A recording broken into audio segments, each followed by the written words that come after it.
Call the order of the Anchorage Assembly meeting. It's already scheduled meeting for September 29th, 2015. Madam Clerk, please do the roll call. Everybody in here has to be in a seat. The fire marshal will escort you out if you're not. Madam Clerk?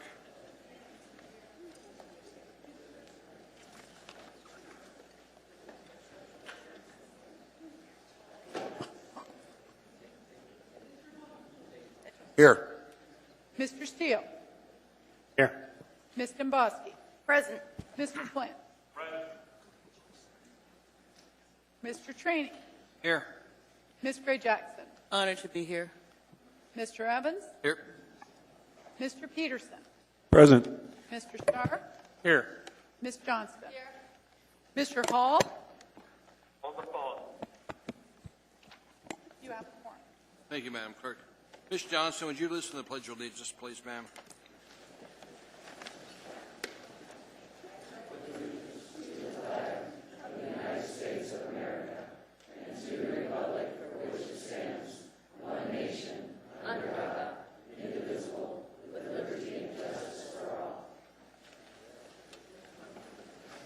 Thank you, ma'am. Next item in business, the minutes of previous meetings. Ms. Gray Jackson. Thank you, Mr. Chairman. I move to approve items 4A through 4L, and they are the minutes from the meeting of beginning with May 12th, 2015, through September 15th and September 16th. Second. Moved to second and discussion from Assembly members. Any objection to unanimous consent on the minutes? See no objection. Mr. Hall? No objection. Madam Clerk, that's unanimous. Thank you, ma'am. I know you were trying to tell me. Make sure you don't get it. Thank you. Mayor's report. Mr. Mayor, sir. Nothing at this time. Thank you, Mr. Chairman. Assembly's chair's report. I've got a small item to read to you. I've got two items to talk to you about tonight. First, I anticipate the Assembly will need to reorder some of the items on the agenda to make sure that we take care of important municipal business that needs to be taken care of tonight. I anticipate that one of the items that will be reordered and moved to the end of the agenda will be Title 21 items 13A, 13B, 14F, 2015-59, 2015-76, 2015-100. So I'll say that again. I anticipate the Title 21 items 13A, 13B, 14F, 2015-59, 2015-76, 2015-100 will get moved to the end of the agenda. If we don't get to them, they will be continued on until October 13th. Second, another item that will be reordered is the Special Orders 15A, which are required to take up at 7 p.m. The item is a resolution approving a conditional use permit that comes to us on appeal of a denial of an administrative stamp plan review. I've assigned the matter to Ms. Domboski. When we get to that item, we turn the gavel over to her. The Assembly accepted AIM 103A in August, which details the procedure for that item. The clerk has made copies for your information. You should have it. I anticipate that Ms. Domboski will lead us through the process that she's worked out with the parties detailed in this AIM. That the public hearing will be completed tonight. I do not expect the Assembly will deliberate or take action tonight. Assemblymember Domboski will address the continuation date with the Assembly at the conclusion of the public testimony this evening. That's it for now. When we get the Equal Rights Ordinance, I'll explain how we're going to handle that tonight. For the audience that's here, we're not taking the Equal Rights Ordinance up until 8 p.m. So, if you're here, enjoy the night, but we're not taking that item until 8 p.m. Unless you're here for Mr. Steele's birthday. I am told he turned 70 this week, and we need to congratulate him for his birthday.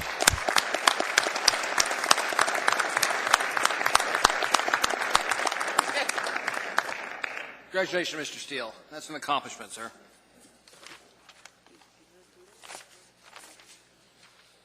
So, we're now down to committee reports.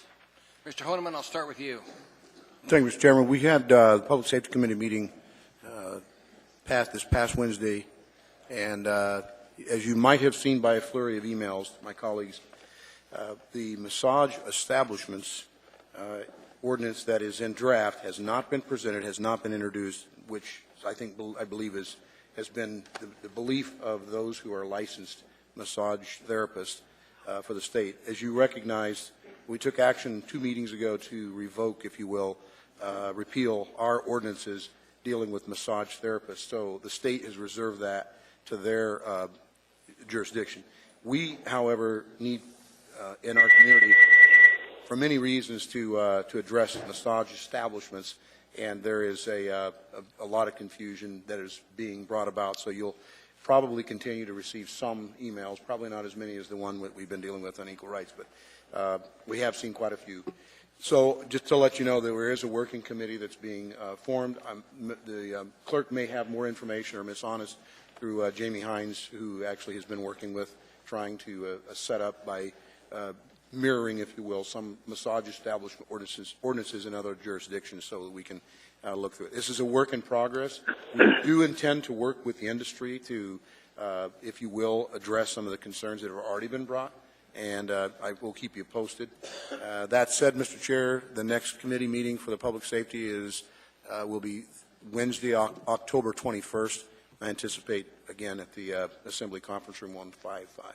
Thanks, sir. Thank you, Mr. Holman. Mr. Steele, sir. No report, Mr. Chairman. Ms. Nabowski, ma'am. Thank you, Mr. Chair. Mr. Chair, before I get into committee reports, I have failed to deliver to the Assembly the Board of Ethics opinion, but it's coming, I promise. I keep teasing you with it. So tonight I would like to make a disclosure. Mr. Chair, item 9 Delta 11 is a sole source purchase of extrication tools for the Anchorage Fire Department. As I've disclosed on many occasions, my husband is a captain with the Anchorage Fire Department and a member of IFF Local 1264. I don't believe this has any impact on my family or my husband's, position specifically. So I just make the disclosure so you and the body can make a ruling on any conflict. As chair, ma'am, you're direct to participate. That tool will be used by anybody that's on that particular crew at that time, not just your husband. Thank you, Mr. Chair. And with that, I'd like to move into the Community and Economic Development Committee, formerly known as the Title 21 Committee Report. We met on September 23rd, and I have been a little derelict in my duty of getting my notes up. But if anybody's interested, this is a great committee to follow regarding land use and community and economic development. So you just go to the Muni website and then look under Assembly and Committees, and you'll see Community and Economic Development Committee, and it has all of our agendas and notes there from our meetings. But at our last meeting, Mr. Chair, we took up the issue of menu ordering boards and architectural features of signs. This has been one that originally was a little contentious, but I think we've ironed out 95% of the wrinkles, and so it will be back before the body. I just want to thank the planning department and the sign industry for working together and bringing forward a good document, and the committee for helping usher that through the process. We did discuss also the time frame for marijuana land use codes and all that. I'm a little nervous when it comes to the timing because the draft ordinance for land use and licensing, land use, though, has to get through P&Z, and they're pretty backlogged. So I did speak with Mr. Schutte, and we're hoping that that draft will be out early November so we can start getting it through the process. If it's not, I anticipate I will be introducing my own ordinance. So my hope, though, is to use the administration's, because I think there's been a lot of good work collaboratively that's been done on that. With that said, Mr. Peterson and Mr. Hall and Tony Cange, the P&Z member that's on the committee, have been working on drafting a cell tower ordinance. And I'll let Mr. Peterson get to that, but it's my expectation. I don't think they're ready to introduce the draft on the first meeting in October. Is that right? Okay. So our October 7th meeting is going to be canceled, and the next meeting for our committee will be October 21st, and that will be an interesting one. A lot of community councils will probably want to attend that one because we anticipate seeing a draft cell tower ordinance that will essentially guide the municipality on cell towers in our community for the future. So that meeting will be October 21st, and it's from 10 to 11:30 at 4700 Elmore, conference room number 170. And that is it. Thank you, Mr. Chair.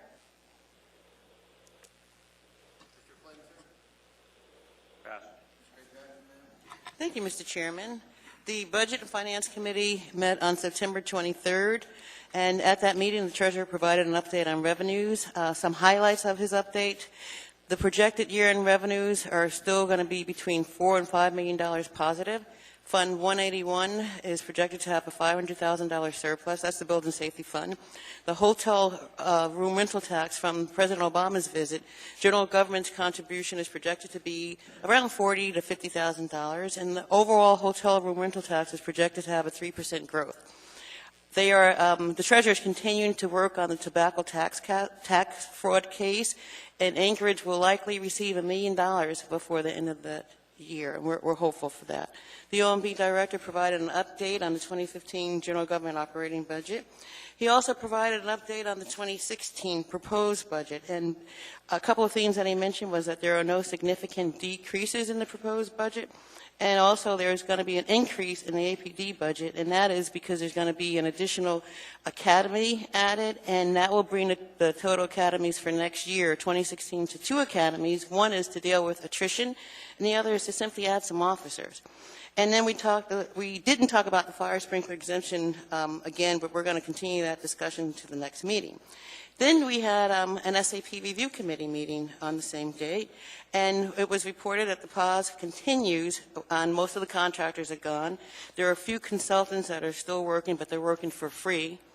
The external review committee is in the final stage of drafting a recommendation, which will be presented to the mayor tomorrow.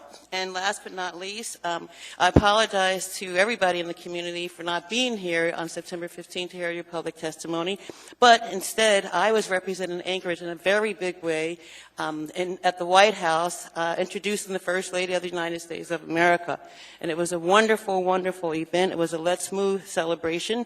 And among 51 other cities that were there, Anchorage, also known as your representative, was asked to introduce the First Lady. We're also going to be recognized for our achievement at the National League of Cities Conference in Nashville on November 5th.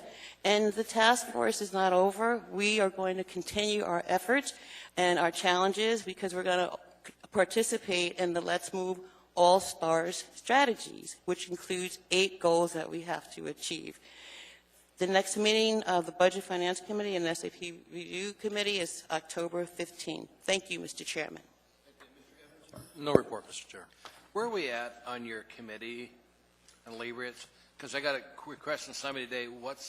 When's that report going to be made available to the Assembly, or what's the next step? The ad hoc committee on chronic inebriates is planning to have a meeting within the next 2 to 3 weeks to discuss with the committee the list of possible action items that would be recommended to the full body. So by the end of October, we should have something to this body. Thank you, Mr. Evans. Appreciate it. Mr. Peterson, how's your committee going?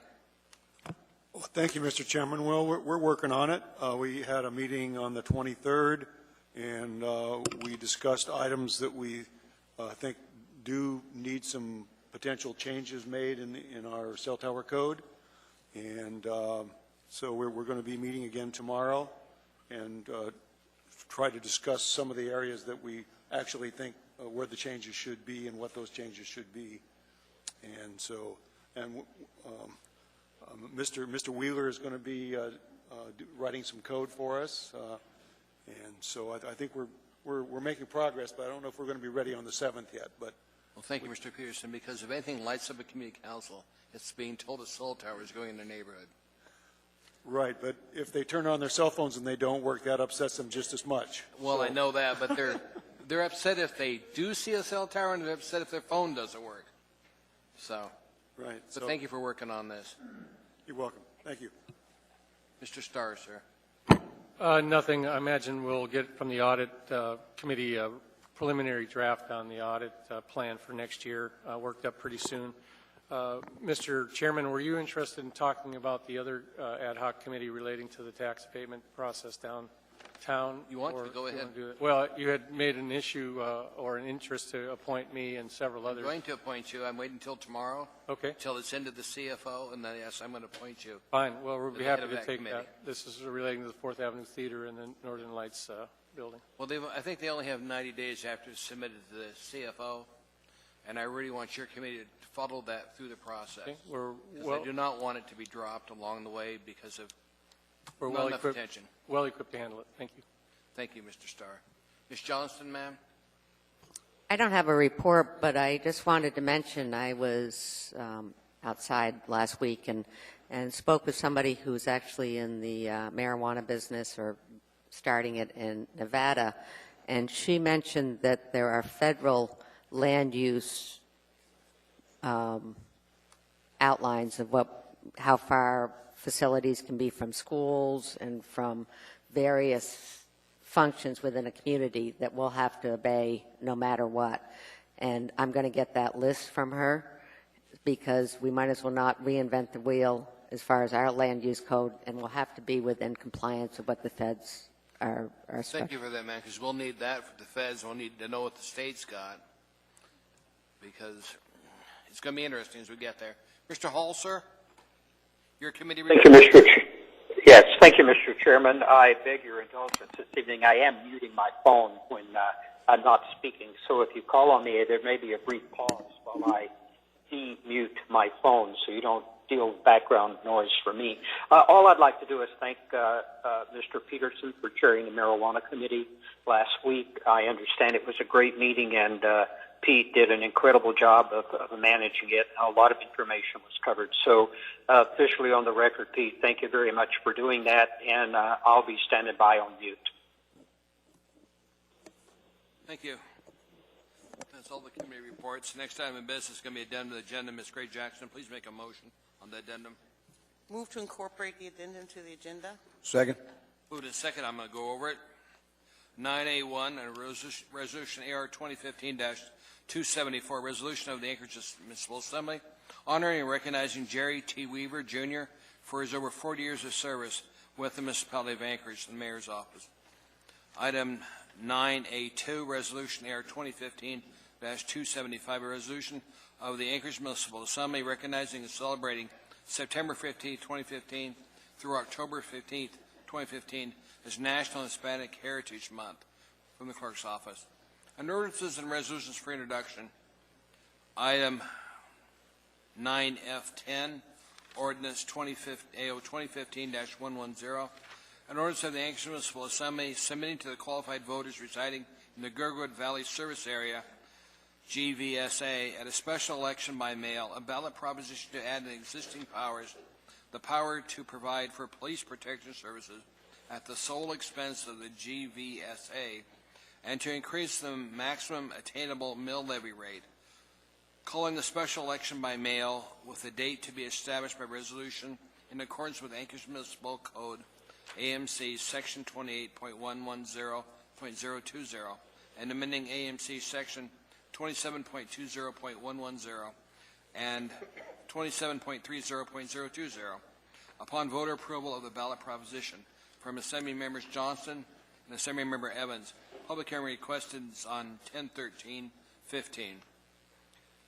There is an item there, 9F10A, same memorandum that comes with it, AM 280/2015. Under special orders, item 15A3, informational memorandum, AIM 130/2015A, AK Alchemist LLC, new business as Alchemist LLC, number 5367, applicant's brief is described, and AIM 2015-103A, Municipal Clerk's Office. Item 15A4, informational memorandum, AIM 134/2015, AK Alchemist LLC, doing business as Alchemist LLC, number 5367, applicant supplemental materials from Municipal Clerk's Office. And I've got laid on the table item that is going to be put on here is item 9F11. It's AO number 2015-113, an ordinance of the Anchorage Municipal Assembly amending Anchorage Municipal Code Section 2.30.030 for wording more consistent with state statute and municipal charter regarding executive sessions. Public hearing on that one is going to be set for 13th of October. 13th of October. I've got nothing else to add to this. So, asking that consent on the addendum to the agenda. Mr. Hall? Yes.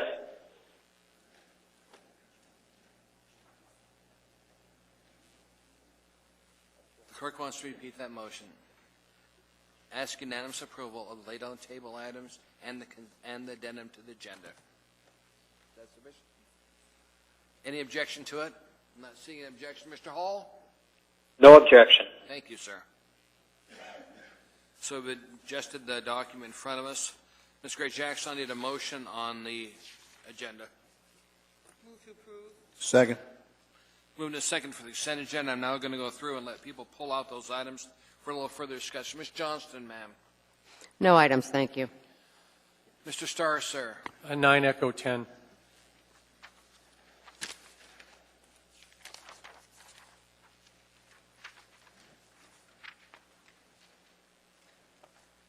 Is that all, sir? Yes, sir. Mr. Peterson, sir. No items this evening. Thank you, Mr. Chairman. Mr. Evans, sir. No items. Ms. Gray Jackson. Thank you, Mr. Chairman. I'd like to pull 9 Echo 11, 9 Frank 3, and 9, Let me get to it. 9 Frank 3. right, and 9 Frank 5. Thank you, Mr. Chairman. Thank you, ma'am. Mr. Flynn, sir.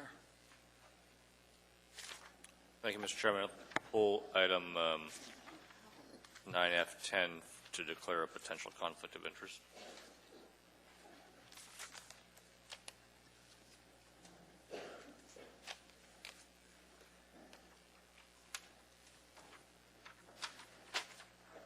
Thank you, Mr. Flynn. Ms. Dombrowski, ma'am. Thank you, Mr. Chair. 9 Alpha 2 and 9 Delta 13.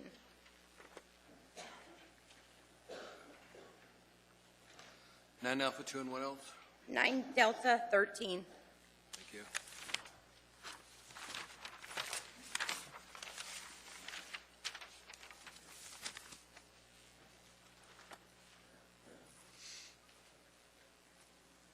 Thank you, ma'am. Mr. Steele, sir. No item, Mr. Chairman. Mr. Honeman. 9 Alpha 1, 3. On the addendum. Mr. Hall, sir. No items. Thank you. So we have pulled, on the addendum agenda, we've pulled A2, A3. Mr. Friends pulled F10. On the main agenda,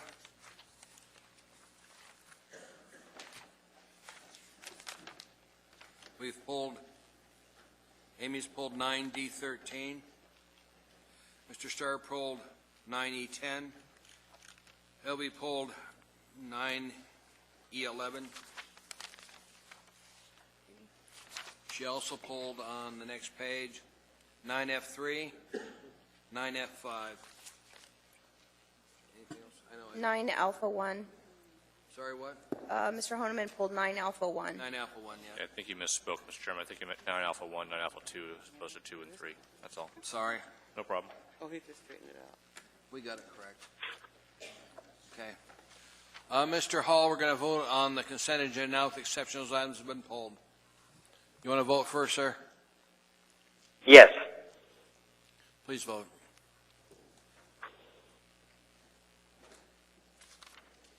The item was approved by the body.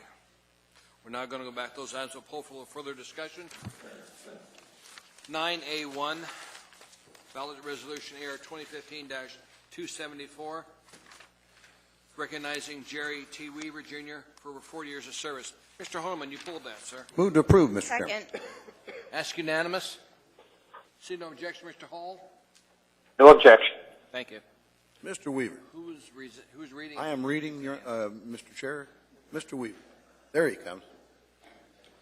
Mr. Chairman, and to the members of the Assembly, Anchorage Resolution, Assembly Resolution number 2015-274, a resolution of the Anchorage Municipal Assembly recognizing and honoring Jerry T. Weaver, Jr.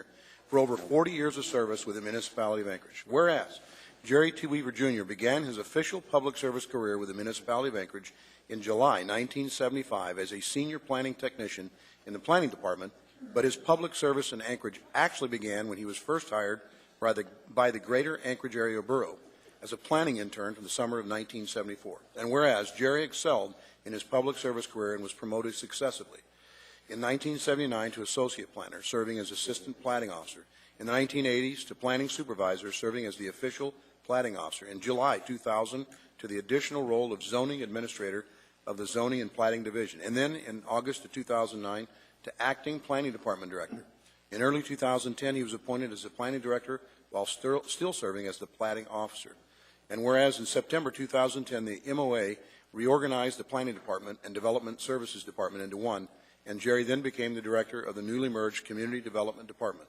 And whereas during his tenure, Jerry has served under 10 different administrations, which includes the Greater Anchorage Area Borough Mayor Jack Roderick, George Sullivan, Tony Knowles, Tom Fink, Rick Mystrom, George Wirch, Mark Begich, Acting Mayor Mark Clayman, Dan Sullivan, and Ethan Berkowitz.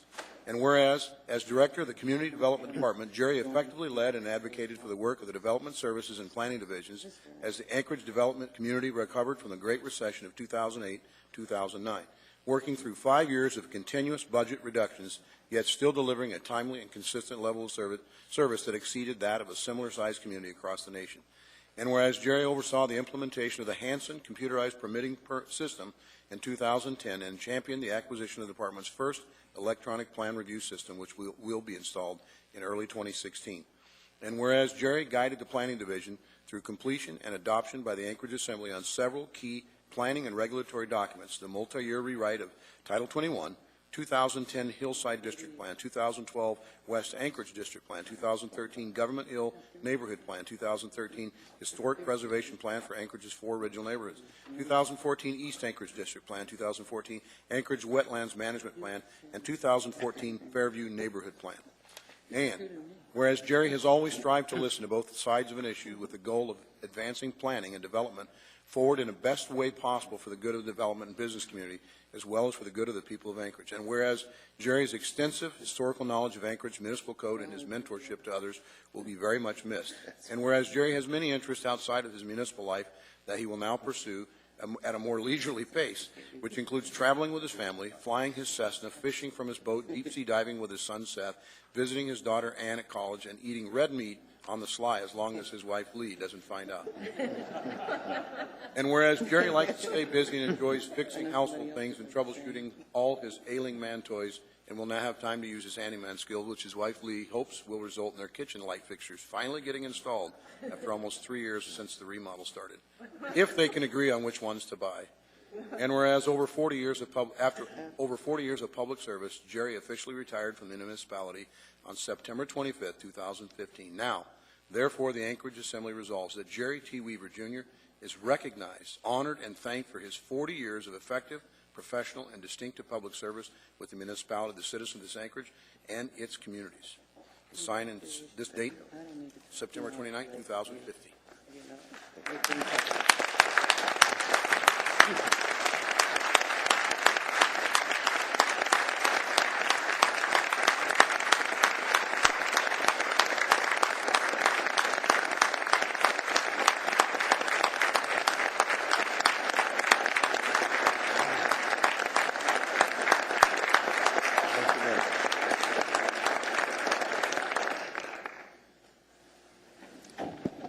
Thank you very much, Mr. Chairman, Assembly members.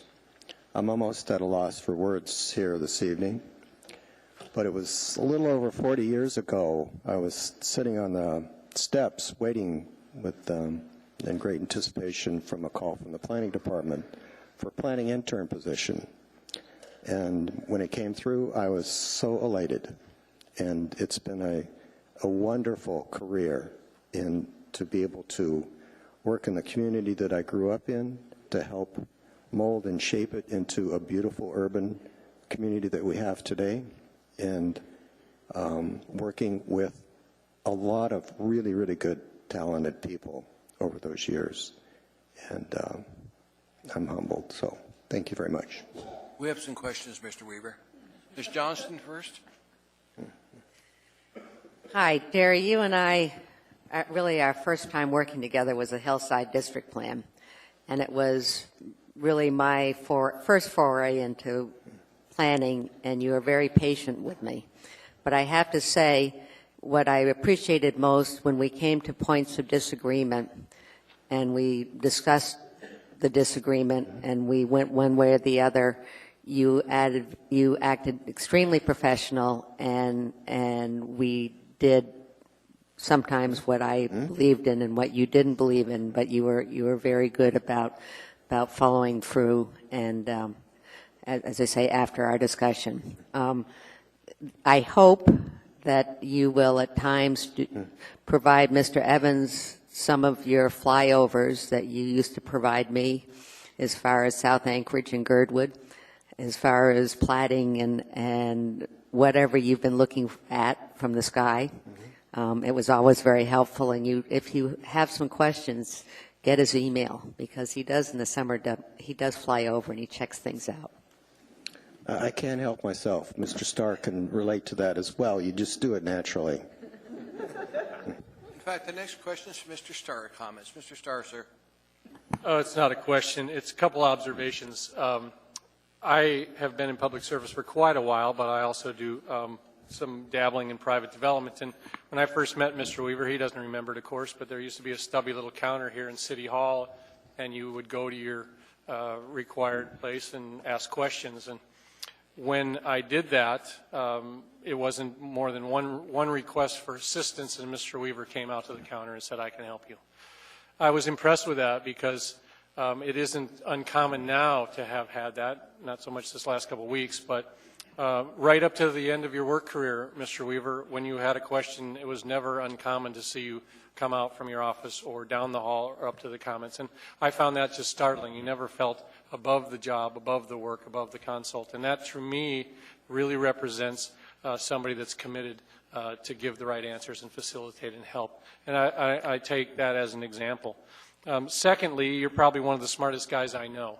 And maybe I don't know a lot of smart people, but you rank right up there with your knowledge base combined with your ability to communicate under all kinds of duress and all kinds of pressure and all kinds of bombastic folks like me pelting you with what we should do and what we shouldn't do. And you've always stayed the course.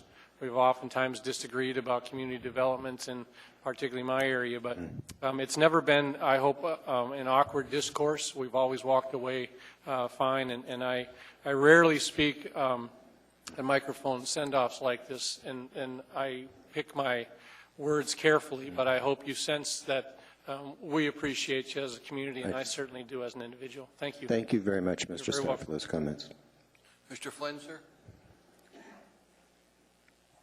Thank you, Mr. Chairman. Well, Jerry, like Mr. Starr, I don't speak at these send-offs very often, but this one's pretty special. 40 years is an incredible length of service.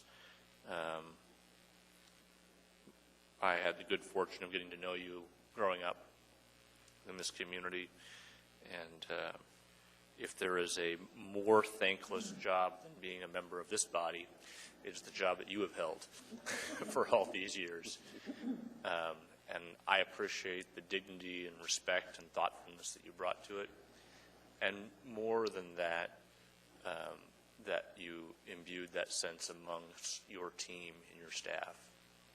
You've left an incredible legacy, and we can only hope to uphold that. Thank you very much, Mr. Flynn. Mr. Honeman, sir. Well, just institutional knowledge, it never escapes me that when we lose people to retirements, and I do speak from time to time, and I had to catch my breath after reading that 2 pages of information. But in any event, congratulations to you. Best of wishes to your retirement. I can't say anything more about your professionalism that hasn't already been said.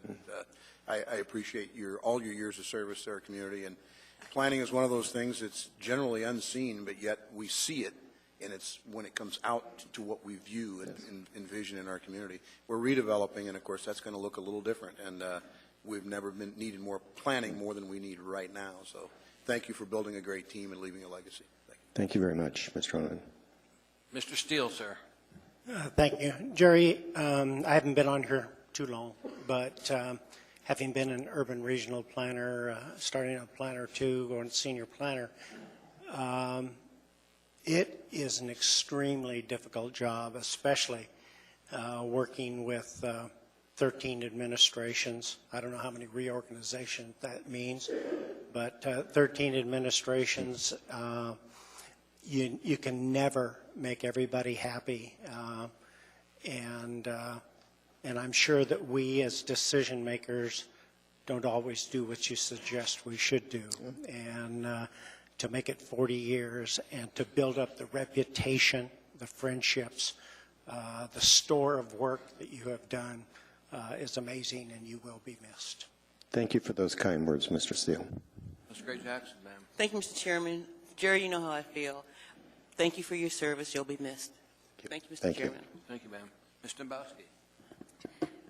Thank you, Mr. Chair. You know, I sent you an email last week because I typically don't speak at the microphone either. But, you know, one thing I can say as an assembly member who's now just finishing up my first term, one thing I have always appreciated is your willingness to educate me, to mentor me sometimes when it comes to, okay, Amy, you need to look at it this way, or, well, let me explain to you why they did it that way.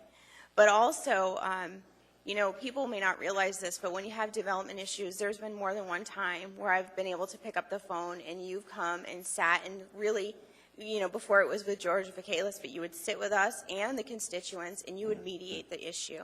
And if something came up and there was an issue within the department, you know, the leadership you showed, it was, I'll take care of that, let's solve the problem. And no matter whether we, you know, I'm not a planner, I'm not a builder, I can never follow Mr.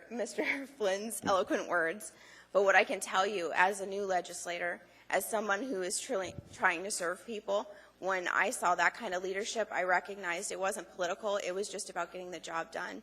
And I can't tell you how much that has served the people of my community with our interactions, and I'm so grateful for that. Thank you so much for those very kind thoughts.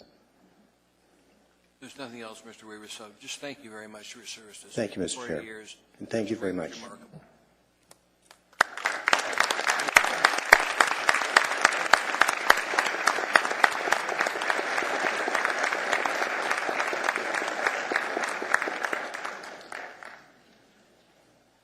Ms. Dombrowski, pull the next item, 9A2, Resolution 2015-275. Move to approve. Second. That's unanimous. Mr. Hall? Yes. See no objection, that is approved. Who's reading, who's presenting? And who's accepting? Were you able to get anybody? I know. Is the Mexican consul here, by any chance? Guess we don't have them here. I was hoping we would. Do you want me to continue? Go ahead. Why don't you read it? You want me to read it? Read it. Okay. A resolution of the Anchorage Municipal Assembly recognizing and celebrating September 15th, 2015 through October 15th, 2015 as National Hispanic Heritage Month. Whereas the Hispanic population of the United States as of July 1st, 2013 is 54 million people, constituting 17% of the nation's total population and making people of Hispanic origin the nation's largest and fastest growing ethnic and race minority. Whereas Alaska is home to around 40,000 people of Hispanic or Latino origin, making up over 5.5% of Alaska's population, with over 56% of Hispanic Alaskans living in Anchorage. Whereas the Hispanic culture continues to have great influence on American culture, having a prominent impact in the areas food, music, sports, and a strong effect on the perception of biculturalism, bilingualism, and cultural diversity as assets to society. Whereas National Hispanic Heritage Month is an opportunity to celebrate the culture and traditions of those who trace their heritage to Spain, Mexico, Puerto Rico, Cuba, and the Spanish-speaking nations of Central America, South America, and the Caribbean. Whereas National Hispanic Heritage Month is a time to reflect on the history of Hispanic Americans and their contributions to our state, nation, and world. Whereas since 1988, September 15th has been chosen as the starting date for National Hispanic Heritage Month because it marks the anniversary of the independence of 5 Latin American countries, Costa Rica, El Salvador, Guatemala, Honduras, and Nicaragua, with a month-long recognition also including the Independence Days of Mexico, Chile, and Belize. And whereas Hispanic Americans are celebrating with various events throughout Anchorage, including a Hispanic Heritage Celebration, including a cultural food tasting, a dance performance, and free admission to the Anchorage Museum on October 12, 2015. Now, therefore, the Anchorage Municipal Assembly recognizes and celebrates September 15th, 2015 through October 15th, 2015 as National Hispanic Heritage Month, passed and approved by the Anchorage Assembly this 29th day of September 2015.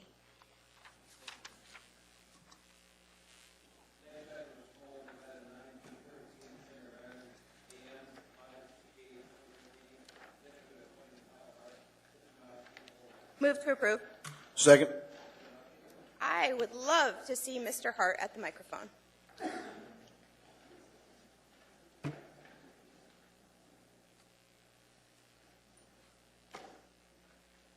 Well, welcome, Mr. Hart.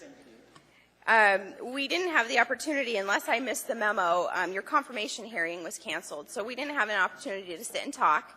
I did read your resume and your letter, and I think you come to the municipality with a good deal of experience, but as you can see by our resolution with Mr. Weaver, you have very big shoes to fill.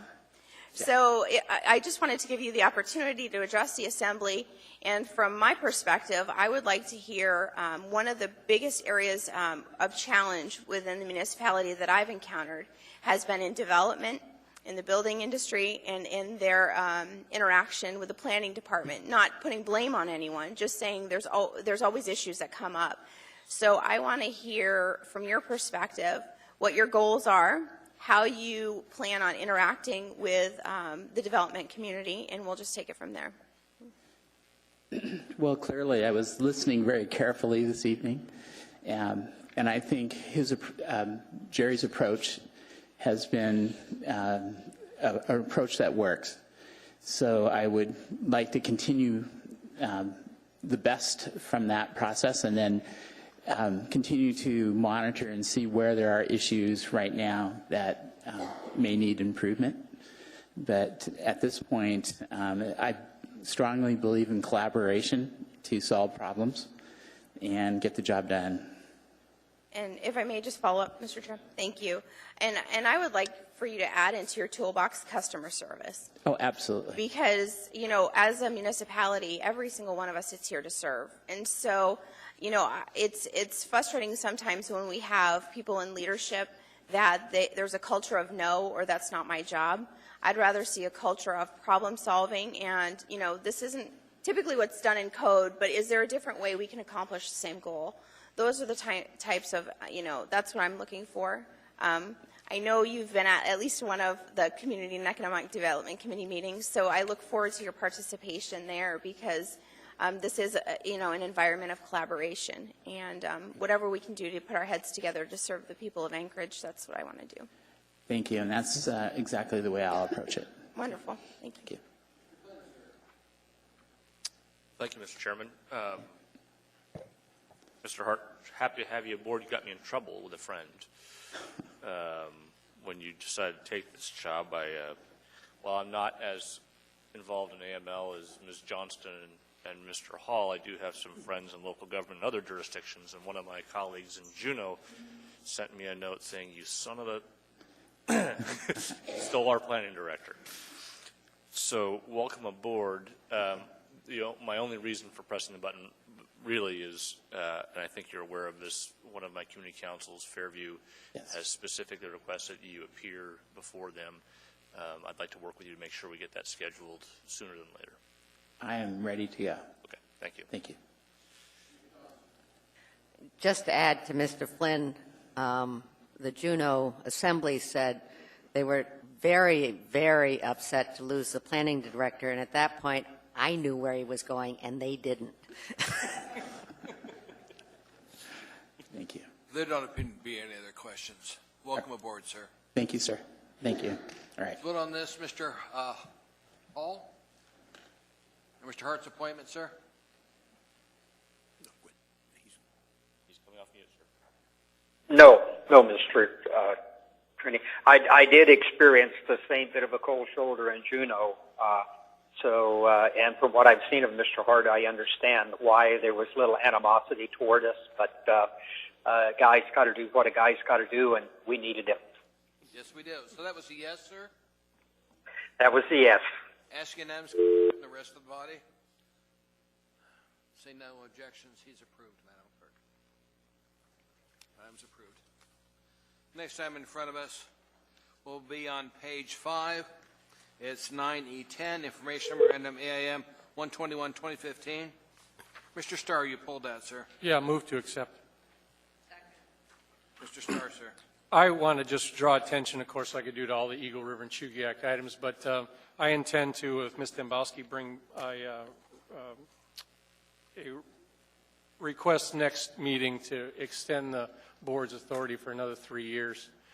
It may be not a less than glowing report, but I'll tell you the spirit of the body and the advisory board out in the Chugiak Eagle River area has been very well received. Ms. Ostiander turns the crank there, and we're seeing quite a bit of productive speak. It does serve at the pleasure of the requests that come out of this body for services rendered, and then local, pretty highly technical stuff. We have our own comprehensive plan, we have our own transportation plan, we have our own Parks and Rec, as well as our own road board out there. So some of the coordination there is great, and it also allows developers, so they choose to have one meeting and meet with all the community councils at once. So I think just read between the lines on this report that came out in front of us. I don't question the audit process or the findings necessarily, but the spirit of what they're trying to do out there, I think, is more than commendable. So I intend to, with Ms. Dembowski, to bring a 3-year request for bringing it back. Thank you. Ms. Dembowski, ma'am. Thank you, Mr. Chair. And I'll just briefly speak, for those of you maybe who haven't seen the internal audit report, this is a brand new board that was formed, new process. How are they going to do it? Who's going to support them? And what we're recommending is the support shift from the planning department to the clerk's office. The clerk's office is on board with that. So basically, we want to make sure that their meetings get publicly noticed, they're recorded, and they have basically a sign-in sheet. Debbie Ostiander is the chair of that board. They had been taking, by hand any resolutions or motions that were passed. She had been notating, but we found little things in their processes that could be improved. This Saturday, Mr. Starr and I had a 2-hour meeting with the board. It was very productive, and all those things that had been addressed brought up in the internal audit report had been resolved by this past meeting. So this is just another opportunity for the Chugiak Eagle River community to be very proactive and engaged with their assembly the entire assembly, actually. So I, again, will support that 3-year, and that'll come back to us later. But thank you. My thanks to Eagle River and to both of you for doing this, because like any new board, it takes a while to work the processes out, and we'll get it there. But I appreciate their dedication. Ask acceptance of this item. Mr. Hall? Yes. Is there any objection to acceptance of this item from assembly members? I'm not seeing any, Madam Clerk. Ms. Reflect is approved. Ms. Gray Jackson, next item is 9E11. Ma'am. Thank you, Mr. Chairman. Move to postpone accepting this information memorandum until the meeting of October 13th. And my reason, Mr. Chairman, is because it's a 2016 budget-related item, and it will be more appropriately addressed at that meeting. Second. Thank you, Mr. Chairman. Moved and seconded. Acceptance from assembly members. Mr. Hall?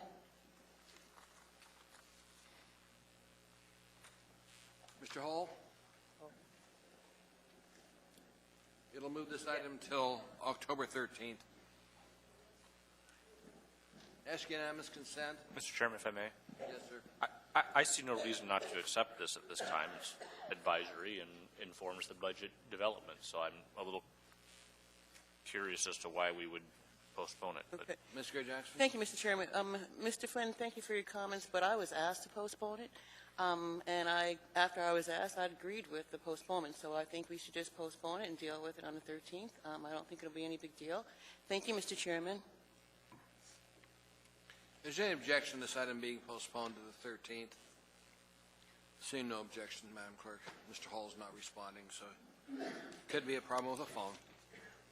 That's approved. Next item is item 9F3.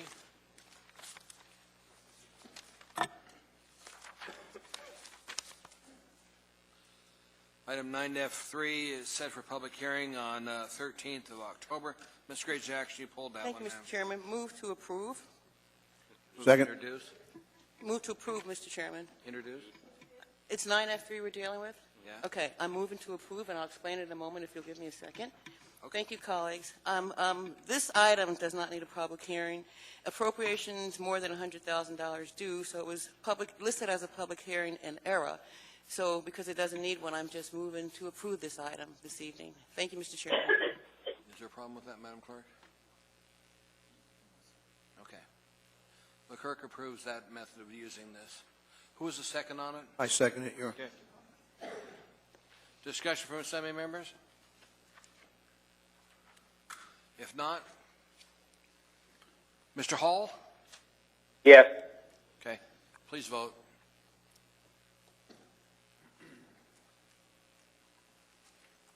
The item is approved, with one exception. Next item in front of us is item 9F5, ordinance AO 2015-102, an ordinance amending the zoning map, providing the rezoning of approximately 72.66 acres of land from R8 residential large lot district to R6 residential urban large lot district for property described as the north 1/2 of the southeast 1/4 of section 25, township 12 north. R3. You can waive reading, Thank Mr. you. Chairman. Ms. Gray Jackson, you pulled that one. Thank you, Mr. Chairman. I did pull it. Move to postpone indefinitely at the request of the administration. Thank you, Mr. Chairman. Moved and seconded to postpone indefinitely the request of administration. Is there any? Ms. Dombowski. Thank you, Mr. Chair. I'd like to know why.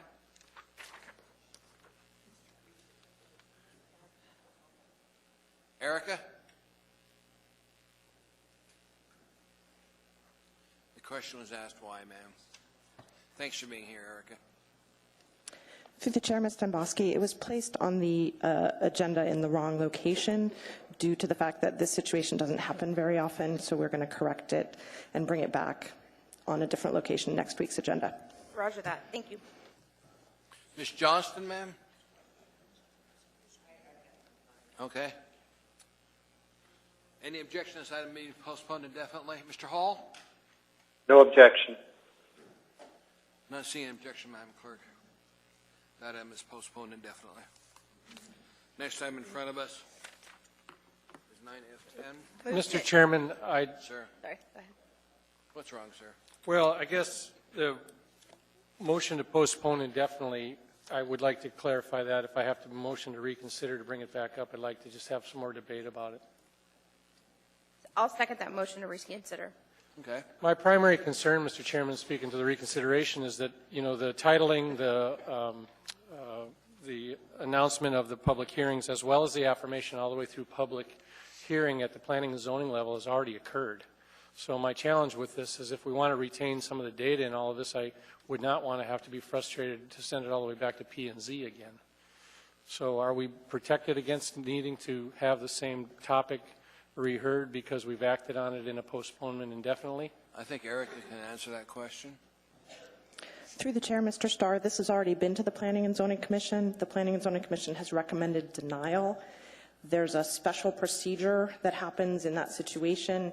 It gets brought to the Assembly through an AIM instead of an AO, and we mistakenly brought the AO forward. So next week there'll be an AIM on the agenda, and the Assembly will get to decide whether there are 3 sponsors for the AO. I guess I'm not, if you say it happens that way, I guess I've seen it both ways. Have we not also seen a negative approval from planning and zoning, but still the matters brought forth in a normal AO? Mr. Abbott wishes to speak. Mr. Chairman, Mr. Starr, the processing code requires that when an applicant challenges a negative decision from planning and zoning, that it come before the Assembly in the form of an AIM. Okay. Attached to that AIM is an ordinance that is available for the Assembly's introduction and potentially action. But that didn't happen in this case. As we forwarded it, there was some confusion about whether it should come forward as an AIM or an AO, and it got misintroduced. Yeah, I missed as the an AO. concept about. So this, we're trying to follow the process that code requires, which is that it come forward as an AIM with that attached AO, giving the Assembly the opportunity to then introduce and take action. And that's what will happen on the 13th. I missed the challenge statement, sir. I'm sorry for that. But is it necessary then to create an entirely new AO to attach to the AIM? The AO is the same one that you're seeing right now. So by postponing this item indefinitely, you're not foreclosing any options available to the Assembly at a later date. Good. Thank you for that, Council Chair Abbott. So we all right, Mr. Starr? I am now. Yes, sir. Thank you. I know, but I didn't recognize it. No, I didn't recognize the motion. Just got some further clarification on it. I didn't recognize the motion. Mr. Chairman, for process sake, could we please vote on reconsideration and If then you vote? wish. Mr. Hall? Yes. Oh, no. I think we just don't need to vote no on reconsideration. I think so, too. But let's just do it. Mr. Hall, we're requesting a no vote, sir. No. Good.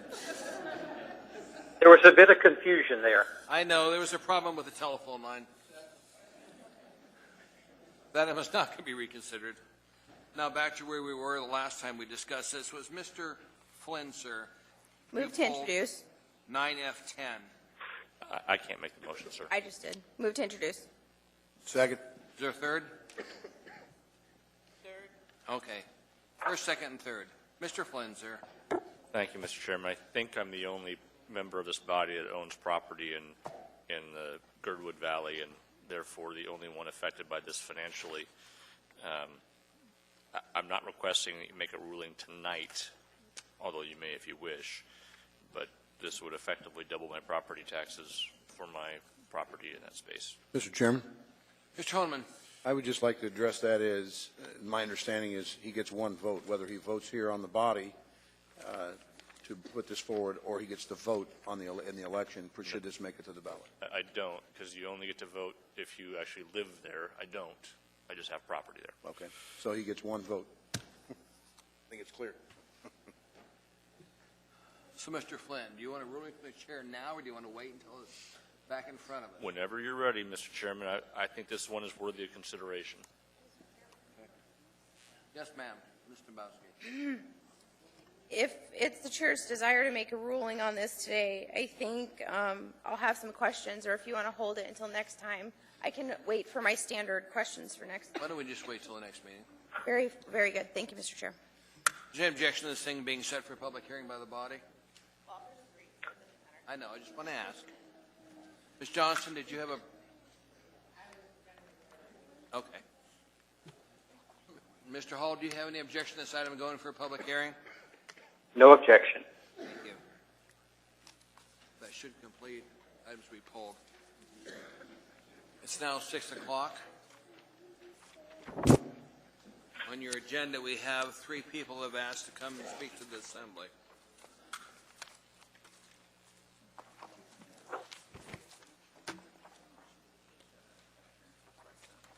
It's not out of order at 6 o'clock.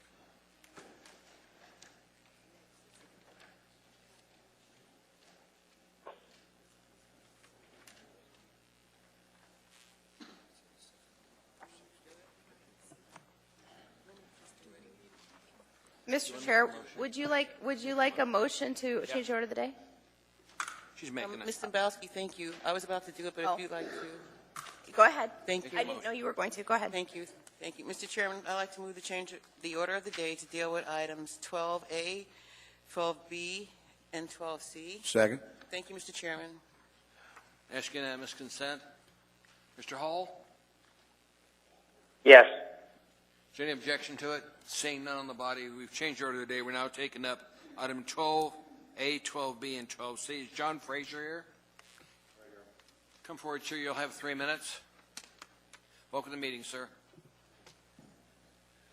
Hello, everyone. I've been here before. This is my daughter, Nicoya. She's in kindergarten. I wanted to follow through on something I asked several months ago. We live in a large apartment complex. When we go into our apartment, we smell pot smoke. And even though one neighbor has moved out, we're still getting smoke outside the door. They have tried to seal the doors. Just to sum up, I think what I want to do is ask, please, for an ordinance for large complexes of housing, 3 or more buildings. I'd like to see an ordinance for a smoke-free building when there's 3 more houses or apartments. Thank you. Question from Assembly members. Thank you, sir. Laura Green, regarding high-density illegal camps in Wood area west of C Street. Community Gardens.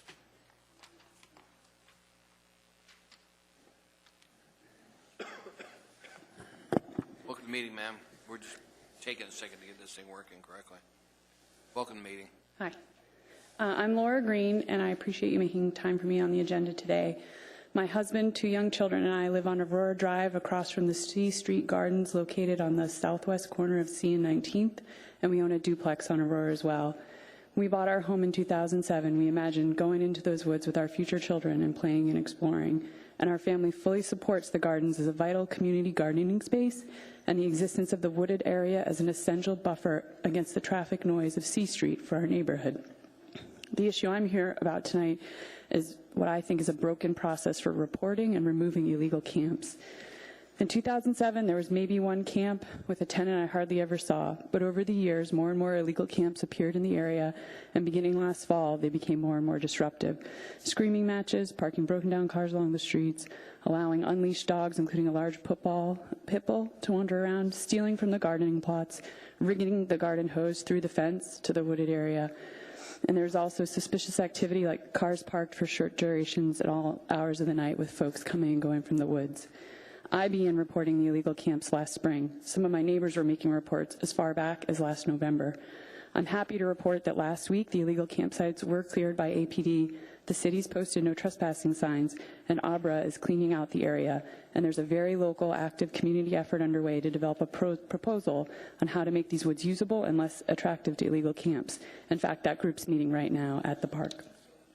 While the current outlook for the area is good, to me it's not acceptable that the city took 10 months to act on reports of illegal camps in the area, especially high density of illegal camps.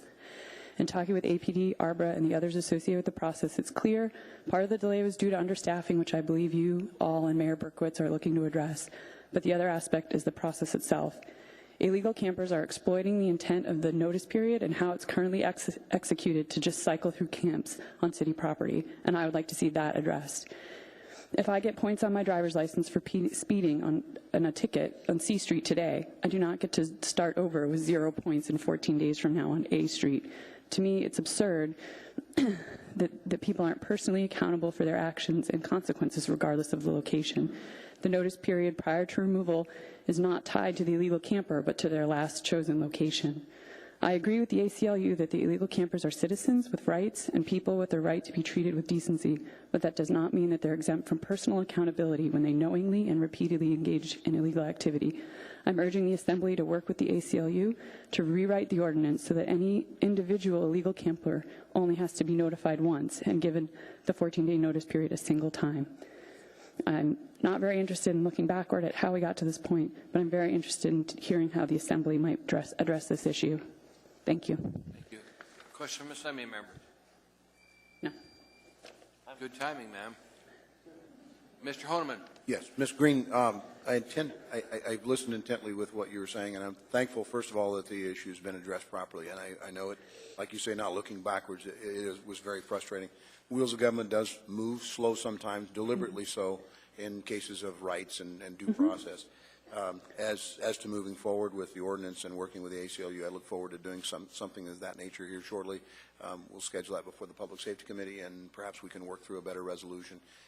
I was not in favor of the 10-day notice each and every time, but some significant court rulings have happened in Alaska before the courts, and it pretty much binds the hands of government unless we keep going back with changes, and every time they get challenged, they go back before another ruling, and at some point in time it may be elevated. It may not necessarily be within our realm to do more, but we're willing to try. So thank you. I appreciate that. There are no other questions, ma'am. Thank you. Thank you. Nicholas Mystrom. Nicholas Mystrom here. I played ball with him, and he's not here. Okay. Well, I don't know what he looks like, so I'm going to take your word for it. Mr. Chairman, I suggest we just move it to the next meeting perhaps and give him another chance. I think we can. Mr. Chairman, Ma'am? if I may, I'd like to move to change the order of the day Go to ahead. take up item 14C first, then 14A, B, D, and E. So Second. Do you take up 14C first, Yes, Mr. Chairman. and then A second, then B third, and what? D, Fourth? and then E. Thank you, Mr. Chairman. Is there any objection from Assembly members? Mr. Hall, any objection, sir? No objection. Mr. Chairman, Mr. Flynn? I have been working with Ms. Tucker on amendment to 14C, and I have not had the opportunity to present it to the body. I would prefer not to take it up right away. We could do that. Let's deal with, Do that after our break. I'd appreciate it. we can deal with 14C after the break, Mr. Flynn. But I'd like to try and deal with 14B, 14A, and 14D now.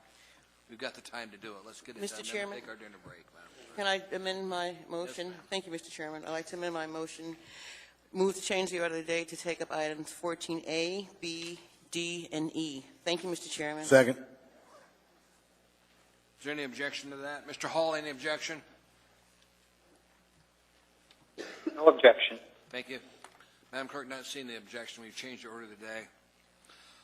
We're now going to open the public hearing on 14A, Resolution AR 2015-245, resolution approving a labor agreement between the Municipality of Anchorage and the Anchorage Municipal Employees Association, Incorporated, to amend the collective bargaining agreement relating to layoff procedures for regular employees. Public hearing on this item is now open. Anybody wish to testify, please come forward. You'll have 3 minutes. State your name clearly for the record, spell your last name, and tell us what part of Anchorage you live in. Anyone at all? Hearing and saying no on public hearing is closed. What's your wish, your body? Move to approve. Discussion from Assembly members.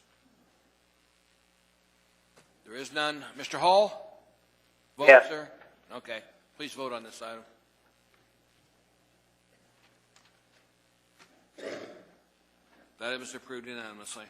Next item in front of us is item 14B, Resolution R 2015-246, a resolution approving a letter of agreement between the Municipality of Anchorage and the Anchorage Police Department Employees Association, APDEA, regarding certain wage calculations.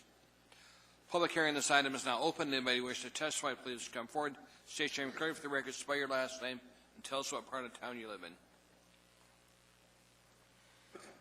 Anyone at all? Hearing and saying no on public testimony is closed. What's the wish of the body? Move to approve. Discussion from Assembly members. Not hearing any. Mr. Hall, please vote, sir. Yes. Please vote.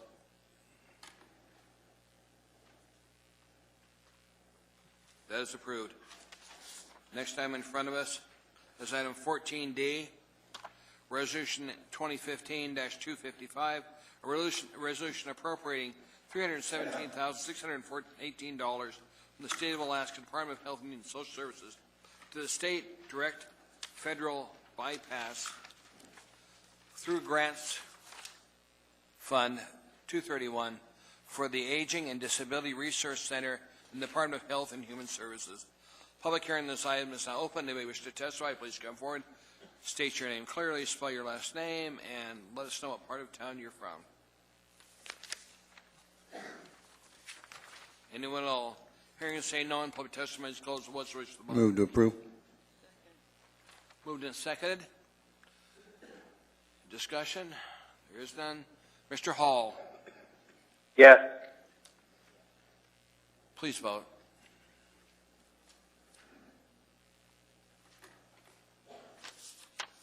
That is approved.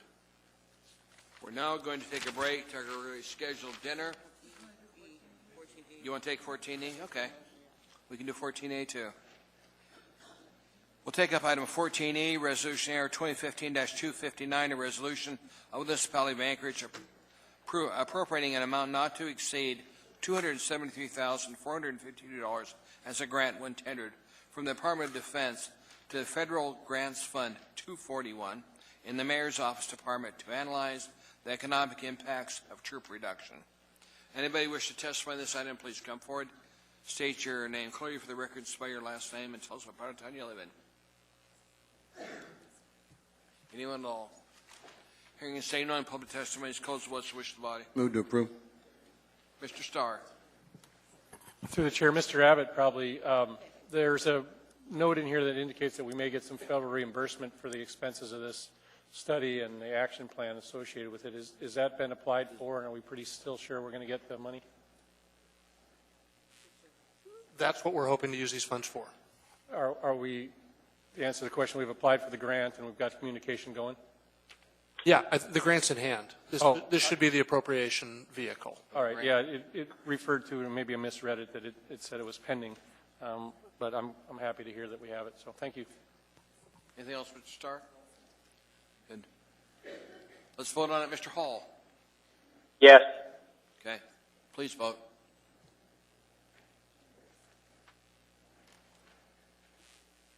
That is approved. Now we'll take our really scheduled dinner break, and we should be back within 20 minutes. Mr. Chair, What, ma'am? I just wanted to make a quick announcement before Go ahead. go back, so if they have any questions for council. When we start the AK Alchemist hearing at 7 o'clock, as soon as both parties are here and the meeting's open, all assembly members will be required, if there are potential conflicts or ex parte communication, will have to be disclosed on the record. And if you have questions about any contact you may have had or how to disclose that, I suggest you talk to Assembly Counsel prior to coming back from the dinner break.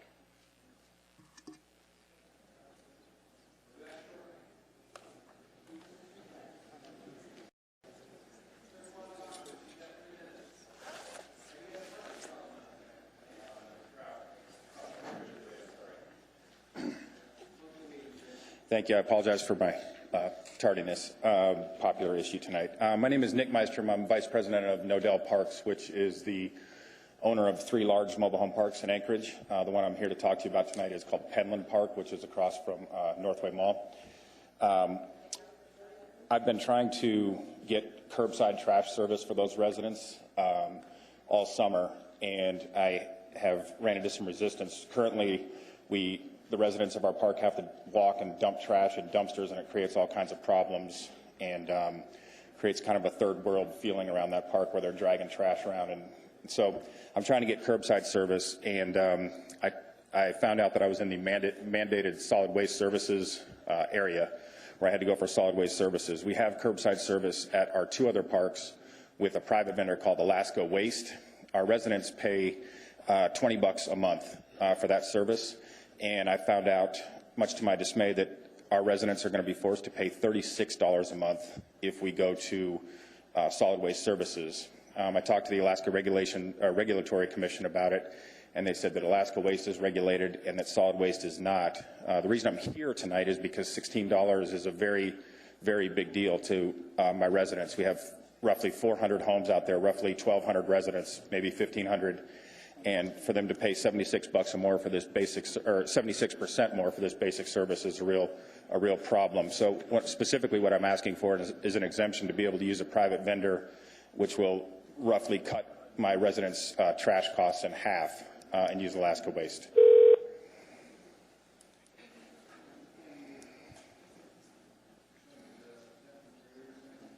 It was from earlier, sir. Thank you, Mr. Chair. Nick, that's correct, right, Nick? Nick, yes. Thanks. Where did you say you're located, the park's located? It's called Penland Park, and it's located next to the Northway Mall. Yeah, I know where Penland is. Have you contacted Solid Waste Services? I've been working with them all summer. Okay.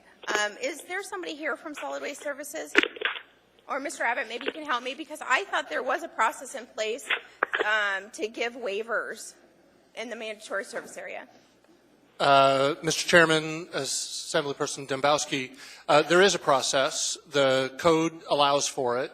The waivers are allowed when there's a service that is being requested that the Solid Waste Services Department does not provide. So typically the waivers are for some of the large commercial applications that Solid Waste doesn't currently provide. That is not the case in this situation. So essentially, in this situation, because Solid Waste Services provides a service, even though it's more expensive, they're still mandated to be part of the service area and use the service, or pay for the service. Yeah, code requires that property owners pay for the refuse collection in this manner. There are a number of options that are available to facilities like this and other mobile home parks inside the solid waste service collection area. And there may or may not be other options that are less expensive. Okay, so from the administration's point of view, is the answer no and you're done with this, or are you actually actively working with the resident to try to mitigate this issue? Well, we're not allowed to work with the residents. We're allowed to work with the property owner. That's where the obligation for refuse collection lies, whether it's single-family home or multifamily properties such as this. The code that's the code requirement. Okay. To meet this request, it would take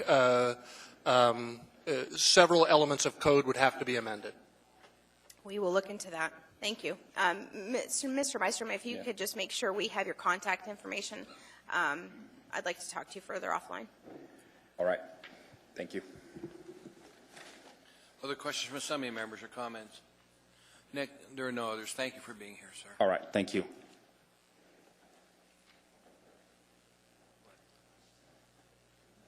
Until we can take up the other item.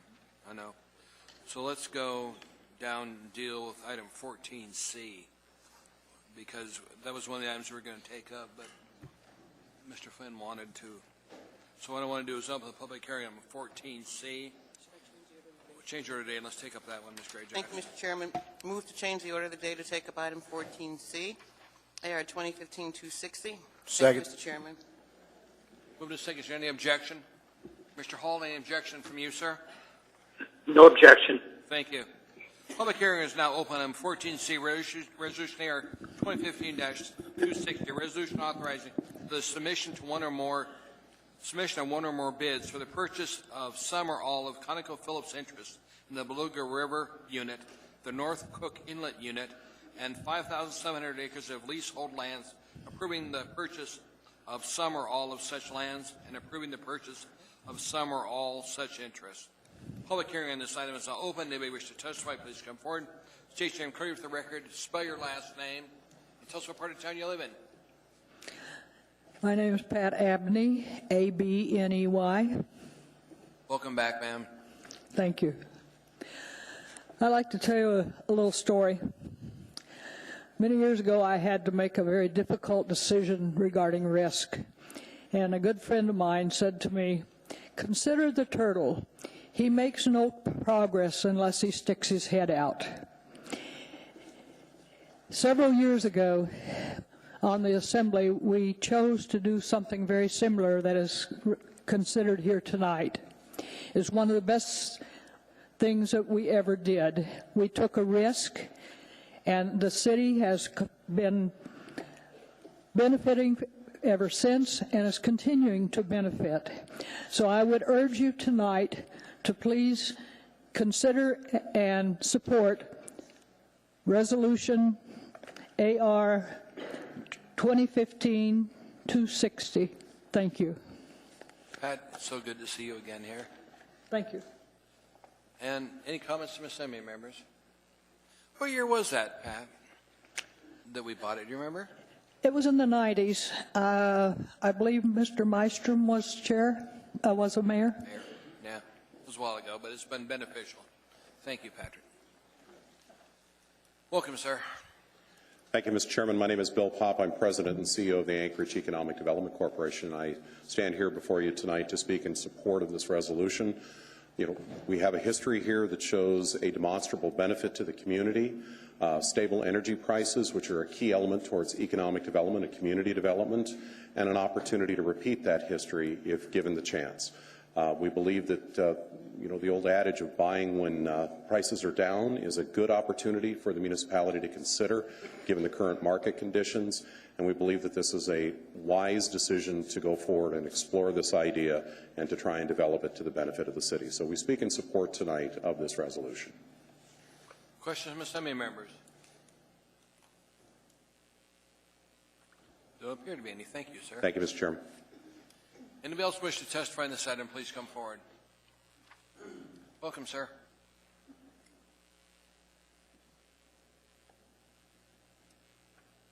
Good evening, Mr. Chairman, members of the Assembly. My name is Tom McGrath.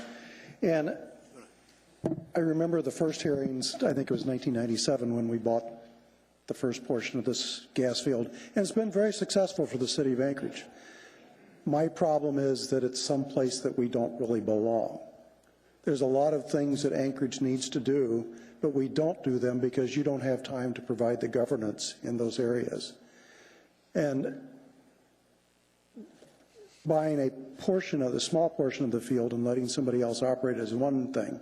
But if we buy all of the field and then have to become the operators, then our task gets much larger. So the only way that I would think that we should do this is if you set up some kind of an authority so that the Anchorage Assembly is not involved in possibly the day-to-day operations. We have to look at this very closely and make sure that we're not biting off more than we can chew. And last time, I remember, it was a long, involved process to buy that first part of the field. And this time, it seems like it's being rushed through because by this authority tonight, we can buy the field. You know, and I don't believe that the public has weighed in enough and understand what the ramifications are. Thank you. Mr. Flynn has a question for you, sir. Just Tom, you're asking the exact same questions that we have asked in executive session that we're not allowed to talk about. Sure. My understanding, we do not intend to take action on this tonight because we want to make sure we have the right answers before we proceed. So I hope you're very, very careful. yeah. So, but thank you. You raised good points. Thank you. There are no other questions, sir. Anyone else wish to address us on this item? Anyone at all? Sitting here knowing public testimony is closed. Mr. Chairman? We're going to take up this action on the 13th, I think. Thank you, Mr. Chairman. I'd like to make a motion, if I may. Go ahead. At the request of the administration, move to postpone action on this item until the special meeting that's scheduled for October 6th, at 12:30, City Hall Assembly Conference Room. Second. Okay. Moving to seconded discussion from Assembly members. Is there any objection to that motion?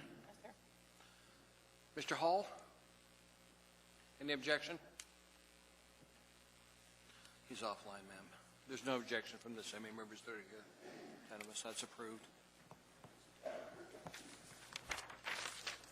We have 10 minutes yet before we can begin that item. Mr. Dabowski.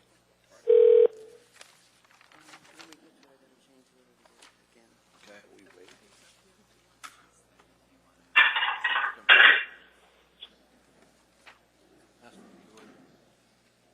To the parties that are here, do you want to start this now or wait till 7 o'clock? We're ready to go, Mr. Chairman. Okay. Can we do it? I'm going to change the order. Can we do it now? Okay. Mr. Chairman, if I may. Ma'am.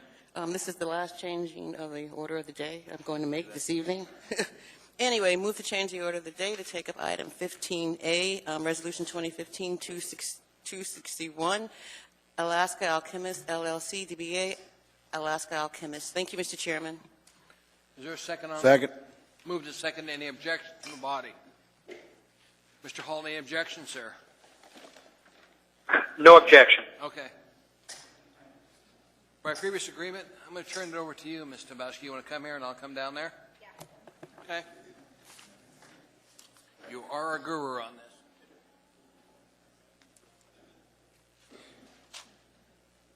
this. Oh, we got a table. I'd like a cheeseburger, fries, and a Coke, please. If you...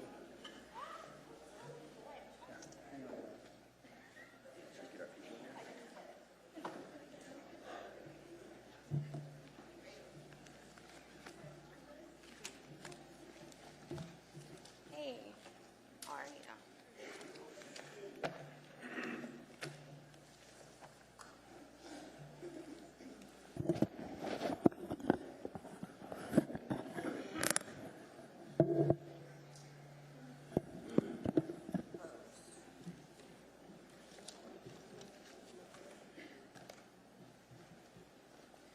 Sure. Mr. Coffey, is it okay if the clerk hands out your handouts right now? Sure, that's fine. That's Okay. why we brought them, ma'am. So just before we get started, for the edification of the crowd, this is a unique, the Assembly sits sometimes mostly as a legislative body, but sometimes we sit as a quasi-judicial body. So essentially, this doesn't happen very often, but this is actually a formal hearing on an appeal. So what we'll have is we'll have the appellates present a case, and the Department of Law will present their side.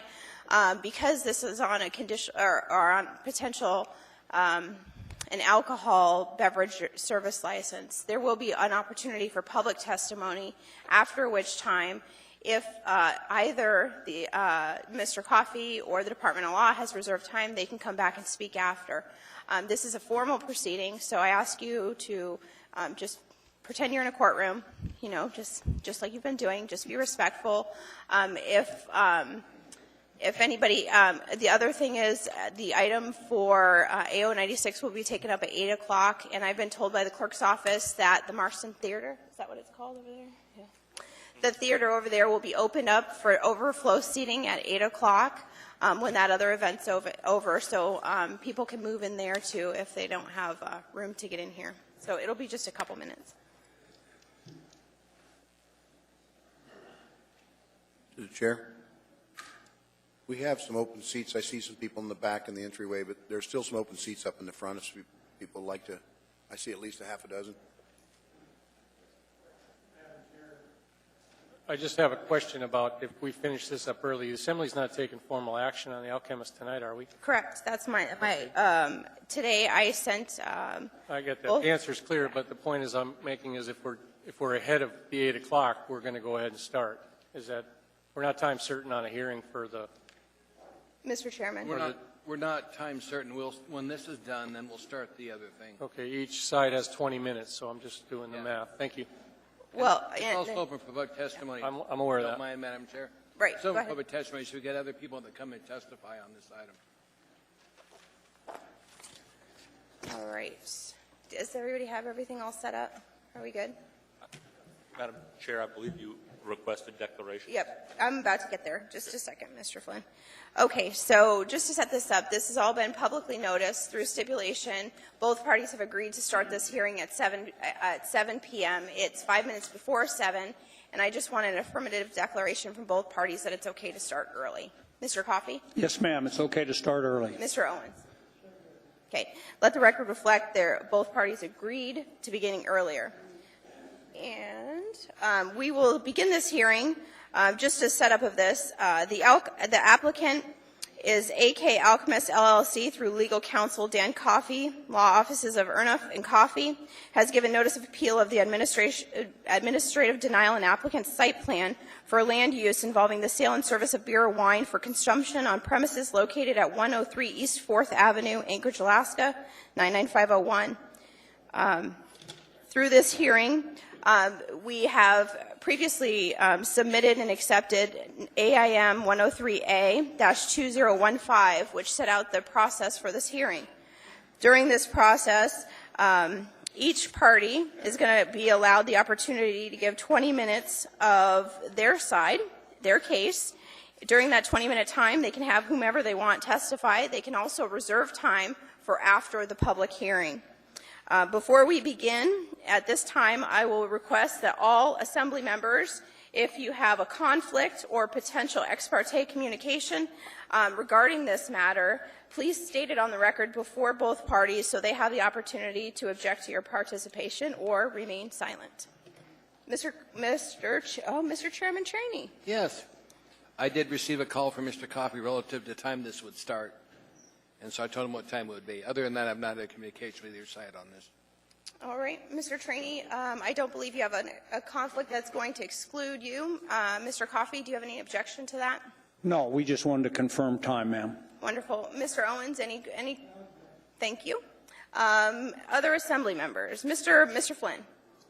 Thank you, Madam Chair. A few things. Mr. Baumfield and I did have a conversation about this project prior to the filing of the appeal, and it was in depth. So I wanted to make sure that was on the record. Mr. Coffey and I talk regularly about any number of things, and this has come up from a process standpoint. We have been careful to avoid the substance of the discussion in our conversations.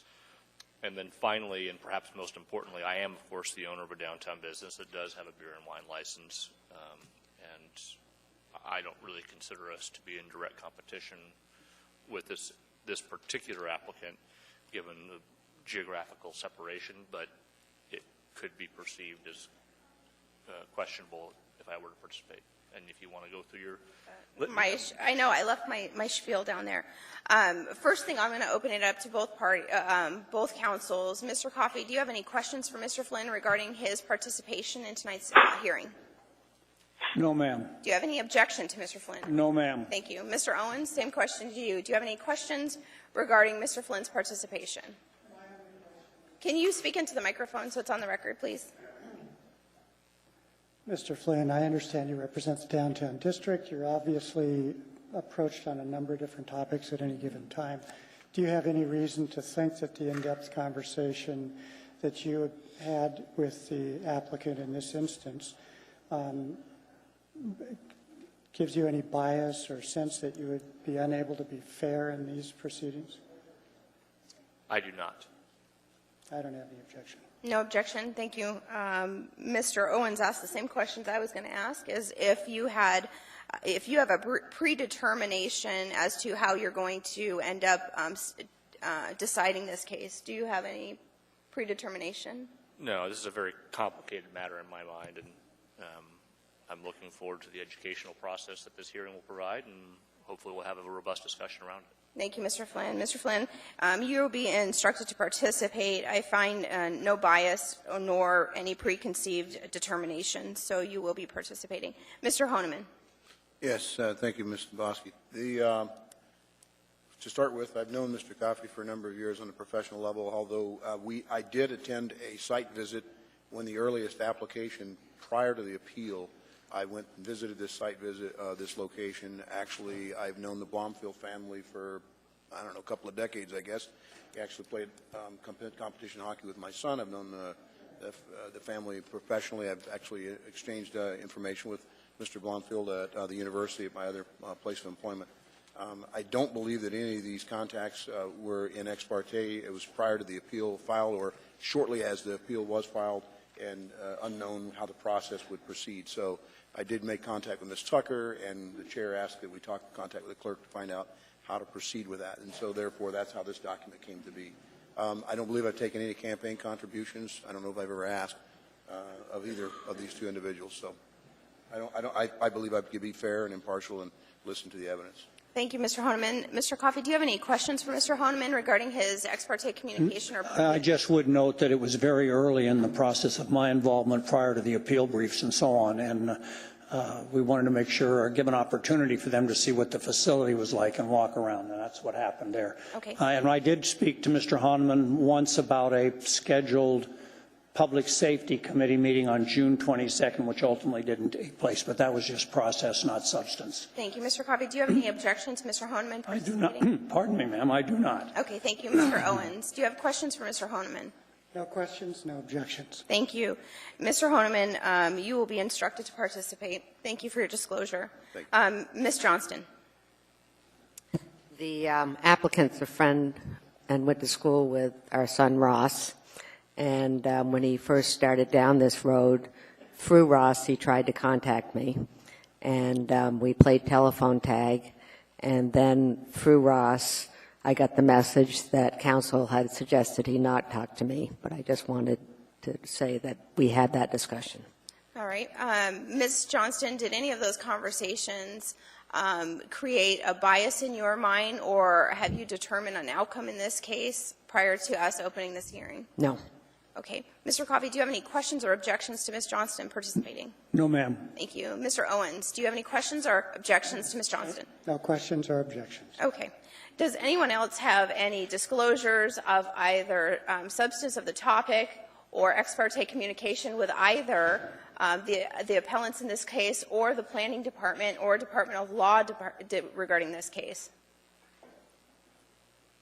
I see none. There's one last disclosure. That's mine. And I'm not sure exactly when it happened, but sometime this summer, before I was aware that there was an appeal in process, I did go to the establishment and buy some fish and chips. They were very good. But I do not believe that clouds my judgment or biases me in any way. But it was sometime early summer when that happened. So, like I said, I don't have. I have bought stuff at the establishment, but that was the extent of my ex parte communication. But I do want to disclose it. So, Mr. Coffey, Mr. Owens, do you have any objections or potential? Since the food was so good, of course, we have no objection. Mr. Owens? No. Okay, thank you. Mr. Honeman? I failed to disclose I also made purchase while I was visiting. Okay, thank you. With that, I believe we have, Mr. Hall. I didn't ask Mr. Hall. Mr. Hall, do you have any disclosures to make regarding this case or ex parte communication? I do not. Thank you. With that, we do have a full body of 11 members that will be participating. Mr. Owens, Mr. Coffey, we had discussed before, whoever gets to go first, the opposite person gets to go last. So do you both, I'm assuming, Mr. Coffey, you both agree that you're going to go first? I thought that was in the stipulation. It may be. Since we have the burden. It's been a couple of months Yes, since we ma'am. wrote it. So, okay, wonderful. You okay? Mr. Yeah. Coffey, you have 20 minutes to present your case, of which time, if you'd like to have anyone else talk or reserve time, just give me the wave. Yeah, well, Madam Chair, my client is going to testify, and I know there's some people here for the public testimony, but he and I are in the 20-minute bracket, so we're aware of that. And just for the record, because this is a hearing, when testimony is given, the clerk will swear you in under oath, and you will be given, a formal testimony. Okay. Mr. Coffey, please proceed. Thank you. Thank you. Nice to see you all this evening, and nice to have a full house here on this matter. I'm Dan Coffey. My clients are Mr. and Mrs. Blomfield here, and they are the owners and operators of this facility. This is an application of a first time. We've never seen a situation where a mobile food unit before has come before you asking for the ability to have a land use permit that would allow the sale of beer and wine with food service. So we're starting with new grounds. And there's reason for us to investigate deeply and thoroughly, as Mr. Flynn said. There's some complications, and we got to be sure we're into this well understood and well thought through before we proceed. So I'll try to answer the question of why should this mobile food unit be licensed. And I would point you to basically three things. My June 10th brief, we discussed the matter in great detail relative to the Downtown Comprehensive Plan and the 2020 Comprehensive Plan. The goals and policies of those two plans, and in particular the goals and policies of the Downtown Comprehensive Plan, are substantially met throughout in many different ways, as we've enumerated in our brief. There's 3 or 4 pages in the middle of the brief that talk about this goal, this policy, and how we meet it. I would note here, too, that this is an east end of downtown, an area we've approved a redevelopment plan for with deteriorated property status and so on. And this is on that side of the line, and we should be encouraging the kinds of developments that are innovative, sort of unique, different, to help us move and improve the east end of town. The June 10th brief also dealt with the code provisions in our municipal code that dealt with what is required to meet when you have a liquor license application. And again, every single one of those standards has been met. Finally, the staff analysis itself, the ones who are opposed to us, has said every single standard, quote, is met, except for one. That one is connection to sewer and water. This facility is connected to sewer and water by a quick connect. Sewer and water lines were installed by AWU. DHA, our Department of Health and Human Services, thinks it's a wonderful thing. Our former, one of the people who worked out at the Permit Center, Ron Thompson, was moving to have the restriction on sewer and water connection removed.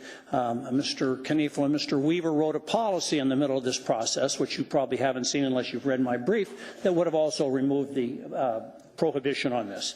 But it is in the code. Title 16 and Title 23 both say thou shalt not be connected to sewer and water, and that's the result of a political struggle 20 years ago when these things first came into existence. We have two solutions to that. One is allow Quick Connect. I've submitted 2 amendments to you folks with a supplemental filing last Friday that would show you how you could make those changes, and they're certainly more sanitary and safer.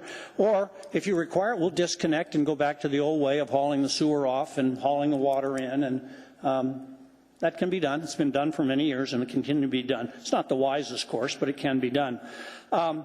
So the proposed changes are in your supplemental materials. And what we do tonight, and whenever you get around to deciding, is we ask your approval. We have submitted to you proposed amendments to the resolution that staff had prepared. First proposal is we're never going to be able to comply with the building code because of the nature of the structure. That's why these units are not required to meet building code standards in the first place. So when they put that in there as paragraph number 2, there's no way. You keep that in, we're done. Secondly, we ask you to allow us to build a big enough deck so that we can actually serve our people basically during the summer months on the outside. They limited us to 240 square feet. We said, let us do up to, but not more than 500 square feet. I would hope that you would have an opportunity to read all the materials, what the staff has submitted to you and what we have submitted to you. I think we've covered the waterfront with every single issue that could be here. So if you do that, I think, and adopt this and allow this to proceed, I think you're going to see an innovative sort of surge. You're going to hear about that from people tonight, about how this is new, this is different, this is imaginative, and it can help us in the downtown area where we definitely, particularly on the east end, could use some. And my client is here, and Madam Chair, how much time did I use? You have 15 minutes and 25 seconds left. Boy, I am short-winded tonight. Thank you. Go ahead, you're up. And Mr. Coffey, is it your intent that he's going to be providing testimony to the Assembly? I'm sorry? Is it your intent that he's going to be providing testimony to the Assembly? He's going to talk about that. All righty. If you'll step up to the microphone. Ms. Domboski? Yes. I don't know if it's appropriate to question during the 20-minute. We're going to take questions after. That's one thing. Thank you, Mr. Flynn, or Mr. Honeman. After the presentations are given, at the very end, the Assembly members are going to have the opportunity to ask questions of both councils. And if you have questions for the people that are testifying, obviously that doesn't. The Assembly member questions do not count against their time. Is what I'm trying to say.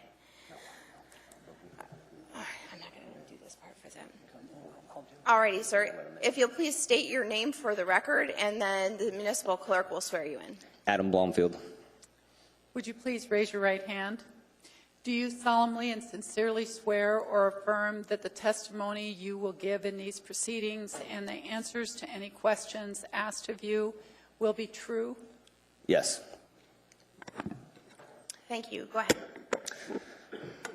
Well, I should probably start by apologizing in advance. Public speaking is not my forte. But thank you, Mr. Chair and Assembly, for hearing us out tonight. I just want to give you like a brief background of, how we came into business and how we started here. But Elise, my wife, and myself are second-generation Alaskans. We were born and raised here, and our parents also. And we bought a condo right out of college that was downtown, and then promptly sold that right after school, and then invested in this quarter-acre of downtown property in the periphery of downtown Anchorage, the east side.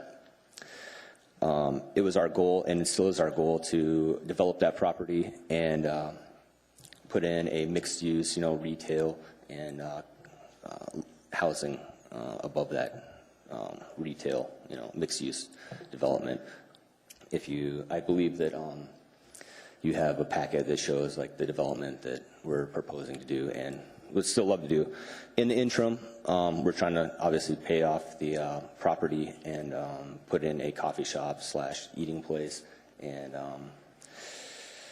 we're trying to answer the call to our patrons and serve them beer and wine, which is, they show up and they say, how come we can't have a beer? I'm like, well, it's not really that easy. So, not trying to take up your time, but as far as developing East Downtown, we're there. We're on the ground.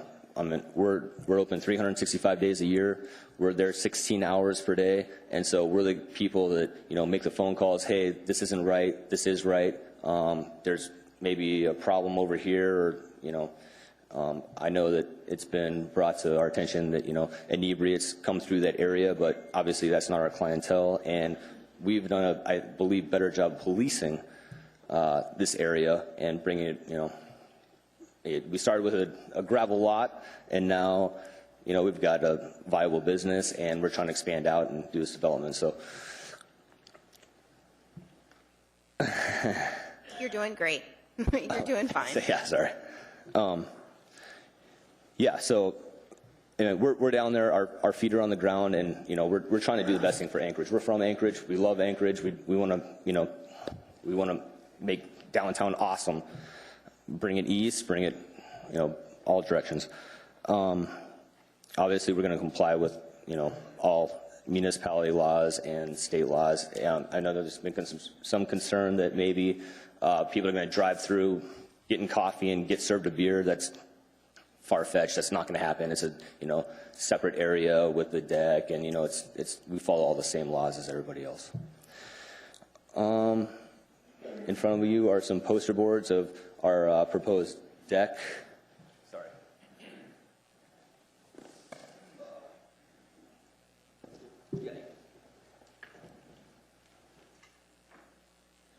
You can see, you know, the proposed deck that we, you know, actually want to serve on. We're great neighbors. All of our, you know, there's a housing complex right behind us that, you know, we're very involved with. There's the fire department straight across the street, which we have a petition, and numerous members of the fire department and police department alike, because they have a substation there, have signed, as well as our customers. I believe that's it. Any questions, comments, concerns? Mr. Blomfield, I'm going to go ahead and pause your time. Mr. Coffey, you have 11 minutes and 25 seconds left, but because, don't go anywhere, because you are standing here testifying, I am going to give the opportunity to the Department of Law to ask you questions, okay? And Mr. Coffey, if he has additional questions, he'll be able to follow up, okay? Mr. Owens, do you have any questions for Mr. Blomfield?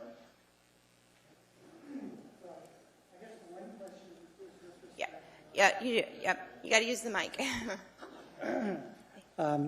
Only with respect to your comments about the concern about the drive-through nature of alcohol sales. I understand you're saying that that isn't what you intend to do. My understanding as well is that this is a restaurant and eating place application for the license, so it would be consumption on the premises?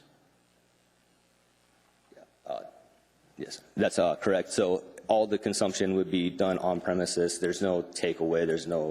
It's on a deck outside, similar to a place in Juneau called Tracy's Crab Shack. They have a place on the wharf that is a mobile food unit that does the same sort of, you know, beer and wine sales. And then apparently there's a salmon bake back in. I'll mention that in rebuttal. All right. Yeah, or Phyllis's Crab Shack, same sort of. Mr. Owens, do you have additional questions for Mr. Blomfield? How would that work in the winter, as far as your deck area? Yeah, that's a great question, and we are primarily, you know, just going to be mostly in summertime, and then obviously the special events like Frondezvous would be a really good time for us, so we'd love to have people out there for Frondezvous because we're right there on 4th Avenue. Yeah, obviously the deck doesn't really work in the wintertime as well. So in the winter, patrons will be in the structure in the mobile food unit. If they're going to have a beer or a glass of wine, they have to be inside the structure. Yes. Okay. Anything further, Mr. Owens? No. Before I go to Assembly members, I'm going to let Mr. Coffey redirect if you'd like to clarify anything or ask questions of Mr. Blomfield.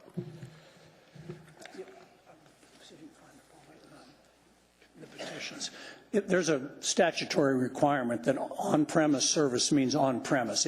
Nobody's driving up to the window. Are you asking questions, or should I start your timer again? Oh, no, I thought I'd misunderstood you, ma'am. I thought you wanted some clarification on that. No. Just, do you have questions for him? I think there's some Assembly members that have questions. Well, I would have one question. Okay, go ahead. Where are the petitions? Right here. We have them. Okay. Oh, hand it in. Fine. Thank you very much. Okay, thank you. I'm going to go to Assembly members for questions. Mr. Honeman, you're up first. Thank you. I'm intrigued by quick disconnect, followed by takeout.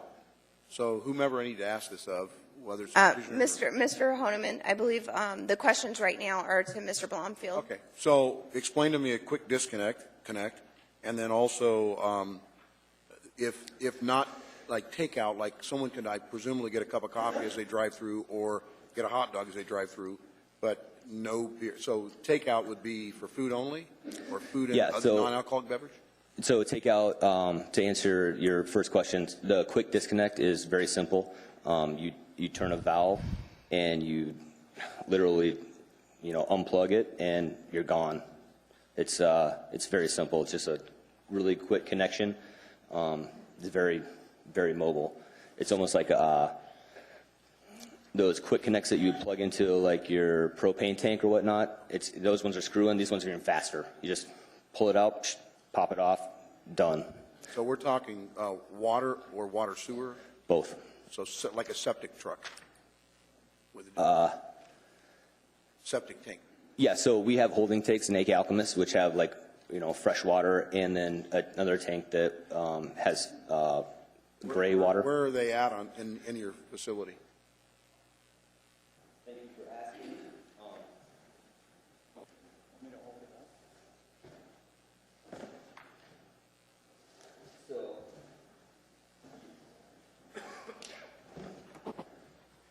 I can come to the middle.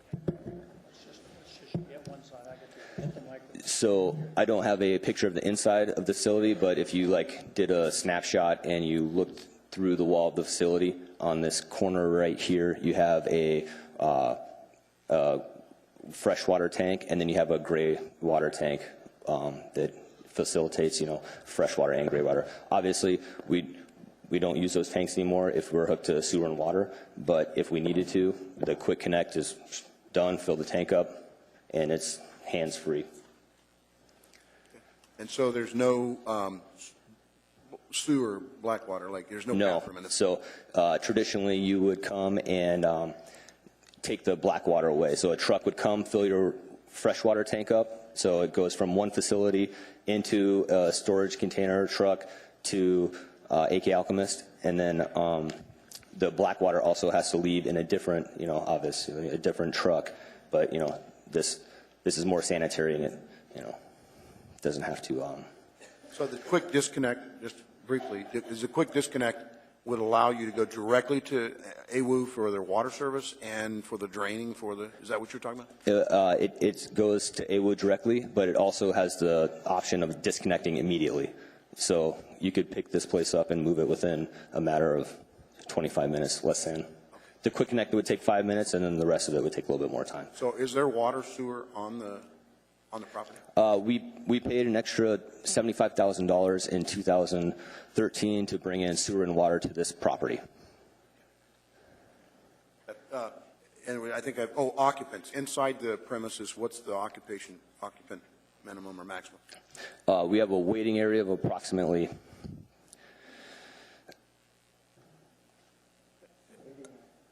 Is the fire department 8. giving you an occupancy rating? Yeah, so we don't have an occupancy rating or capacity per se, but in all reality, the occupancy would be 8 people inside, 9 people, not including staff. That's the questions I have now. Thank you. Mr. Evans. Oh, sorry, Mr. Flynn. Sorry, Mr. Evans. Mr. Flynn, you're in queue first. He's better looking than I am, I know. And Mr. Honeman, if you don't have bathrooms, you can't have an occupancy. That's the reason they don't have an occupancy rating. Mr. Blomfield, this has been held out as being akin to a beer garden, such as they have in Bavaria. Visited one this summer, very nice. Have you given consideration to a seasonal permit for beer and wine service so that you don't have the winter issues? How have you discussed that or contemplated that, if at all? So We have contemplated that. We have discussed that, but I wouldn't want to be handcuffed by a seasonal permit. I mean, we want to go for rendezvous. We want to, if somebody wants to come inside in a February dark day and have a beer at AK Alchemist and get some halibut tacos,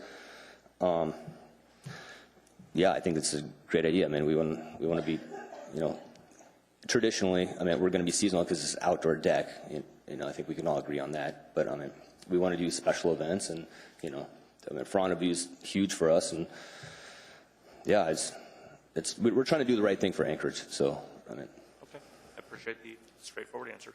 Thank you. Mr. Evans, did you have a question or comment?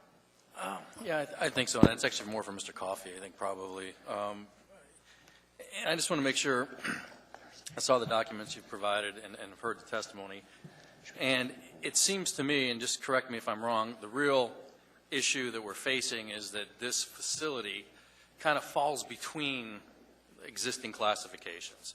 It's not really a mobile food unit because I think the idea of mobile food units originally was much more mobile. This is a establishment that's kind of meant to stay there. It's not on wheels or anything like that. It could be moved. Houses could be moved. This just could be moved easier. And so the problem is that we either have the mobile food unit can't be attached to sewer and water currently unless we change that. Or if it's a building, it has to have the building permit issues, which a building of this nature does not comply with. And cannot. And cannot. And so basically we almost have a new type of, in a way, a new type of building that might need its actually own designations and rules. And the only reason I say that is because these Connex buildings, we recently went on a trip out to different places, different cities in the country for housing purposes. Mm-hmm. And actually in some of those, they're using Connexes as very small apartments in their urban areas. And they're very attractive, they're very nice, it's a really good option. So, I mean, I'm supportive of this concept, and I just, I want to make sure that, we do it correctly so that perhaps the answer is to just address more broadly having an exception for Connex type buildings, not be, feast or foul. Well, but some of them are Connex, some of them are wood frames, some of them are vehicles. Benny's Taco Wagon is an example. So you do have as I said when I started, a unique situation with regard to this. This is neither fish nor fowl, perhaps we could say. And so what I would consider is not so much the necessity of having a universal sort of scope of how you could do this or not do it, because this is a conditional use. And every conditional use is based on the conditions and those imposed and those that exist on the site or the facility.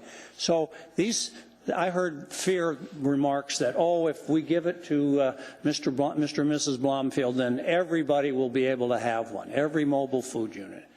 Well, they won't. They got to come in front of you. They got to go in front of the staff, and they have to demonstrate that they meet all of the standards, meet the comp plans, and can operate in an efficient and effective manner. So the floodgates aren't going to open. And frankly, if you read Title 23 and Title 16, the definition in 16 and 23 directed particularly to mobile food units, then you'll see that there is a whole host of requirements already in place. And if you look at our brief, you will find the permit of this facility as a mobile food unit. Okay, Licensed and so we're on. still in the question phase, Mr. Coffey, so I just want to make sure we get everybody to ask questions. Mr. Evans, does that conclude your questions? Okay. Now I'm going to call on Assembly Counsel Julia Tucker. During these quasi-judicial procedures, Assembly often relies on counsel, and counsel is afforded the opportunity to participate. Ms. Tucker. Thank you. I have a question for Mr. Blomfield on the issue that you gave some testimony on, and then I think Mr. Flynn added some comments, and this is about your occupancy rating.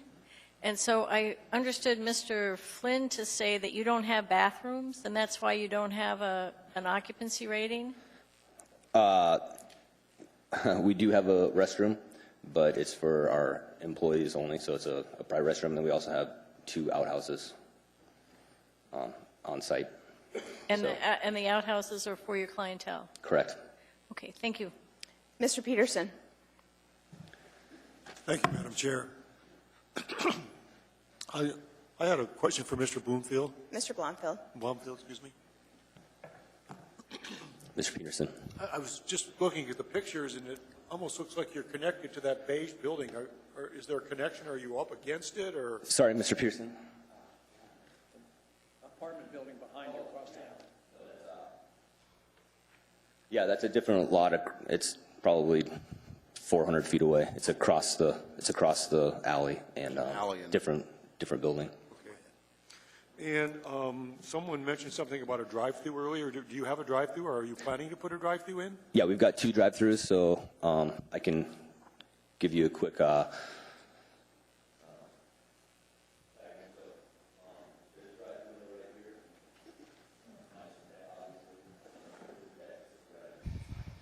Oh, okay. The deck hasn't been built yet. Oh, okay. You just have to talk into the microphone. Sorry. Everything has to be recorded. No worries.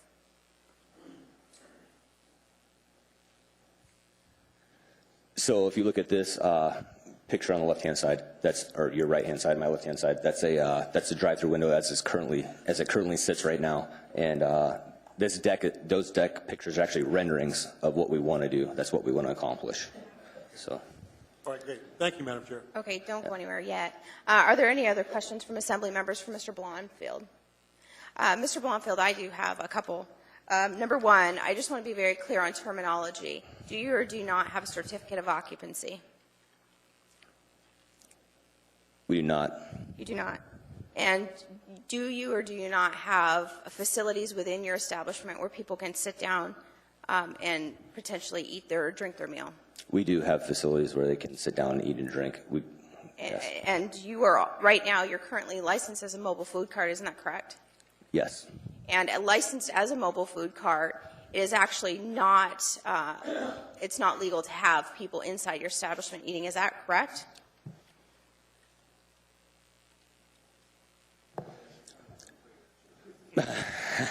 No, that's not correct. So. Okay, so you're saying as a mobile food cart, it's okay for you to have people come in, sit down, and eat without a certificate of occupancy? I believe so. So it's kind of a gray area, and in this current, the current law, I'm not exactly for sure, but I believe that it's just fine. I know that obviously you can walk into the facility, but as far as sit down and eat, they did put out a new policy since we applied that says you're not allowed to have any seating. Who's they? Building development. Okay. And my last question, as a mobile food cart, current code currently, is it your understanding that current code prohibits you from hitching up to water and sewer? Yes. And you went ahead and hitched up to water and sewer. Is that correct? That's a great question, and I think it it takes a little more time than just a yes or no answer. I read the briefs. Are you or are you not? You've testified today. You are connected to water and sewer, correct? Yes, and so in 2013, I approached DHHS and I said, hey guys, here's my plan. I want to hook up a quick disconnect to water and sewer. And they go, this is the best idea we've ever heard. It's more sanitary. You don't have the trucks coming in and out, taking fresh water in and gray water out. And this is perfect. We wish every cart could do this because it's what should happen. So they approved verbally connection to sewer and water, and then I went through and got engineered stamp plans that I submitted to AWU, and they also said, this is awesome, we're in the business of selling water, so let's sell some water. So I went through the appropriate steps, brought in sewer and water to the facility, and then when the building department got a hold of it, they said, whoa, there's an antiquated law that says you can't connect to sewer and water. And I said, well, what's connecting? Is it, hard plumbed? Is it, quick connect? I mean, it could take me 3 minutes to disconnect theoretically. So that's where the conundrum lied. Okay, so I need to be very clear for for the questions that I'm asking, because what the Assembly is deciding is not whether or not the law right now should be changed or all those things. Right now, what we're reviewing is the decision of the department director to deny this beer and wine permit, and if, in fact, that's supported by law. So the reason for my questions is just to establish exactly, on the record where you're at. Okay, So that's why I'm asking, Understood. those questions. So we had an inspector come out and they said, you're connected to sewer and water. So at that time, it was maybe 3 weeks ago, I disconnected sewer and water. Okay. But do I have the ability to connect to sewer and water? Absolutely, 100%. Okay. Thank you for that. Thank Are you. there any additional questions? Seeing none, Mr. Coffey, you have 11 minutes and 25 seconds reserved. Are you ready? Are you willing to, do you want to use some more of your time, or can we go on to Mr. Owens? We'll wait till the council's done. Wonderful. Thank you for your testimony. Can I Yes. just tell you one thing? We have 3 or 4 people who want to testify at the end, so we'd like to be able to ensure that they can come into the room before we're done. Oh, you mean during the public testimony portion? Yes. Absolutely. We'll make sure to make an announcement. Madam Chair, I've got yes. one quick question. Mr. Trainee, who is your question for, sir? Looking at this photo, Mr. Blumfield, I see a sign here that says no persons under 21 allowed. Does that mean inside your building or on the deck? On the deck area where we will be serving alcohol.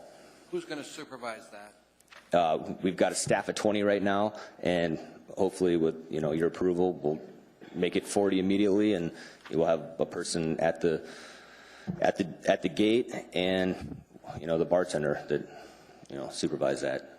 We're trying to do the right thing, guys. Thank you very much. Sir, thank you. Thank you. All right, Mr. Owens, we will reserve 11 minutes and 25 seconds for Mr. Coffey.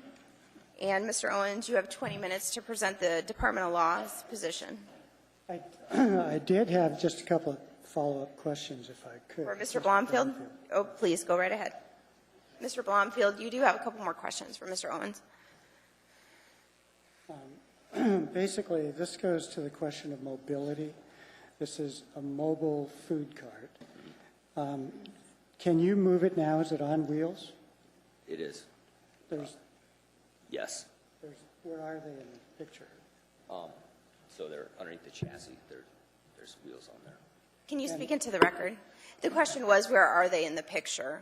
The wheels. They're behind the skirting, as they call it. It's the silver lining at the bottom. There's Thank you. wheels under the silver lining. Thank you. I can resist. Good, I like that. So, in your business plan with the decking providing additional seating and the like, how does the deck fit into the notion of mobility? How would you move it?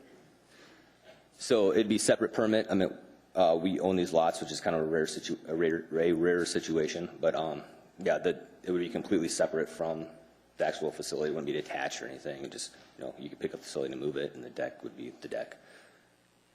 Versus, we just want a structure that's blocked off so that we can control alcohol sales and whatnot. So the purpose of the deck is to keep everybody cradled. But for purposes of the liquor license and the conditional use request, the deck is proposed to be the seating area for consumption of the alcohol on the premises, and the premises are a mobile food unit, right? Correct. Yes, we can move the deck in. But is it affixed to the ground The deck's not there yet. when it is constructed? No, it's just a Freestanding? freestanding deck. That's all the questions. Mr. Coffey, do you have any follow-up questions based on Mr. Owens' questions? No, they answered the last one, the freestanding. Okay, thank you. All right, Mr. Owens, are you ready for your presentation? Sure. Okay, I'm going to go ahead and start the timer. You have 20 minutes, sir, and you may reserve as much of that time as you'd like for after public testimony. I'd like to reserve 5 minutes. Okay, I'll let you know at the 15-minute mark. Thank you for your attention, everybody. And again, getting back to the nature of my last questions, this is fundamentally a request by an owner of a mobile food unit that has a health service license for a mobile food unit, and it's a permit. And they want to get a business license for a restaurant or eating place. They're seeking approval as a conditional use, and the criteria is all addressed in staff's comments. Council has addressed them as well. But in addition to the strict requirements of the code, there's the provision that allows the assembly to impose limitations as well. And this issue, as you've already noticed, raises some important policy concerns. The issue of whether or not the sewer and water should be quick connect or quick release is a little bit of a red herring, in that the real question is whether or not we want to extend the privileges of beer and wine sales, which are required to be consumed in the premises, to what's been characterized and classified as a mobile food unit. Now, the staff presentation, the staff information that's been given to you, was prepared with the notion that there would be 8 conditions applied were the application to be approved. And the first condition that staff assumed would be approved and complied with was a requirement for a building permit. So looking at the staff presentation, the staff information, it assumes compliance with the building code.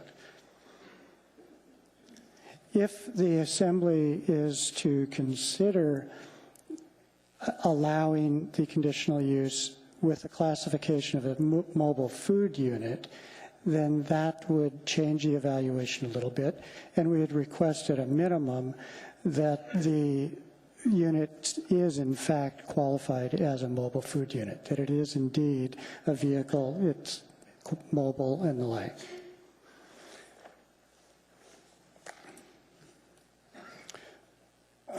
Key points about this include the fact that this is going to be used by the public. It's a new concept for a mobile food unit. Now, the information, the brief submitted by council indicates there's nothing in the code that prevents the public from entering a mobile food unit, but on the other hand, there's nothing that authorizes it either. The Assembly, though, through this process can require a building permit as a condition to the conditional use for the restaurant license, just as it can require verification that it qualifies as a mobile food unit. The policy concern really comes down to whether the municipality should allow businesses to invite the general public into structures to eat and drink without requiring those structures to meet the minimum requirements for public safety, health, and general welfare. The building code, as a general rule, applies to structures. It's a very broadly worded characterization, applies to anything that's being used for public purposes. And it applies unless there's a special exemption that carves out a special niche for a certain classification of a structure. There is such an exemption for mobile food units, and the code assumes mobility is a key component of that exception. So the unit is supposed to be capable of being moved. It's limited in size to 8.5 feet wide by 48 feet long. It has to be licensed as a vehicle, and it has to, and therefore it's really governed a lot by the Department of Transportation, state.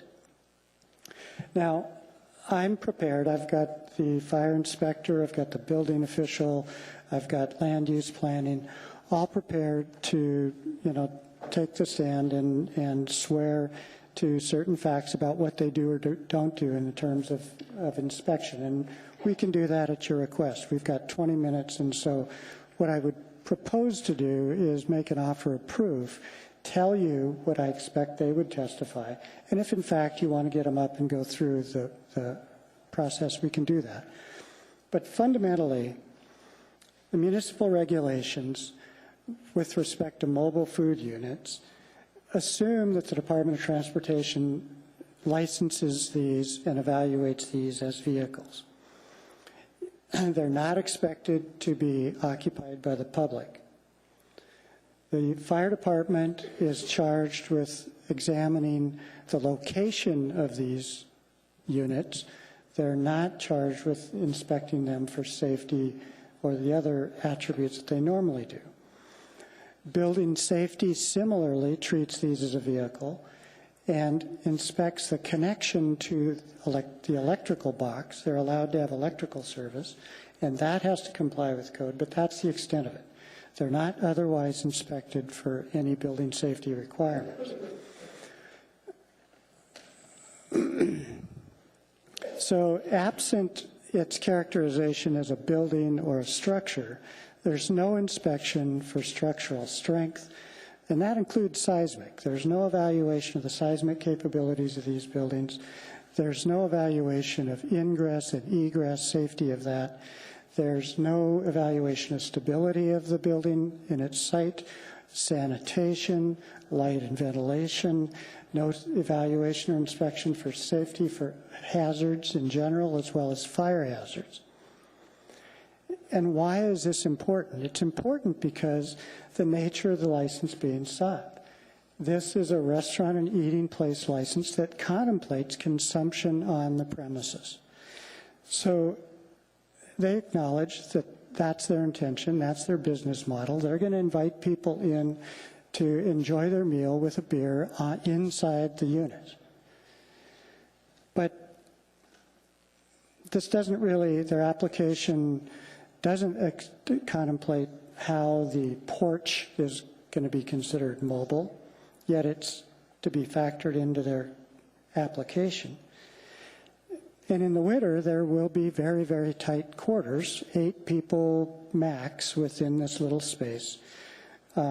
And there'll be no requirement or no compliance with safety regulations. This isn't, I submit, good public policy.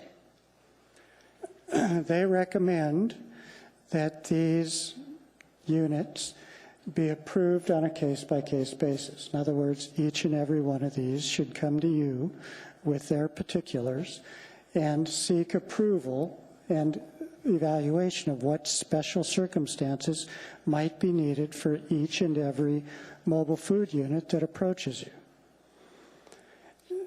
I'm not sure you really want that job. Suggest instead an alternative, and that basically is to apply procedures that have already been vetted. We suggest an approach that's already been subjected to review by prior assemblies, the administrations, and that fundamentally comes down to the fact that when you've got 2 competing provisions of the code, one involving mobile food units, one involving restaurants or buildings, that you apply the provisions that provide the greatest safety to the general public. That is in existing code, AMC 2310 101.3 and 101.6. Always default to the measure which provides the greatest safety to the general public. And it is in consideration of that this application means that if these business owners are going to be inviting the public into the premises to consume beer and alcohol, they should be required to meet the minimum requirements for public safety and health set by the building code.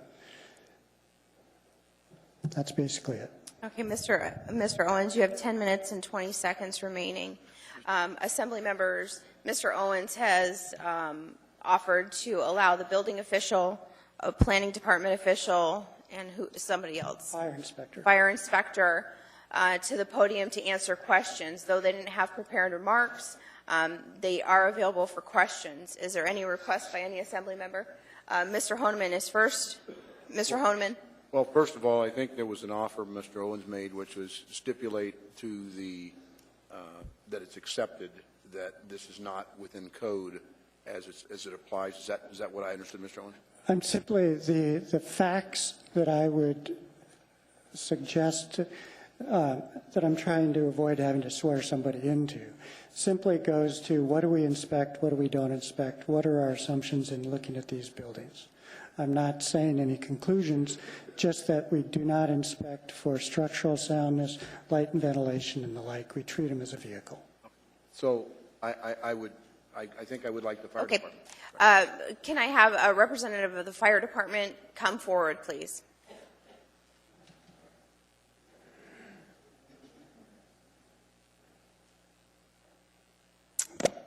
Good afternoon, Ms. Hill. If you'll just state your name for the record and then face the municipal clerk and she'll swear you in.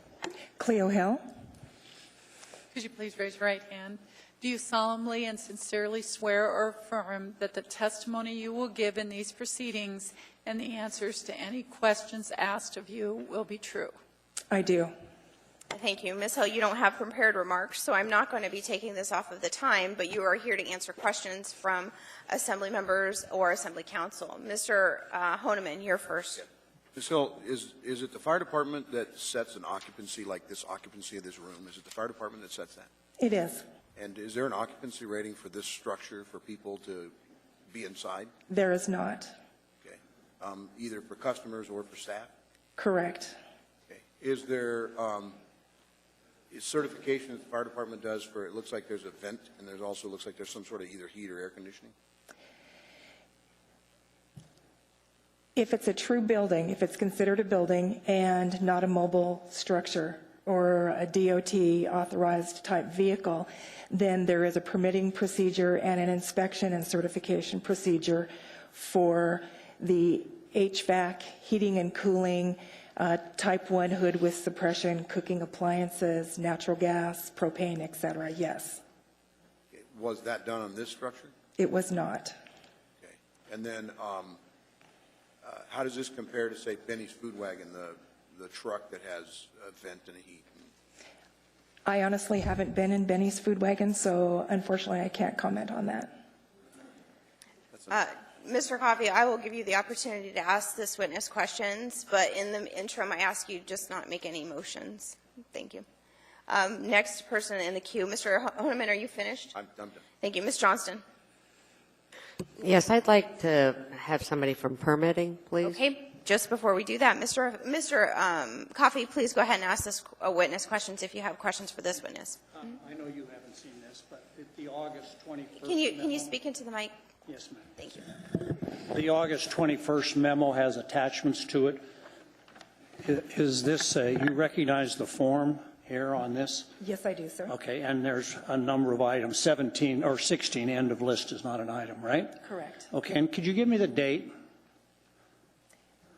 February 4th, 2015. Okay, and then I'm going to turn the page, and I'm going to ask you if this is the same form as the previous one. Correction, May 13th, 2015. So later than the one I showed you first, right? Correct. And now, one of those items is plug-ins in a storage container. Correct. Did you see that? This is not my inspection, Okay. sir, so I did not see that. Okay.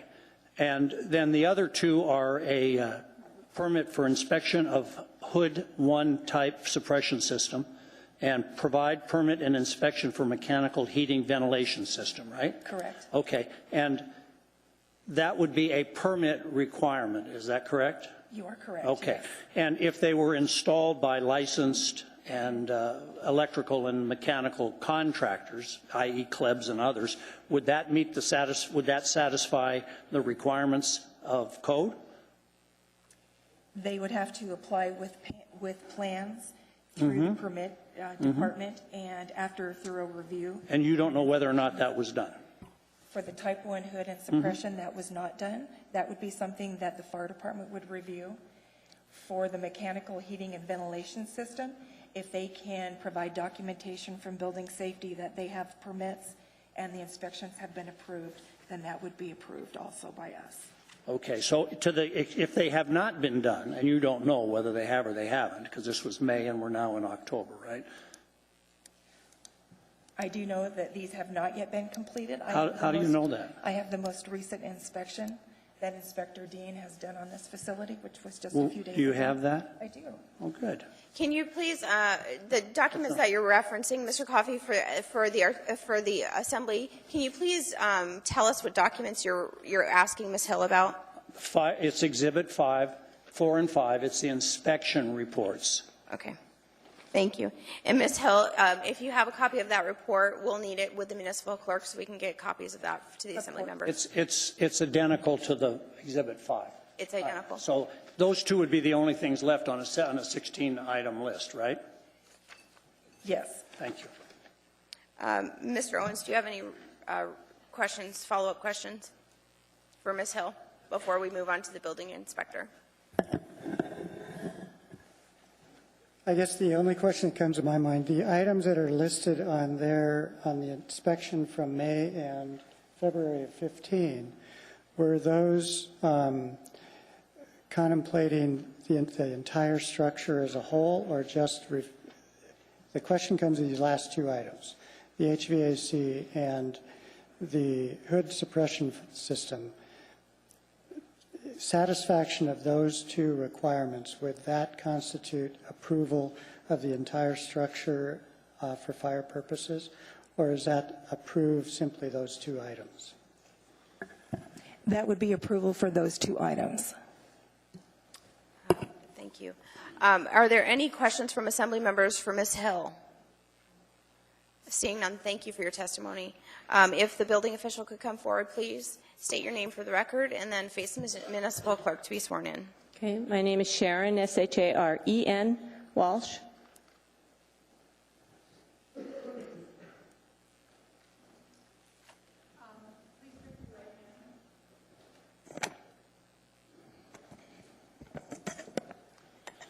Do you solemnly and sincerely swear or affirm that the testimony you will give and the answers to the questions asked of you in these proceedings will be true? I do. Ms. Johnston. Yes. Could you tell me if this facility currently is meeting all code requirements for a mobile food unit? With the clarification of whether or not it's connected to water and sewer, it does. So the size, the fact that it does have axles, all meets code? Correct. Okay, thank Presuming the axles are operating in operable condition and so on. Okay, thank you. Mr. Steele, do you have a question for Sharon Walsh? I do, Ms. Walsh. If that deck, rather than being an aluminum deck, were built to code as a deck, and the mobile cart parked up next to it, I presume they could even build it such that it could have a tarp or a canopy on it, but would that be legal on the lot, assuming lot line and lot size and things like that? Off the top of my head, and the dimensions of the deck, I couldn't give you a correct answer on that. I could tell you if the deck is under 30 inches, the surface of the deck is under 30 inches in height, then it would not require a building permit, and it wouldn't be something we would inspect. So there would be no requirement for structural, even if it were used by the public or as a business? That would be getting into a land use issue that isn't related to the permit question. Thank you. Are there any other questions from assembly members or assembly council for Ms. Walsh? Ms. Tucker. Thank you. Ms. Walsh, on the question of the addition of a non-permanently attached deck to the mobile food cart, would you be the person to answer whether items such as a deck are currently allowed for other food carts? And if you're not the person, then who would answer that? Ms. McConnell from Planning may be able to answer that, but I would say that there are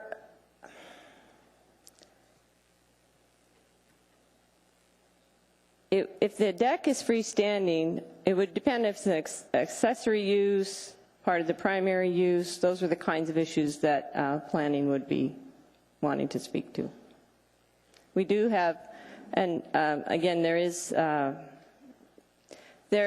in regards to building permits, every structure on a property, even if there's more than one structure, would require its own permit if we were talking about structures. So if you had a freestanding deck that was over 30 inches in height, it would require a building permit. If you had a building, a regular building, it would require its own building permit. If the deck's attached to it, like in a house, it would all be one permit. Right. I guess my question was a little bit different. Assuming that even in a situation where a building permit wasn't required, in follow-up to your testimony about a deck under 30 inches in height, you wouldn't require a building permit. Is the requirement for a building permit, the non-requirement in that case of a building permit, does that mean that mobile food carts can build decks that are under 30 inches? If you know, if you don't know, then who do we need to ask about that?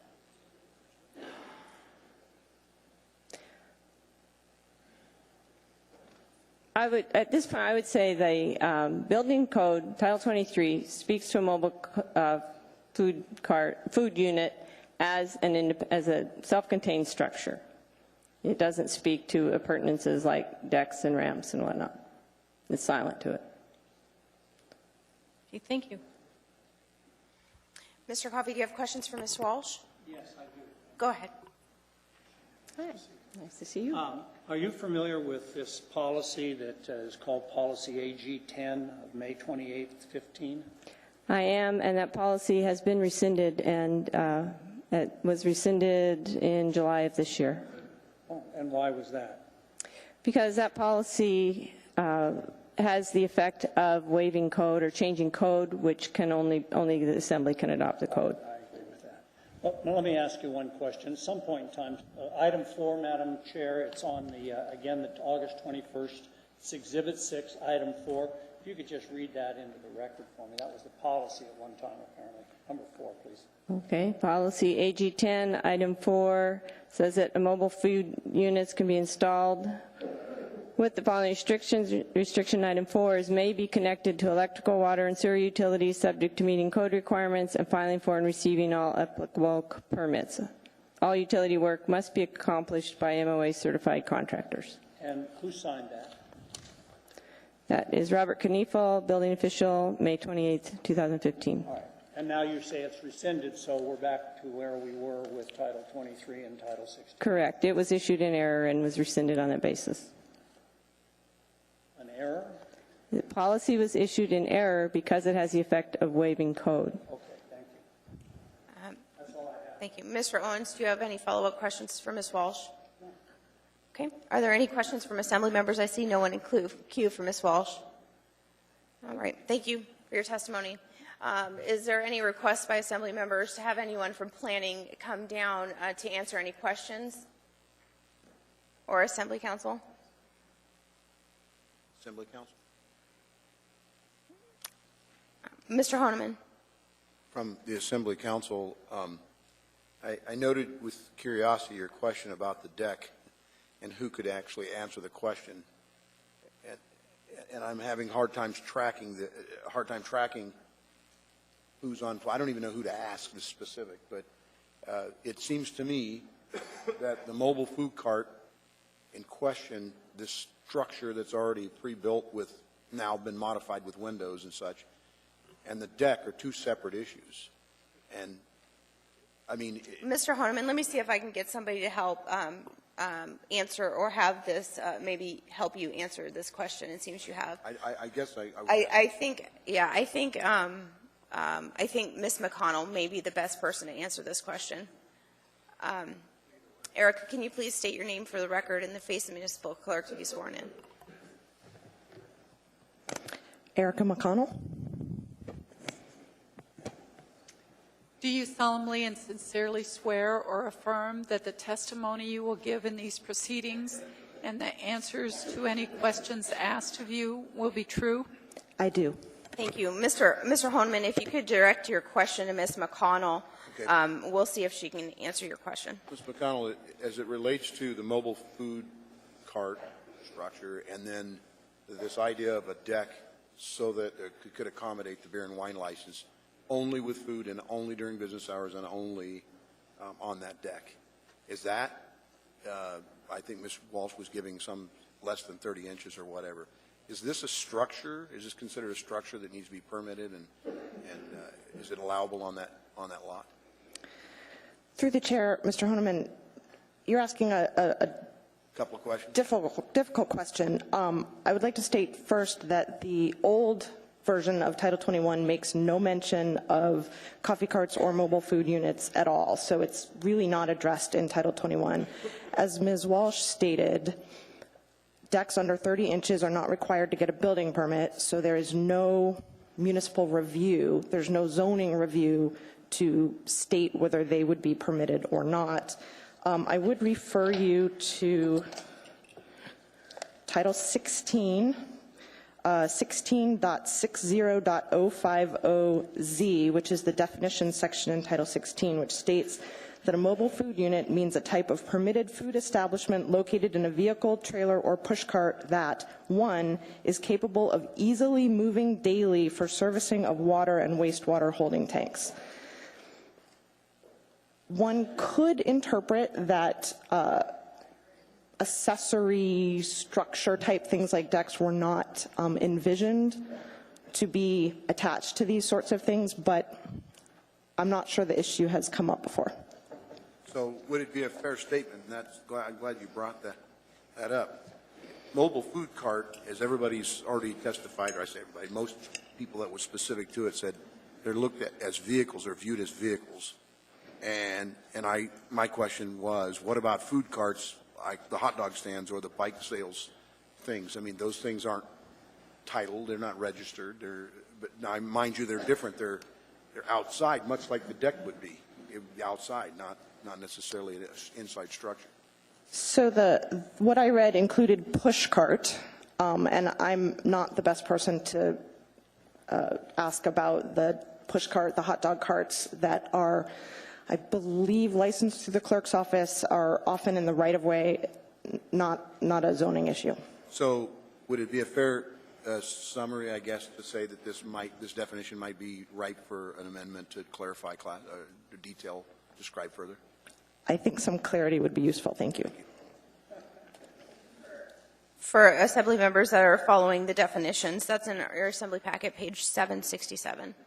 Are there any other questions for Ms. McConnell? Seeing none, thank you, Ms. McConnell. Okay, so with that, Mr. Owens, you have reserved 10 minutes and 21 seconds after public testimony. Mr. Coffey, I'm sorry, I didn't ask you. Did you have questions for Ms. McConnell? I'm more than happy to bring her right back up here for you. I just don't want to miss you. I'm trying to be fair. You are, I know. These are things that are beg for solutions, all of them, because there's a lack of clarity across the board. So Well, that's fine. thank you. Okay, so we're going to go ahead and reserve 10 minutes and 21 seconds for Mr. Owen. At this point, I'll ask someone from the clerk's office to go out in the hallway there and make sure that Mr. Coffey had people that wanted to testify on this matter. If you could please just make an announcement for me. In the meantime, if there's anyone in here who would like to testify on this matter, this is a quasi-judicial matter. You will be sworn in. Wonderful. Please come forward. State your name for the record, and then you'll face the municipal clerk, and she will swear you in. Good evening. My name is Carrie Lindo. Do you need me to spell it? Please do. C-A-R-R-I-E. And the last name is L-I-N-D-O-W. Thank you. Please raise your right hand. Do you solemnly and sincerely swear or affirm that the testimony you will give in these proceedings and the answers to any questions asked of you will be true? Correct, yes. Thank you. You have 3 minutes to provide testimony. Please feel free. Go ahead. Great, thank you so much. Thank you for having me this evening. My name is Carrie Lindo, and I'm the daughter of Sig and Gail Jokiel. I am a small business owner here in Anchorage, Alaska. I am also the YWCA board president, and most importantly, I'm the mother of a 6-year-old little lady. I've known the Blomfield family my long existence, and our families have both been had a lot of entrepreneurial spirit within this town. And this is not the first time that I think a Blomfield or a Jokiel has been in front of the assembly trying to find a way to an effort to improve our community. Both of our families have been involved with hockey rinks and sports facilities, construction and environmental businesses, in and out of restaurant and pub businesses. So we come from a long line of entrepreneurial spirit. I am a big ambassador for our state and for our city. As I said, I was born and raised here. I talk about it constantly. I'm going to still say early to mid to late 30s, and I'm an advocate for my friends to stay here or to move back here. This is a wonderful town. What I sell them on is how quickly we can make a difference in our community. It's important for me when I'm trying to get friends to move home or to stay here to say, we can come and speak in front of our assembly.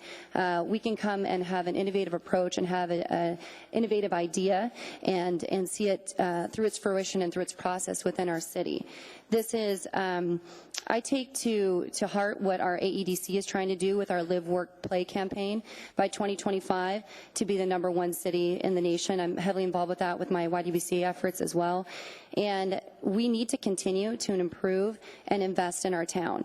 And I think that what we have in front of us today here is a great opportunity to help young entrepreneurs to send that message that we can be having an innovative idea that can add quality in the direction that we're trying to head in our downtown area.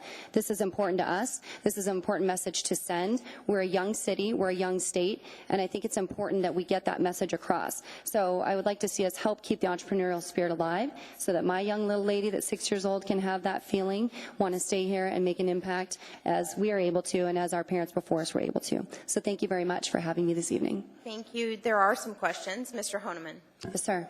First, welcome. Good to see you again. Thank you. Disclosure, I do know Ms. Carey. I actually went to her wedding in Kenai. It was a beautiful event. Good to see you. Thank you for your service to our community and YWCA. And also, my question would be, is it also important to follow the rules that are established for businesses and such? I think that that is a fair question. I think that what's been said here tonight very much, though, is that there is an area of clarification. And I do not believe that status quo is always the way things should stay. I was very happy to have Adam ask me to come and speak in an entrepreneurial spirit about something new and innovative. I think that safety is very important. I think that that should be addressed. But I think that there is a lot of clarity that could be added to this conversation, and that it's important that we do that. Thank you. You're welcome. Ms. Johnston. Yes, ma'am. Hi. Hi. You have a brick and mortar bar and restaurant, correct? Or you have had? Yes, I've been involved. Okay. Yes. And do you see any problem having to gone through the process of a brick and mortar with having somebody that doesn't have to follow the same rules in the name of innovation? In the eyes of, would it be a competitive advantage to have a vehicle that could pull in and pull out versus a brick and mortar building? I think that's an interesting question. I think that it's a question of times are changing, and other cities and towns across the nation are discussing that as well. I think that as an entrepreneur, I would rather err on the side of working with someone that is doing something unique and different than saying that it's an apples to apples conversation. You're welcome. Are there any other questions from Assembly members or Assembly Council? Seeing none. I'm going to ask a technical question because I'm not really a lawyer. Julia, is it appropriate for me to ask either councils if they want to ask the speakers questions? I'm not sure if we covered that in the stipulation. I don't recall. I don't see any problem with that. Okay, I just want to be overly fair. Mr. Coffey, do you have any questions for the witness? Thank you. Mr. Owens? Okay, thanks. Thank you for your testimony. Thank you so much. Have a good evening. Okay, this is a public testimony, so anybody who has an opinion or comment on this matter is welcome to come forward and testify. Welcome, sir. When you come to the microphone, please state your name for the record and spell your last name, and then you'll face the municipal clerk to be sworn in. My name's Richard Carlock, C-A-R-L-O-C-K, and what I'd like to know is... Just one moment. Please raise your right hand and face the municipal clerk. Do you solemnly and sincerely swear or affirm that the testimony you will give in these proceedings and the answers to any questions asked of you will be true? Yes. Mr. Carla, you have 3 minutes. I'd like to just know, I just want to ask a question. If I wanted to open a concession stand alongside of the road, like the latte shops, and serve alcohol to all the people that are waiting to get on the freeway, would that be cool? Sir, this is not a time for the Assembly to answer your questions. We're taking testimony on an active case that's in front of us. So if you have testimony specific to that, you're more than welcome to share that with us. I just wanted to ask the question. I'm sorry if I'm out of order. Nope, you're not out of order. I think we're taking it as a rhetorical question. I just want you to know that we're not going to answer you. Thanks. Thank you. Are there any questions for Assembly members for the witness? No, thank you.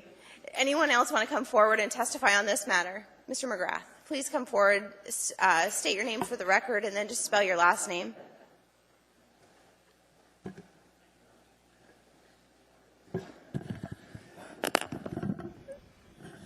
Madam Chairman, members of the Assembly, my name is Tom McGrath. Thank you. If you'll face the municipal clerk, please. She'll swear you in.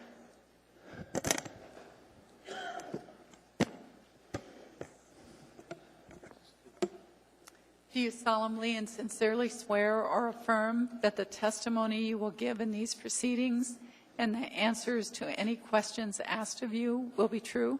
Yes. Mr. McGrath, you have 3 minutes. Okay. First, some of my testimony may have changed throughout the evening based on, I took this from the packet as it stood Friday, and things have changed since then. But following them are my observations pertaining to AR number 2015-261. Current use, Alaska Alchemist is currently operating as a mobile food unit. It does not meet the standard for AMC 23-10-104-4 as a container that's not currently licensed by the state of Alaska. There's no evidence that the container contains chassis and wheels. That might have changed. There is a requirement the unit not be connected to utilities except electrical, but in fact it's attached to water and sewer. My question is there no valid permit? Then why are they allowed to operate? Proposed use, as Alaska Alchemist proposes that they will get a building permit if the beer and wine license is given to them. Staff states that all work would be required as for any building. This would require at a minimum a site, storm sewer inlet, landscaping, parking, garbage screening, etc. It would also require that the container meets current building codes, which staff claims in their narrative it could not. Taxes. Planning staff analysis, page 9 of 11, states that taxes have been paid, but Alaska Alchemist is only paying taxes on the basis of $63,452. Business personal property taxes are usually based on self-report. According to MLS, the normal coffee carts were $60,000. In a Facebook exchange in July, the owner stated that he had many times $60,000 invested in Alaska Alchemist. If that is so, why is he not reporting and paying taxes on the real value? Tax and fairness is important to all the citizens of Anchorage. Coffee establishments run a gambit in Anchorage from Steam Dot and Black Cup Cafe del Mundo to coffee carts in a parking lot. A latte is basically $4. Some of these businesses have many thousands of dollars invested where a coffee cart has very little and only pays tax on, if it's $60,000 with a $20,000 exemption, they only pay $600 a year tax. In one case, you have a pleasing building, parking lot, and equipment which meets all the applicable code, and in the other case, you have a coffee cart that's placed in an unimproved lot that pays very little in taxes and violates all building codes except that the Anchorage Assembly is allowed to practice an AMC 23.10.104.4. Site condition, the current site condition is not accurately depicted. It is not flat. I could give you copies of what I have written. There was so much information. That would be fine. We'll just make the copies, and we'll make sure the copies are also distributed to both councils. Are there any questions from Assembly members or Assembly Council for Mr. McGrath? Mr. Coffey, do you have a question? No.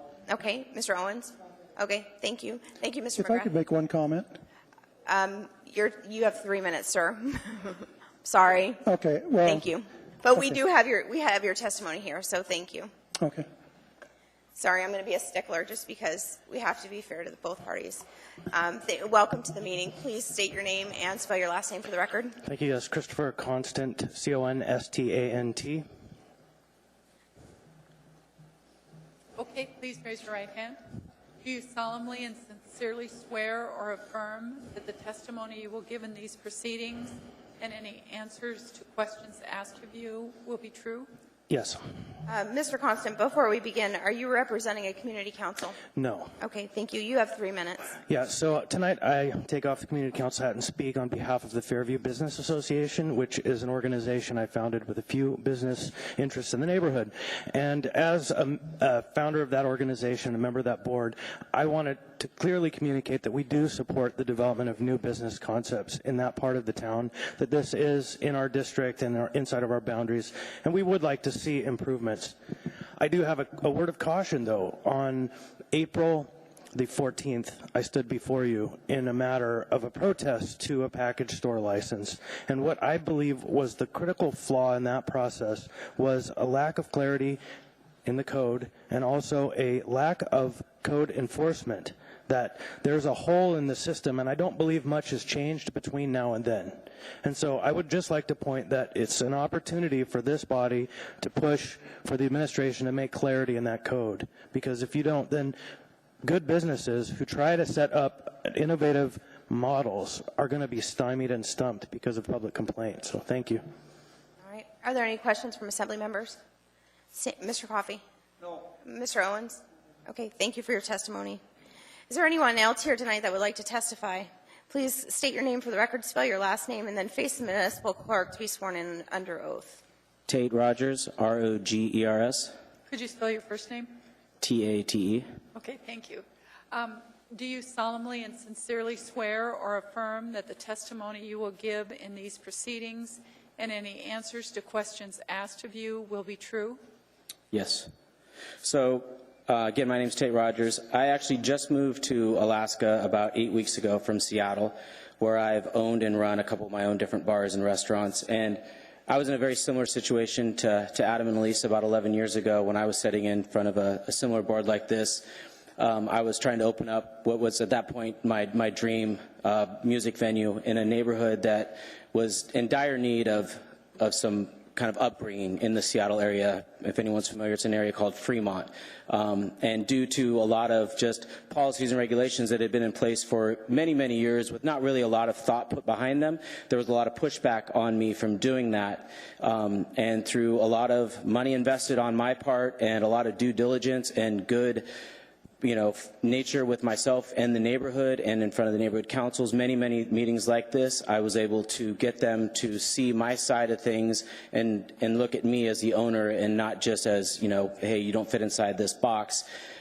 We were able to open the place, and happy to say that 11 years later, that is one of the pockets of Seattle that has progressed quite a bit, and because of what we were able to establish there, and because people were able to look outside of the box a little bit and see what we were doing, although at that time it wasn't okay, it wasn't fitting into regulations and policies that people way before us had set out. It was great because I can truly say at this point, obviously I don't own it anymore. I have sold it off to other people who still run it, and it's still a focal point of that neighborhood to this day. And honestly, my wife is a lifetime Alaskan. That's why I'm up here now. I've moved up here. Part of me coming up here was because I've been traveling back and forth for the last 15 years up here and watching the progression of what's going on in Anchorage, and it's excited me. I know Adam and Elise very well. Watching what they've created over there on what I understand is their own piece of property, so it's different than selling liquor on the side of the freeway. They own that property. They put a lot of money and a lot of passion into what they're doing there. And to see them doing something different and innovative is exciting, especially for a part of town from what, again, I've only been here a short amount of time, but from what I've seen, could really use a little bit of insurgence. So to kind of stymie that is going to be difficult, and it's going to reflect on future people wanting to do the same thing. I'm up here, honestly, because my plans are to do the same thing I did in Seattle. I'm a lifetime entrepreneur, restaurateur. Like I said, I've owned multiple bars and restaurants in the Seattle area. I want to do that up here. I have great visions. I'm excited to get behind these guys, and I really hope that everyone's able to look outside of the box on this and see just what they are doing, and that this is innovative, and it's kind of the wave of the future that's coming. You know, Seattle's been dealing with food trucks for a long time, and at first there was a huge pushback from everyone. And now the food truck community in Seattle, very similar to Portland, is huge. So thank you very much. Thank you for your testimony. Are there any questions from either council or assembly members? Seeing none, thank you for your testimony. Thanks. Is there anyone else here to testify on this matter? Please come forward. State your name for the record, spell your last name, and then you'll face the municipal clerk to be sworn in. Hello, my name is Jeff Landfield, Landfield. Please raise your right hand. Do you solemnly and sincerely swear or affirm that the testimony you will give in these proceedings and the answers to any questions asked of you will be true? Yes, I do. Mr. Landfield, you have 3 minutes. Thank you for letting me speak. I just want to be brief. I'm here in support of Adam and Elise. They're friends of mine, and I had some statements prepared, but I'm going to change them. After watching the hearing and hearing all of this, as far as I understand, Adam applied for this permission to sell beer and wine a long time ago, and because somebody decided that wasn't the case, he had to appeal it, and it's been a lot of time and a lot of money. And, you know, frankly, I don't see what the big deal is. He wants to have a business. He spent a lot of money, tens of thousands of dollars, and there's a lot of people here supporting Adam. And, you know, frankly, there's a real big flaw in the system when somebody like Adam, who wants to have a business and provide a service to people in the city and for tourists, has to hire a lawyer, go through litigation, come here, and understand there's laws and there's rules and there's statutes, but there's a real problem. And we want to encourage people to invest money, open businesses, employ people, all of which Adam and his wife are doing. And frankly, I just don't understand how we're here in a hearing. The tone here, a little concerning. Adam's not a bad guy. He's a good guy, and he's doing good things. So I think he should not have to go through this. Obviously, we're here. He's going through it. But we want to encourage people to invest money and hire people. And I really hope you guys approve this and let him do that. That's all I have. Thank you. Are there any questions from assembly members or councils? Seeing none, thank you for your testimony. Thank you. Is there anyone else here to testify tonight on this matter? Good evening, sir. Please come forward, state your name, spell your last name, and then you'll face the municipal clerk. Dave Sheffrey, Sheffrey. Thank you. Could you please raise your right hand? Do you solemnly and sincerely swear or affirm that the testimony you will give in these proceedings and the answers to any questions asked of you will be true? I do. Mr. Sheffrey, you have 3 minutes. Thank you very much. I own a small company, Commercial Kitchen Solutions. We actually supply services to Adam. And I'm always encouraged when there's a local Alaskan-owned restaurant or bar that comes into town, keeps the money in Alaska, spends money with Alaskans. If this were a chain type of restaurant, I don't think we would all care. But I do know they're really trying to support the community. They support me and my business, so I'm here to support them. So I really do feel that this should be a simple decision to let them be able to serve beer and wine. That's it. Thank you. Are there any questions? Council? No? Thank you for your testimony. Is there anyone here tonight? Oh, Mr. Spinelli, if you'll just state your name for the record and then face the municipal clerk. Andre Spinelli, Spinelli. Please raise your right hand. Do you solemnly and sincerely swear or affirm that the testimony you will give in these proceedings and the answers to any questions asked of you will be true? Yes. Mr. Spinelli, you have 3 minutes. As a longtime former resident of downtown Anchorage, I bought my first house was at 221 East 7th Avenue. I still own it today. And I wish that there was more opportunities to grab a drink or maybe some food in that section of downtown. So I want to support the AK Alchemists in that regard as a former resident of the area. And then also I'd like to speak to just leaving vacant lots empty in Anchorage and what that does. And I think we all know where I'm going with that is just tends to cause problems for the community. So I think we should encourage an active business and approve Mr. Blomfield's permit. Thank you. Are there any questions for Mr. Spinelli? Seeing none, thank you for your testimony. Thank you. If there's anyone else wishing to testify on this matter, please make your way to the front. There's a couple seats down here, but we want to move through this so we can get to the next item. Sir, please state your name for the record, spell your last name, and then face the municipal clerk. Luke Blomfield, Blomfield. I'm Adam's brother. Please raise your right hand.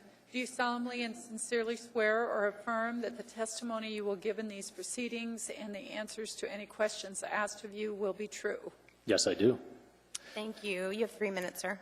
So a few questions came up on the mobility of the unit, and I'd like to speak a little bit to that and the fact that it is a container, it's a Connex, and most likely while we've been sitting here, hundreds of Connex have moved across our city and millions across our country. They are absolutely mobile and can be moved at any time.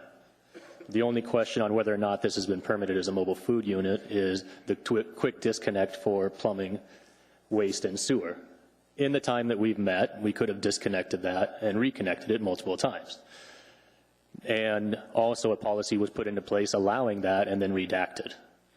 So whether or not it's an approved permitted use is not really the question. The question is, will the resolution allow this mobile food unit to provide beer and liquor, or beer and wine? If it does so, what are the requirements to do that? And I think that the requirement should be, does the downtown district support it? Does the city support it, and is it good practice? For a food business in which 90% or so fail in the first year, AK Alchemist has proven that it has established clientele, it has retained clientele, and continues to grow. Their clientele has requested a service that the owners have gone through multiple steps to provide, want to provide, and want to do so meeting the resolutions of the Assembly. I believe that the Assembly should approve this without requirements for permitting. It's already permitted under a mobile food unit.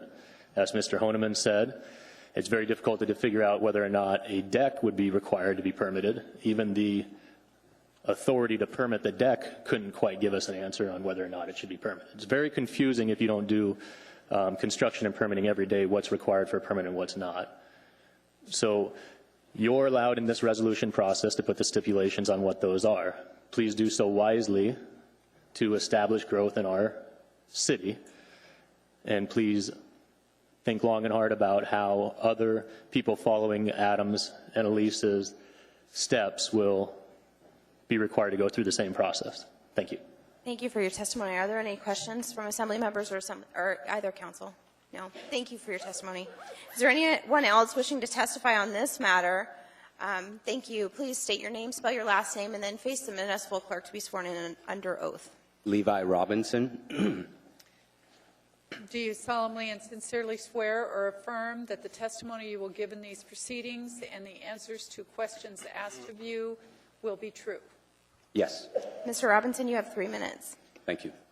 I'm mainly up here in full support of Adam and Elise Blomfield and in their ventures with AK Alchemist, based on a few facts, or what I perceive as facts. But I've known Adam for a long time.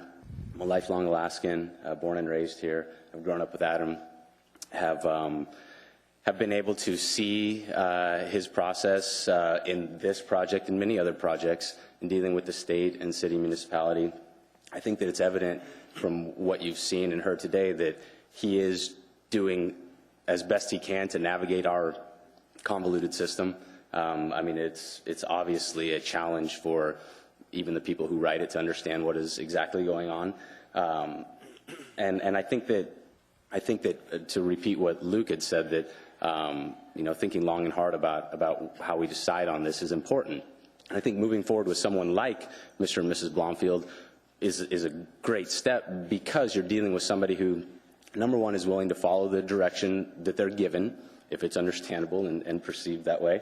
Number two, has the capital to invest and make this property something that is, by all means, pleasant to visit and look at and eat at, hopefully get drinks at. I mean, for God's sake, he turned an iron Connex into a beautiful mural.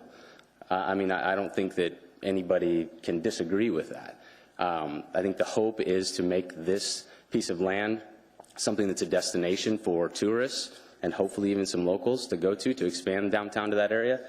And I think that he's the right person to do that and would be willing to work in step with everybody to make that happen. I think that's evident. So that's all I have. Thank you for your testimony. Are there any questions from Assembly members or other council? Seeing none, thank you for your testimony.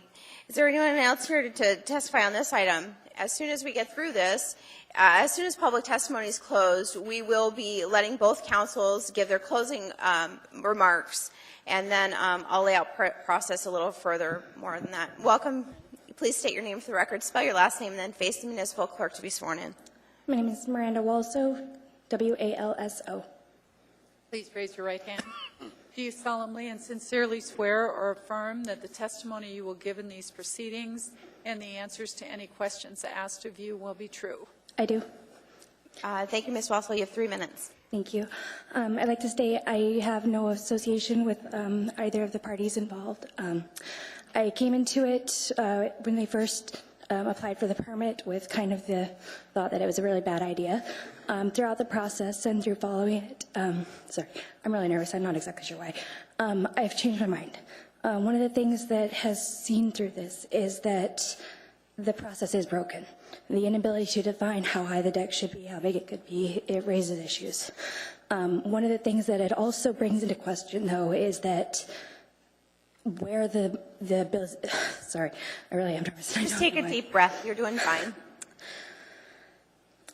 There are problems with trying to fit a square peg in a round hole. This is a great idea. It has a lot of support within the community and it presents opportunities, but it can't necessarily be done anywhere else. One of the things that are hard to find out with this is that when you go through it like something through coding or zoning or development, a unique project requires a unique process. I think that rather than trying to figure out a solution through code or through the those sorts of things like the deck regulations, it should be tied specifically to the approval of the permit. With alcohol and liquor license, when the permit is sold or if they move the location, the issues that are raised with things like selling it next to the freeway or things should be tied to that. I think that it is a good idea to approve it, specifically with those sorts of conditions attached. I think that by limiting the use and the scope of it, you avoid some of the issues with whether there's water or sewer or anything else, and that can be done through the assembly with that process. Thank you. Are there any questions? Mr. Coffey, no? Mr. Owens? Thank you for your testimony. Is there anyone else here to testify tonight on this item? Good morning. Good afternoon. I guess it's night. I don't even know when it is. No. Please state your name for the record. Spell your last name. My name is Jerry Brock, and it's B-R-O-C-K. All right, Ms. Brock, if you'll just face the municipal clerk and raise your right hand. Do you solemnly and sincerely swear or affirm that the testimony you will give in these proceedings and the answers to any questions asked of you will be true? Yes. All right, ma'am, you have 3 minutes. Okay, I know this is going to sound more like a question. I realize you guys can't answer me. But I'm a little bit confused on the alcohol license with minors, because I know you stated that the deck was going to be used for the people who are drinking, and that is in the summertime, but you also stated that during the wintertime you would be open to the inside and alcohol would be served. So at that point in time, what are you going to do with the minors who come in during that time? Is that something they can answer? They can answer. They can address that in their closing statements, for sure. Okay. All right, that's what I wanted to know. Did you have any other comments that you'd like to make? Nope, I'm just concerned about minors being where they're serving alcohol. All right. So- Do you have any? Are there any questions? Seeing none. Thank you, Mr. Blomfield. I'll have you reserve. Is he going to testify in public testimony too? Oh, okay. Roger that. All right. With that said, is there anyone else here to testify tonight on this matter? This is the AK Alchemist appeal of beer and wine license. Anyone at all? Seeing, hearing none, public testimony on this item is closed. Now, this time, Mr. Owens is going to go last. Is that correct? Mr. Coffey, let me get back here. The clerk's going to help me set this up. You have 11 minutes and 25 seconds.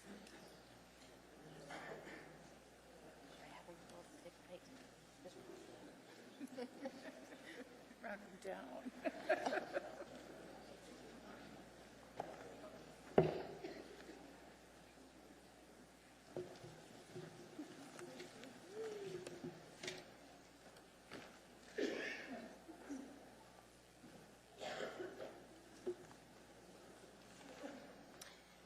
Thank you. Mr. Coffey, please proceed with your closing remarks. Thank you. We've gone a little longer than I thought we would, but I think we've had a pretty good demonstration of what some of the complexities, and I'm not sure it's really that complex, it's just an absence of clarity concerning how we ought to treat these sorts of things. I think the key element is the fact that we're trying to do innovative things. We're trying to improve obviously the area and the property in which the Blomfields have made their investment. There will be ancillary benefits to the city.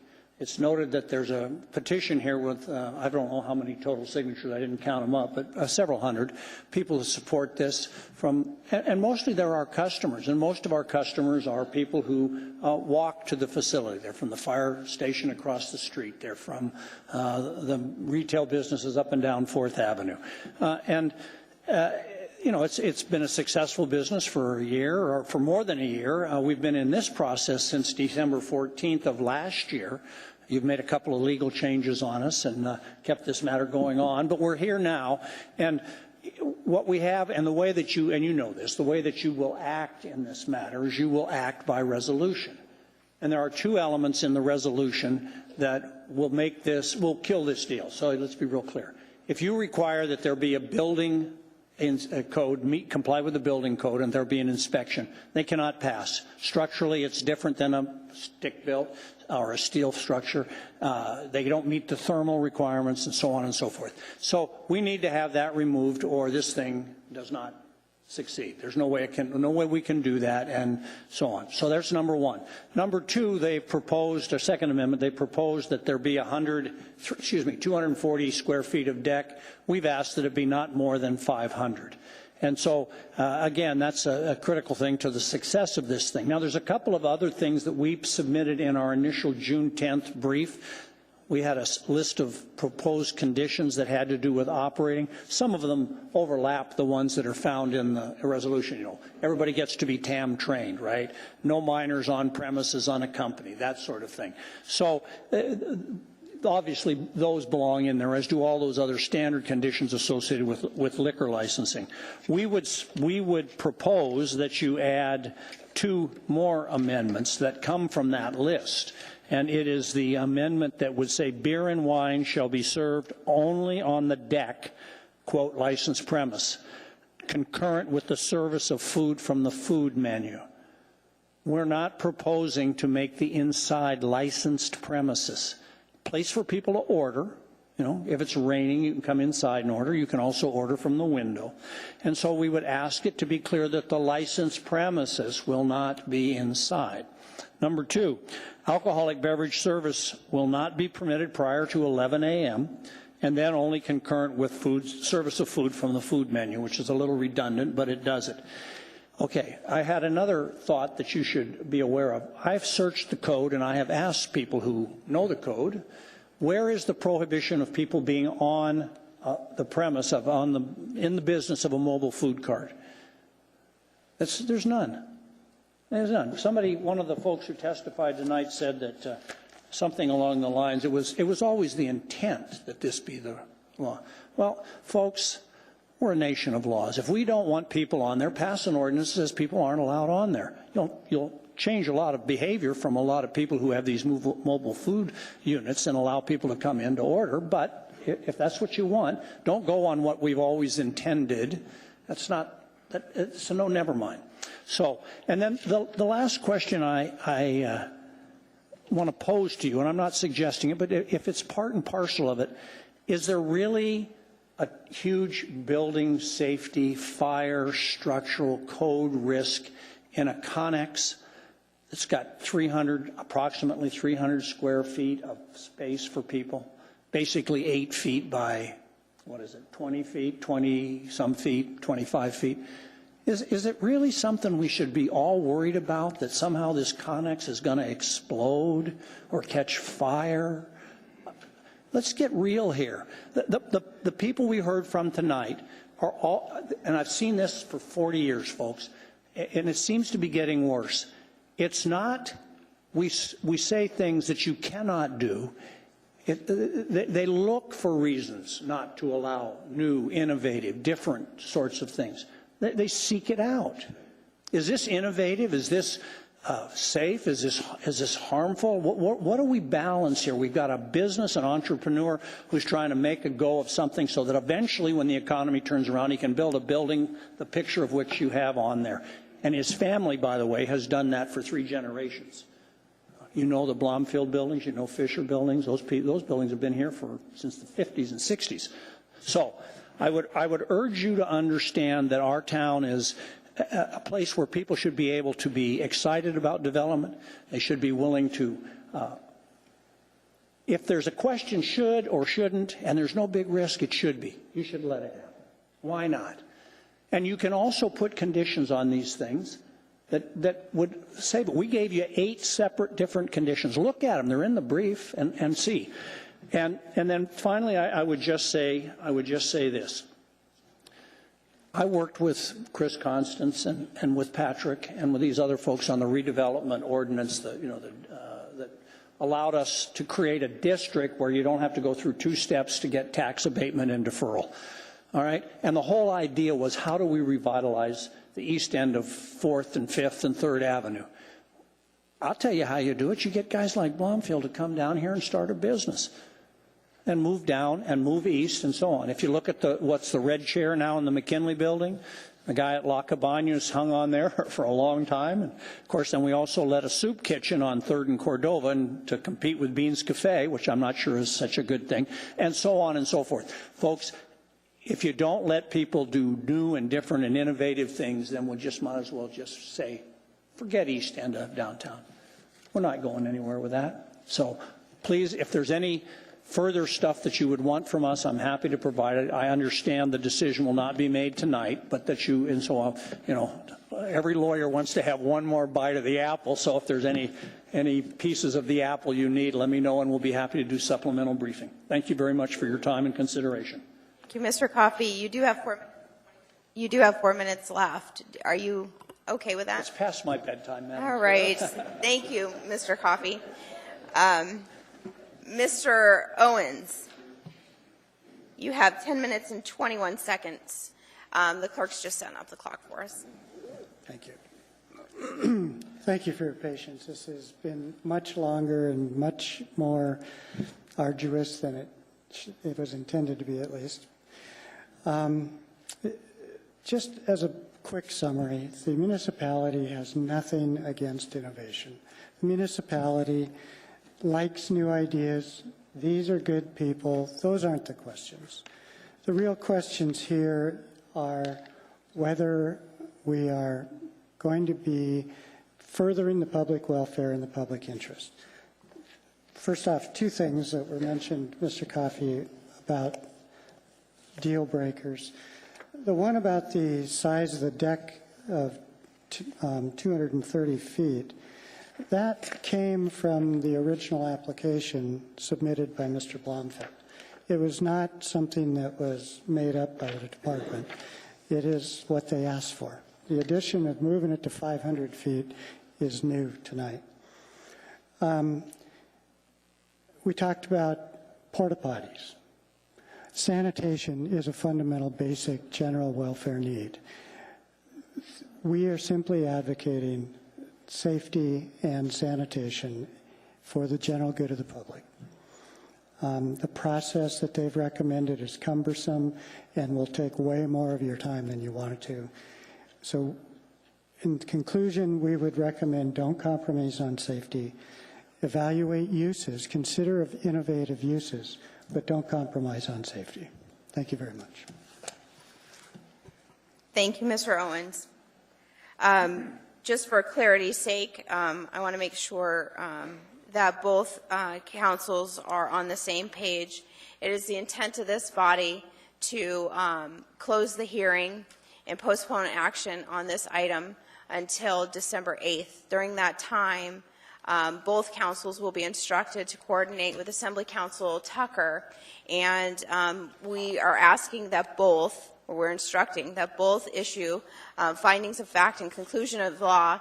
There will be some follow-up questions from Assembly members that will be included that Assembly Council Tucker will ask you to basically address. And then when she's going to be gone for about a month, so we'll ask that you coordinate the briefing schedule with her by end of business on Friday this week. And then that will give you some time to do your briefs. And then we will expect a decision by this body, or we'll take it into consideration and hopefully have a decision by December 8th, that meeting. Julia, do you have any comments? Thank you. My preference would be noon on Friday, if possible, for coordination of that, including just setting up the schedule for submission of proposed findings of fact and conclusions of law. And I'll send something out to both council. Thank you. Are there any comments or questions from either council? Mr. Coffey? No. No. Mr. Owen? No. Okay. Mr. Bach? Yeah, Mr. Honeman. Yeah, I just want to make sure, and we're clear on this because I'm reading through the AIM here. So at this point, between now and the time of December 8th, the ex parte communication order Yep, I will give those instructions again. So I'm going to do the formality because I didn't do it in the beginning. I got to do it now.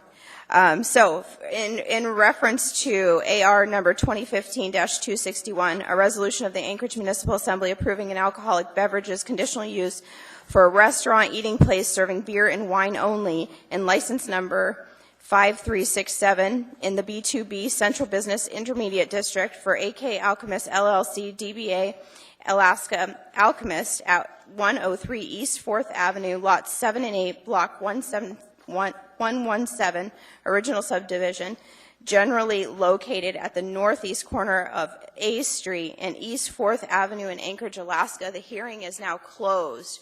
Is there a move by the body, or is there a motion by the body to postpone this item until December 8th? Madam Chair, I'd move we postpone action on this item to the meeting of December 8th. Second. Okay, it's been moved and seconded by Mr. Flynn. Do we need to take a vote because it's a hearing? Okay, Mr. Hall's on the phone. We'll go ahead and vote on this item just because it is a hearing item. Mr. Hall, your vote on postponement? Yes. Do I have to hit this?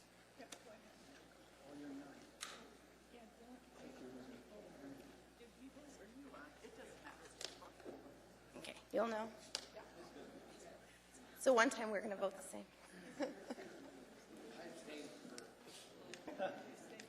Mr. Peterson, the vote on the postponement? That motion carries unanimously.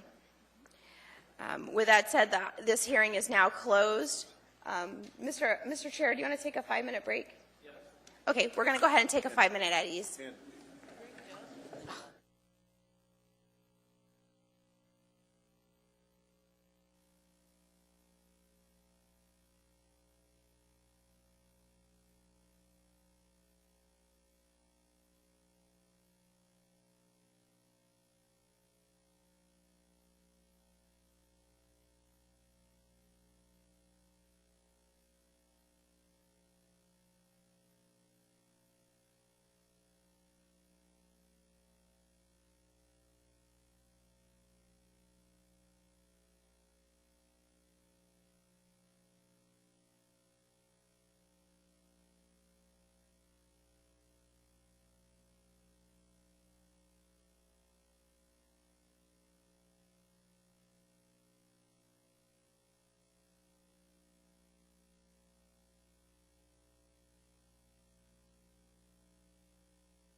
scoot to the center. I want to make sure there's seats available for everybody.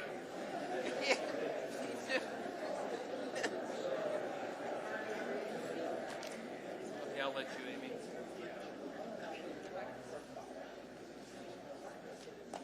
Scoot into the center if you're on the side so we can get space for people. I want no one standing.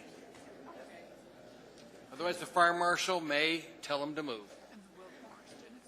Yeah, the Wildermarster Theater's open. There's no movie, but you can go there if there's not room in here. Or did you get a movie down there? It's all right. Amy, you have a final comment to make on your hearing? Thank you, Mr. Chair. Mr. Honeman gave me the prompt, and I got so excited I forgot. So just a reminder to all Assembly members, ex parte rules still do apply, which means essentially we're going to move into the deliberation phase. But at this point, this case is not to be discussed with either parties, members of the public, or each other. And after we make our decision, then you'll be able to talk. But until then, this is just like being a jury. You can't talk about it. Thank you. Could be quick. Thank you, Amy. Miss? What? Yes, sir. Just to clarify, though, we have questions of the Community Development Department or our council. We can go. Do we go to the clerk's office or to the council? Mr. Honeman, you can't talk about this case. You can talk. You can ask Assembly Counsel Tucker specific questions. But when it goes to like building officials, if it's non-related topics, you're fine. You just can't talk about the case. So, but if we had questions specific, we wait for their briefs and then we. Well, no, that's what I'm saying is if anybody has questions specific that you would like to be addressed in their briefs, you'll talk to Assembly Counsel, and she's going to be drafting the questions basically that need to be answered, and then they will be basically giving us their briefs and their best case as to. Because I do have some. Thank you. Yep. So please, Assembly members, if you have questions that you need the parties to answer before deliberations, go ahead and get with Assembly Counsel. Julia, do you have something to add?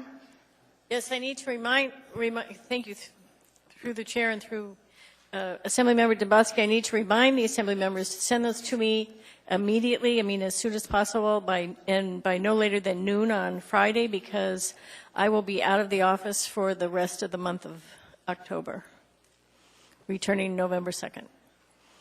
Thank you. Got it, Amy? Okay. Ms. Gray Jackson. Thank you, Mr. Chairman.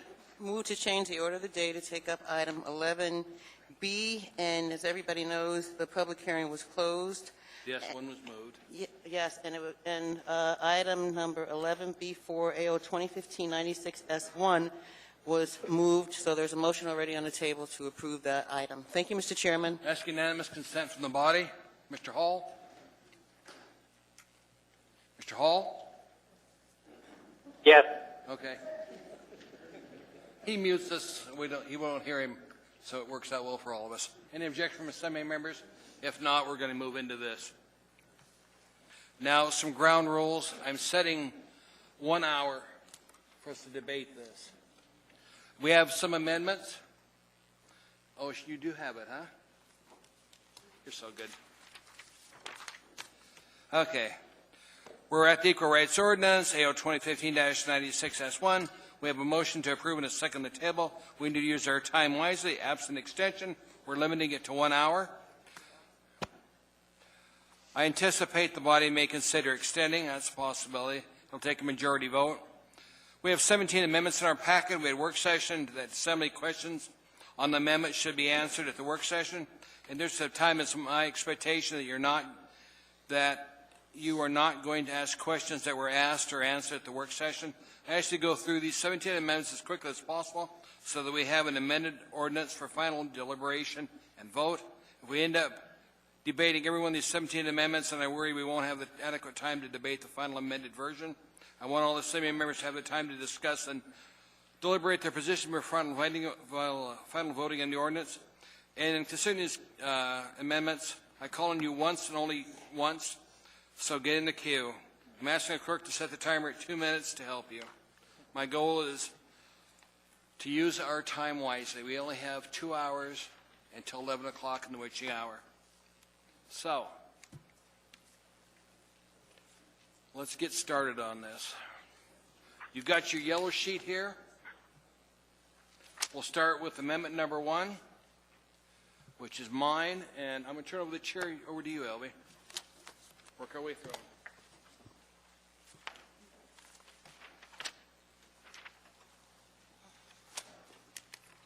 Mr. Training. Thank you, Madam Chair. Now, the purpose of Amendment 1 is to clarify that nonprofit affiliates are included within this exception and to exclude religious organizations, including nonprofit affiliates, from extension to Title V sexual orientation and gender identity in the interest to maintain the status quo for religious organizations. I think we've all had a... Is that a motion, Mr. Trainee? That's a motion, ma'am. Second. We've had a lot of comments from the public worried about how this will affect their religion, how it will affect what they can do. This will take care of that. That's my goal, to get this passed and crafted into here. Thank you, Madam Chair. Thank you, Mr. Trainee. Mr. Flynn.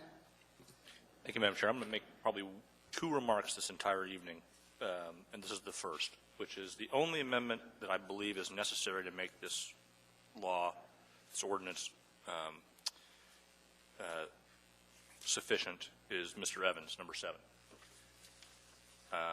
To that end, when we get to the next one, I'm going to ask to move that behind amendment number 7. I think 15 and 3 are fine, but other than that, I'm going to intend to vote no on all the remainders. Thank you. Thank you, Mr. Flynn. Mr. Trainee. I appreciate your point, Mr. Flynn, but when I take a look at Amendment 7, it references a Supreme Court decision. And as we all know, Supreme Court decisions come and go. That may be the law of the land right now with the Supreme Court, but we could have a new president, God could vote, a new president comes in, appoints some Supreme Court justice, and reverse the thing. I don't want to be dependent upon the Supreme Court because they're subject to change, as they've done numerous times throughout the history of this country. Thank you, Mr. Trainee. I see no one else in the queue to speak. I'm sorry, Ms. Domboski. Oh, and Ms. Domboski. Thank you, Madam Chair. I was waiting to the end because if I only get to speak once, I'm going to make it good. You know, I sat quietly, which is really counter to my personality, for much of this debate in public as this was rolled out. And it shocked me, actually, that I sit on a body that, to me, fundamentally is willing to limit our First Amendment freedoms because, frankly, they feel another group or another individual potentially needs protection. Now, when I say that, I recognize that we have protected classes, age, race, gender. But when government treads into sexual orientation and gender identity, there will be impacts. There's no question about it. You know, I've heard many discuss the freedom of religion. Well, you can be religious in your church. Well, but when you come in the public sphere, you got to check that at the door, and you can't do that here. Well, the fact of the matter is, our founding fathers never said we had the freedom to worship. You have freedom of religion, and what that means, it's the way you live. You know, just because I might worship at church on Sunday doesn't mean I stop being a Christian on Tuesday when I'm at work. And so, as we look at these religious freedoms, and I really think we have an opportunity here to strike a balance. Because the question is, for this body, the question is, do you or do you not support the First Amendment? Do you or do you not support people's ability to practice their faith? Now, I didn't hear anyone that came up to testify say that they want the opportunity to discriminate against anyone. All they're saying is, listen, I have my beliefs. You know, sometimes as we get into the bathroom discussion, I'll expound, but we have our beliefs, and sometimes that means, you know, I'm not forced to participate in something that I don't believe in, and I think that's okay. Ms. Domboski? Yes. Thank you. I hate to end your debate or your comments, but your 2 minutes are up. 2 minutes? I didn't hear 2 minutes.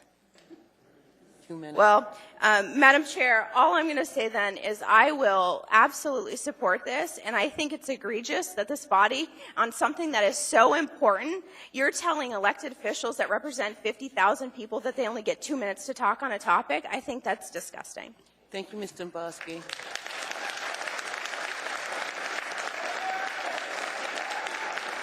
Please don't do that.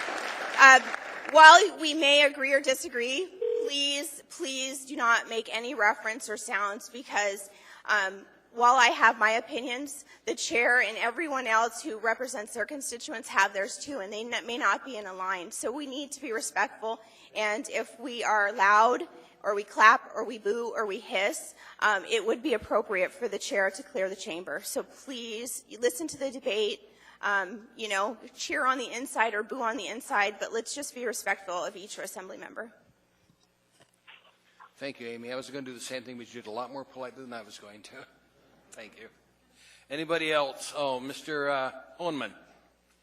Thank you, Mr. Chairman. And I'm not sure if you're the person to, well, I guess you're the mover. So we have this particular amendment, and I believe we have one further back. And I apologize for not being able to make it to the work session on Friday because I have other work commitments. So there's at least one other amendment that is similar to this. And I'd like to know if this one were to pass, would the maker or mover of the other, I believe it's Ms. Dombowski's ordinance, it's pretty close if not similar, would that then negate that, or would they just not move it, or what's the difference, I guess? Where's the difference here? And I see you got exclusion, Ms. Dombowski, yours is specifically Amendment 10, it looks like. Can I answer that question, Madam Chair? Or Mr. Who? Go ahead, Yes, you may, Ms. Thank Dombowski. you. Mr. Honeman, are you, which amendment are you looking I'm at? looking at number 10, but it may be that you've So got them spelled out. though I do support Mr. Trainey's First Amendment, Amendment 10 is a little bit different. It's specifically regarding the definition of employer. You know, so they're in different sections, but they kind of complement each other, frankly. Okay. And this is the difficulty, of course, through the chair, to my colleagues, that I wasn't able to be here Friday. So I don't know how much discussion or debate we entered into. My understanding was fairly limited.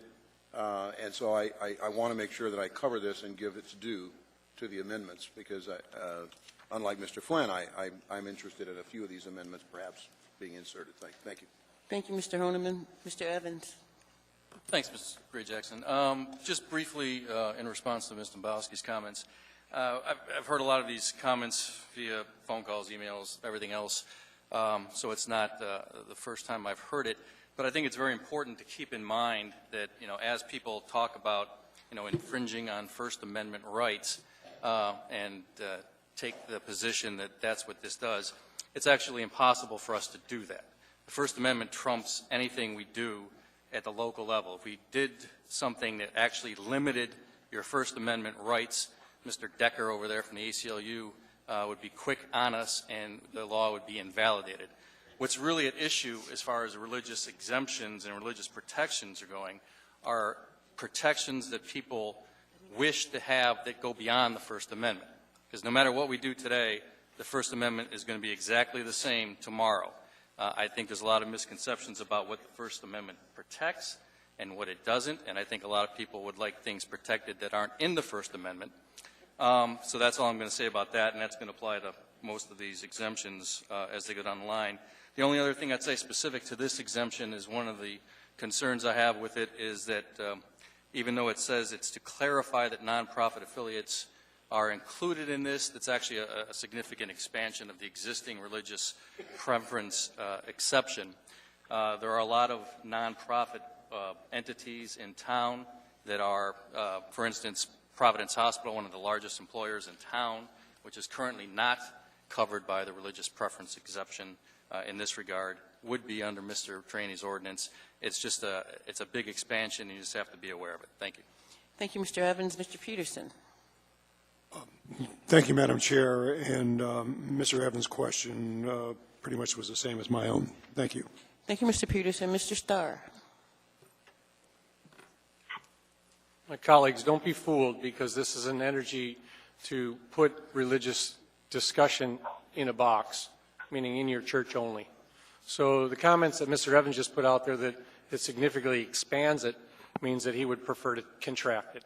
So what they say on the campuses of Providence Hospital, or what you say at your employer, or what you say in your break room of your company, is still going to be impeded, even if this passes. This is the protection that you can do freely inside your own church.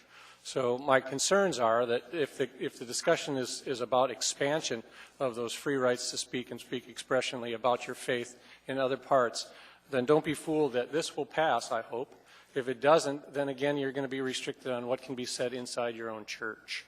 And that's concerning to me as it relates to employment practices, what your bus driver can say, what your math teacher who doubles as the youth pastor can say in regards to gender identity and sexual orientation. So the expansion comment and the intention from Mr. Traney, I think, is duly noted, because there are places outside of churches that are very interested in not having to defend about their comments as it relates to sexual orientation or gender identity. So don't be fooled. Thank you. Thank you, Mr. Starr. Chairman Traney, there's no one else in the queue. Thank you, ma'am. Any other comments from assembly members before we vote on this amendment? Seeing none. Mr. Traney, I just wanted to clarify one. Mr. Holman. Your amendment, page 9 and 10, so it starts in 520A. Page 9 and 10. I'm trying to catch up just to make sure I'm clear. Sorry. Yes, Paul. Okay. I caught up with you. Thank you. You all right? Yes. Okay. Thank you, Mr. Tolman. There's no other comments from assembly members. We'll vote on this one. Mr. Hall, you're first. No. Please vote.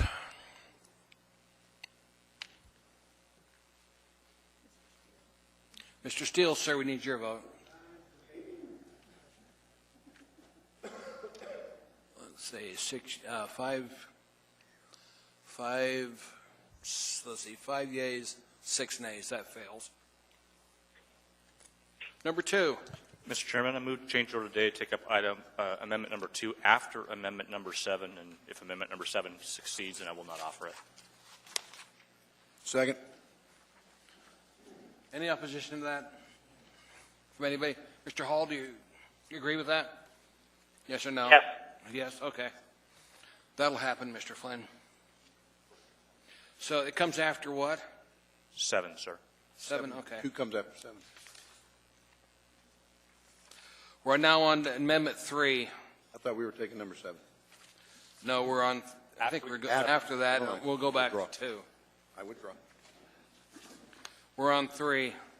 Mr. Flynn. Thank you, Mr. Chairman. If you clear the board, I'll make my motion. You what, sir? I need the board cleared so I can make my motion.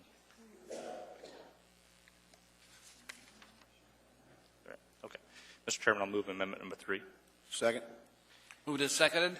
And I'll speak very briefly to this. This was the language that was in the S version that I prepared. In consultation with Mr. Evans, I removed it because it is superfluous. It is unnecessary. But it does actively affirm in our code that, by gosh, we cannot overcome the First Amendment. And so if it makes people feel more comfortable to put this in code, then I'm fine with it being included. That's all, Mr. Chairman. Discussion from assembly members. Mr. Honeman. I want to get clarification from Mr. Flynn and or Mr. Evans.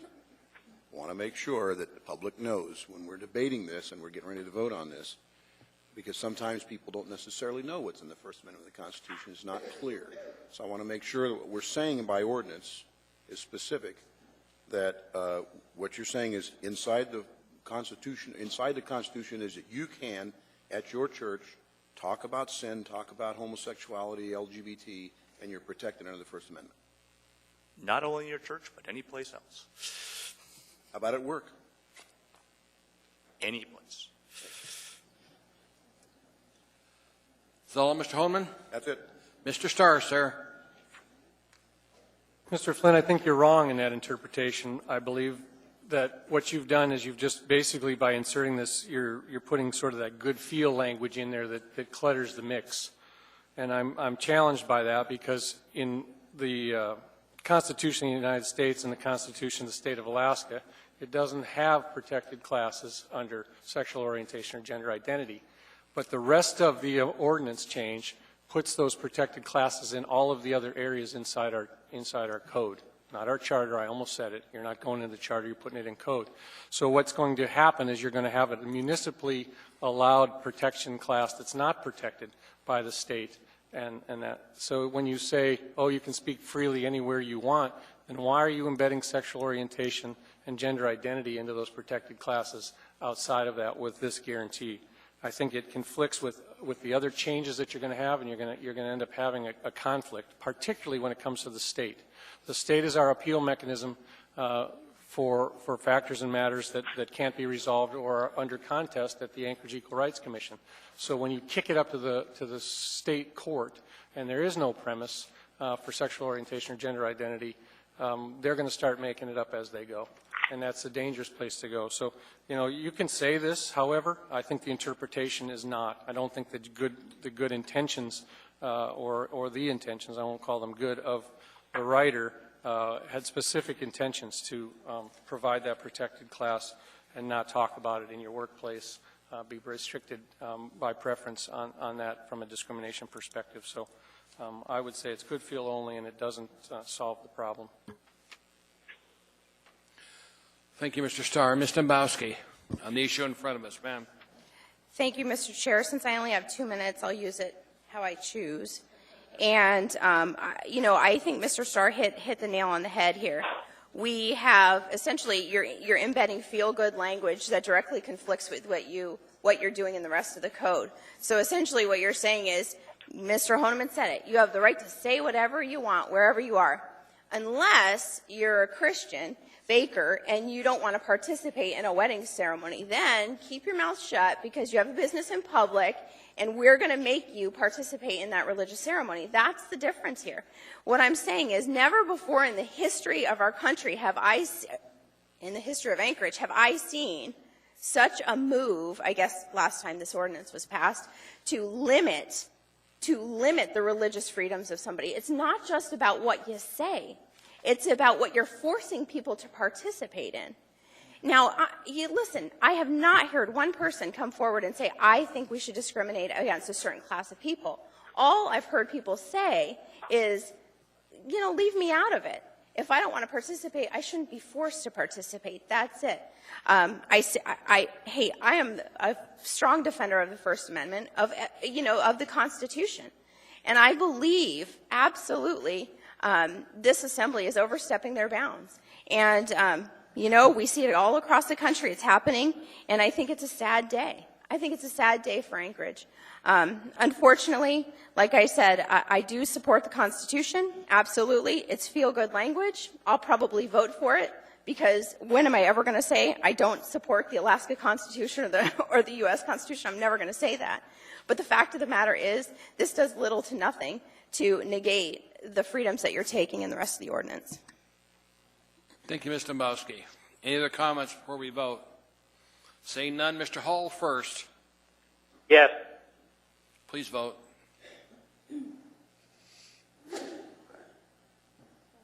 Probably the only unanimous one we have tonight. Good job. Once a year, whether I need to or not, sir. Okay, since 4, 5, and 6 are mine, I'm not going to bring them forward in the interest of time. So we're down to your 7, Mr. Evans. If you make the motion, Mr. Evans, I'll second. To the right page. Move to approve Amendment 7.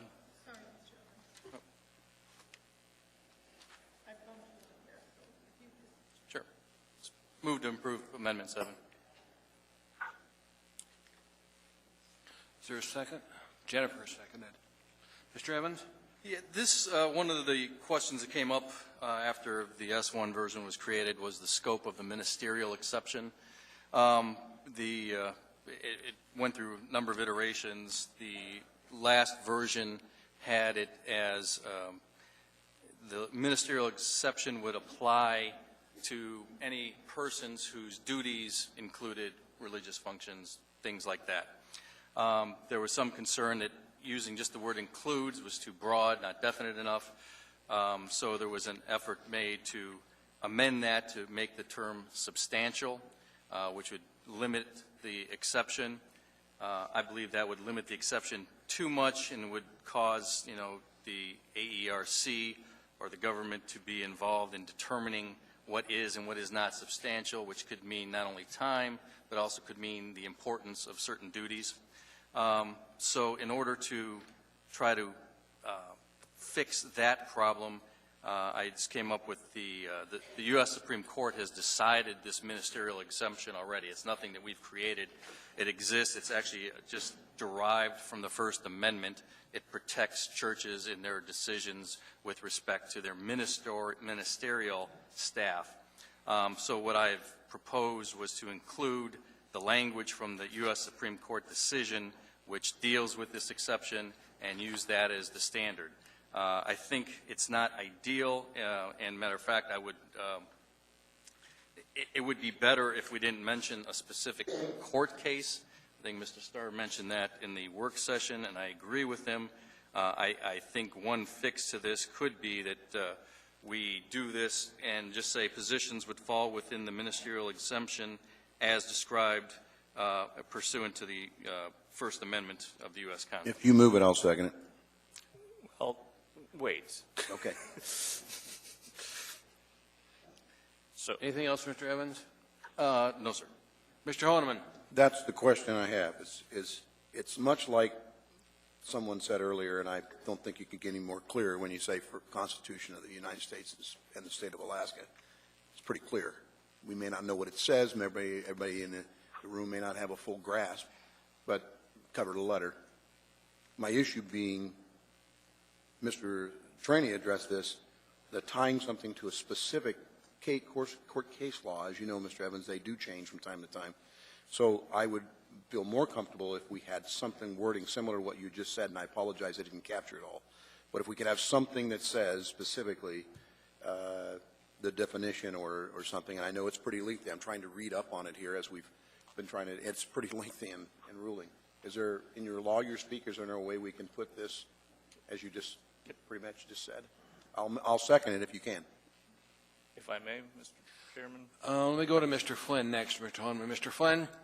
So, Mr. Honeman, I understand what you're speaking to, and Mr. Starr, I've also had this conversation. Part of the reason I think this is the best solution to this question is it speaks specifically to the finding of the court in this specific case. So even if the Supreme Court turns upside down and goes crazy liberal or turns upside down and goes crazy conservative, this is the law for the Anchorage Equal Rights Commission. And it was carefully crafted. It was a unanimous decision. Doesn't happen very often. So that's why I feel it's an excellent solution to the question, because that was probably the final issue that Mr. Evans and I and others were wrestling over. How do we define a ministerial exemption in a manner that seems fair to everybody? And I think this was a very elegant and well thought out solution, and I think it's appropriate that we adopt it. To follow up, Mr. Chair? Go ahead, sir. Mr. Evans, is that your conclusion as well?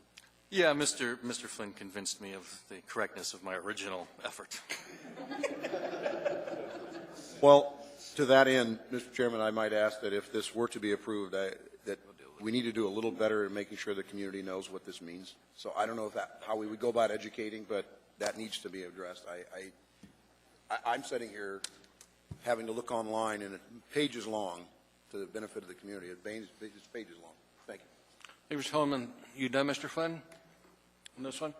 Mr. Starr on this one, sir. Amendment 7. Wow, you've let the ministers speak at the pulpit and not be accused of discrimination. The challenge that you have here is that if you look at current code, and I wished you had, you look at at the writing that Mr. Evans is proposing here, it's all new. He's making it up. Ministerial exemption doesn't need to be part of our code. It's not part of it now. Why are we expanding the needs to limit those that have the right now to speak? Ministerial exception is a whole new place. Anchorage Equal Rights Commission hasn't dealt with it, of course, in any capacity, whether it be for race or for the other protected classes already. So now we're asking them to look at ministerial protections, new, for all classes, including now sexual orientation and gender identity, because they're all intermixed in all the other places. Secondarily, we're driving it right up to the federal level. Is that what our common individual, business owner, whoever struggles with trying to be doing the right thing is going to have to do, is pull up 33 pages of Supreme Court and hope they get it right? This is not the way we write code, folks. This isn't how it's supposed to work. It's supposed to be readable, usable, and enforceable. It's not.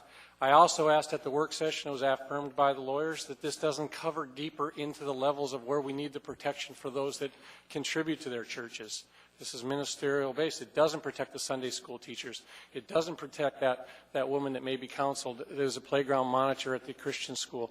The ministerial exception doesn't do that. It provides that to the pulpit speakers. And that's not enough here, guys. If you're really going to provide those protections and that safety, then let's go across the board and provide that religious exemption across the board for that. Mr. Trainey's already failed in that regard because no one gave it enough thought. So jump on that Supreme Court decision.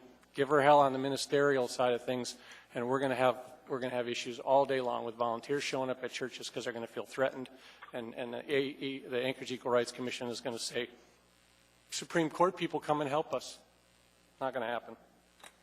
Thank you, Mr. Starr. Ms. Dombowski. Thank you, Mr. Chair. I have a question to the administration. What is the plan in place for the Anchorage Equal Rights Commission to implement this ordinance once passed? And what funding mechanism are you going to use to support the board?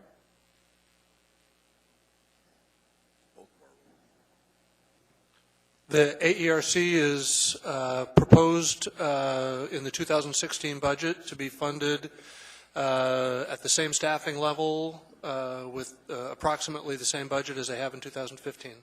So, Mr. Abbott, you don't anticipate with adding these two new classifications of protections and all the charges therein, adding the Supreme Court decision, all of these things that they're going to have to develop policies and procedures for.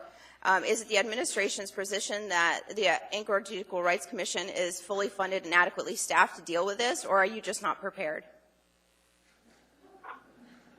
If that department requires additional resources, I presume they'll ask for it. As you know, they report duly to the Assembly and to the administration, so it's as much the Assembly's responsibility to provide for their resources as it is the administration's. But if that commission, that independent commission, comes forward with a budget request for additional resources, I presume the Assembly will entertain it. And I know who they report to. I'll get to the chairman next. So it's my understanding then there isn't a plan from the administration to implement this. Mr. Chairman, as chairman of the Assembly, what is the plan for the Anchorage Equal Rights Commission as far as implementation of this ordinance, and where can I find that plan in writing? Resolution here from me from the Equal Rights Commission. Let me pass it down to you. Relative to this item, ma'am. Oh, I've seen this. This to me doesn't constitute a plan. Well, it's up to us then to fund it when the budget comes up. So there again, my answer is there is no plan, I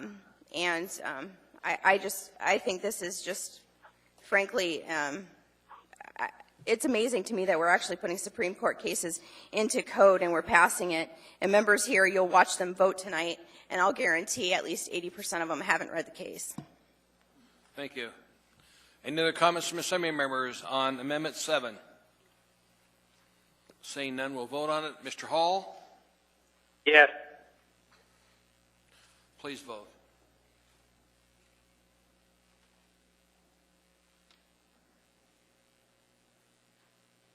That's approved. 8-3. Mr. Chairman, Thank you, Madam Clerk. Mr. Chairman, I withdraw amendment number 2. Amendment number what, sir? 2. That was next. Okay. Thank you, Mr. Flynn. It's just saving time.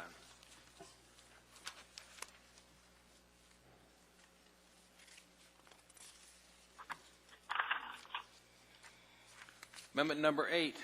That was yours, Ms. Dombrowski, ma'am. Mr. Chairman, I'm going to move amendment number 5. You don't want to move 8? Oh, I'll get to 8, but I'm going to move number 5 right now. If I can have a second. Second. Thank you, Mr. Chair. Moved and seconded. Mr. Chair, the purpose of this amendment is to recognize fairness in the expression of beliefs at the workplace on equal terms with similar types of expression allowed by the employer. This will amend page 9, line 31. The amendment is to add a subsection to address lawful expression at the workplace. Questions from Assembly members? Mr. Starr, sir. Mr. Trainee, I'm not going to be critical of you, but I wish you would have moved it so we could have discussed it from your defense because you researched it out well. And again, I don't want to place enough emphasis on it, but you know, the emails which I got, probably 500 since Friday, no exaggeration, we all got them, speak about the need to be flexible and accommodating of all visions and viewpoints. I got that message loud and clear. What it asked for was religious exemptions for you to walk around in your public places of employment, in your neighborhoods, in your coffee shops, and talk about what you feel is important in your life. A lot of the Christian value system is based on teachings that you may carry around in your Bible. This one here allows you to do that in your break room at work. It allows you to have those conversations unimpeded in the areas that are restricted in here, perhaps at your school, in your break room at your school. Mr. Trainee, I think, put a lot of thought into it, and I believe that furthermore, your employer can't say, hey, take it outside, or they can't say that, unless the other employee comes to them and says, hey, I'm feeling a little bit harassed. They may ask you to back off. But this is a good compromise language to start to put in there to understand and work with it. Mr. Trainee, I wish you would embrace it and defend it, because I think it was right. Thank you. Thank you, Mr. Starr. Mr. Holman. Well, I go back to, I'm sorry I wasn't there Friday, so I asked the question. And I understand, Mr. Trainee, you were talking about interest of time. I think it is merit of a discussion, and I think the issue that I'm having is if what Mr. Evans, Mr. Flynn have offered on Amendment 7 is truly, I'm going back a little bit, Mr. Flynn's Amendment 3, Amendment 3, meaning that nothing shall violate your rights of free speech or religious exercise guaranteed by the Constitution of the State of Alaska. If that, in fact, is the case, then is this not redundant or duplicative or expansive to that? And my concern is, when it comes down to the last line in both Section 1 and 2, and that is, unless the expression is in direct conflict with the essential business-related interests of the employer, as defined by who's going to make that interpretation? Who gets to define if two or more people, usually it's fellowshipping with two or more people, and they're essentially reading Scripture in the Bible about the sin of homosexuality, and specifically around someone who may or may not belong in the LGBT community at a workplace. And I think that would put people in a pretty uncomfortable position, and it puts the employer in an uncomfortable position of trying to determine is that in direct conflict of their business-related interests, and then number 2 basically prevents them from doing anything about it. So I think I'm really concerned that we're overstepping it in looking at the specifics. Although I like the idea of being able to make it clear, I think number 2, Mr. Flynn's number 3 that we adopted, allows for people to express their rights under the freedom of religion. But much like freedoms, you also have responsibilities, and with your rights comes responsibility. I think that you have to be responsible in the workplace. So that's the question. Am I wrong? Am I off base here, Mr. Evans, Mr. Flynn? Right. Thank you. I can't support this. Mr. Evans. Yeah, just in response to Mr. Amendment Holman's, number 5. Sure. Just in response to Mr. Holman's question, the amendment and Mr. Flynn and I's belief that nothing we do in here violates the First Amendment wouldn't protect this. The First Amendment just protects citizens from actions by their government. So the First Amendment, prohibits the government from infringing on your free exercise of religion. It does not deal with the expression of religion inside the workplace. What does do that, however, is the fact that religion is a protected category currently under our equal rights laws, the very laws we're trying to amend. It requires employers to treat, if they allow discussions of other issues, they cannot discriminate against employees based on their discussions of religion or other issues like that. That's where that would be protected. So if I might follow, Mr. Chair. Mr. Holman. Mr. Evans, Mr. Flynn, perhaps you're the ones authored most of these. I guess this one here you did not. I apologize. But to that end, could then an employer limit the scope or the length of a discussion involving religion if it's in contradiction to an equal protection, if in fact that we're putting in on this, if this ordinance were to pass? Could they then say, hey, you're making it uncomfortable, I can't have good workplace harmony here, if you got to stop that? And that's something they can directly say, hey, I recognize your right to freedom of speech and then protection of First Amendment under religion, religious doctrine in that regard, but it has to stop in this place. You can carry it on when you're away from the workplace, but you got to stop here. In response to that, I mean, under the current law, employers can prohibit employees from talking about their religion in the workplace, or they can allow it. It's up to them. But if they allow it for one, they have to allow it for the others. Under the current law, I don't know what the effect of this would be. My concern with it is if it's contrary, if it's meant to be contrary to existing law, then the concern would be that it would prohibit employers from making that limitation of people to talk about the religion, no matter what the religion is, whatever off-the-wall thing it could be. Okay. Ms. Dombowski. Thank you, Mr. Chair. I choose to use my 2 minutes this time to read the amendment. Lawful expression inside and outside the workplace. This will give everyone who's listening here and at home an understanding of what we're talking about. Number one, an employee may express the employee's religious or moral beliefs and commitments in the workplace in a reasonable, non-disruptive, and non-harassing way on equal terms as similar types of expression or beliefs or commitments allowed by the employer in the workplace, unless the expression is in direct conflict with the essential business-related interests of the employer.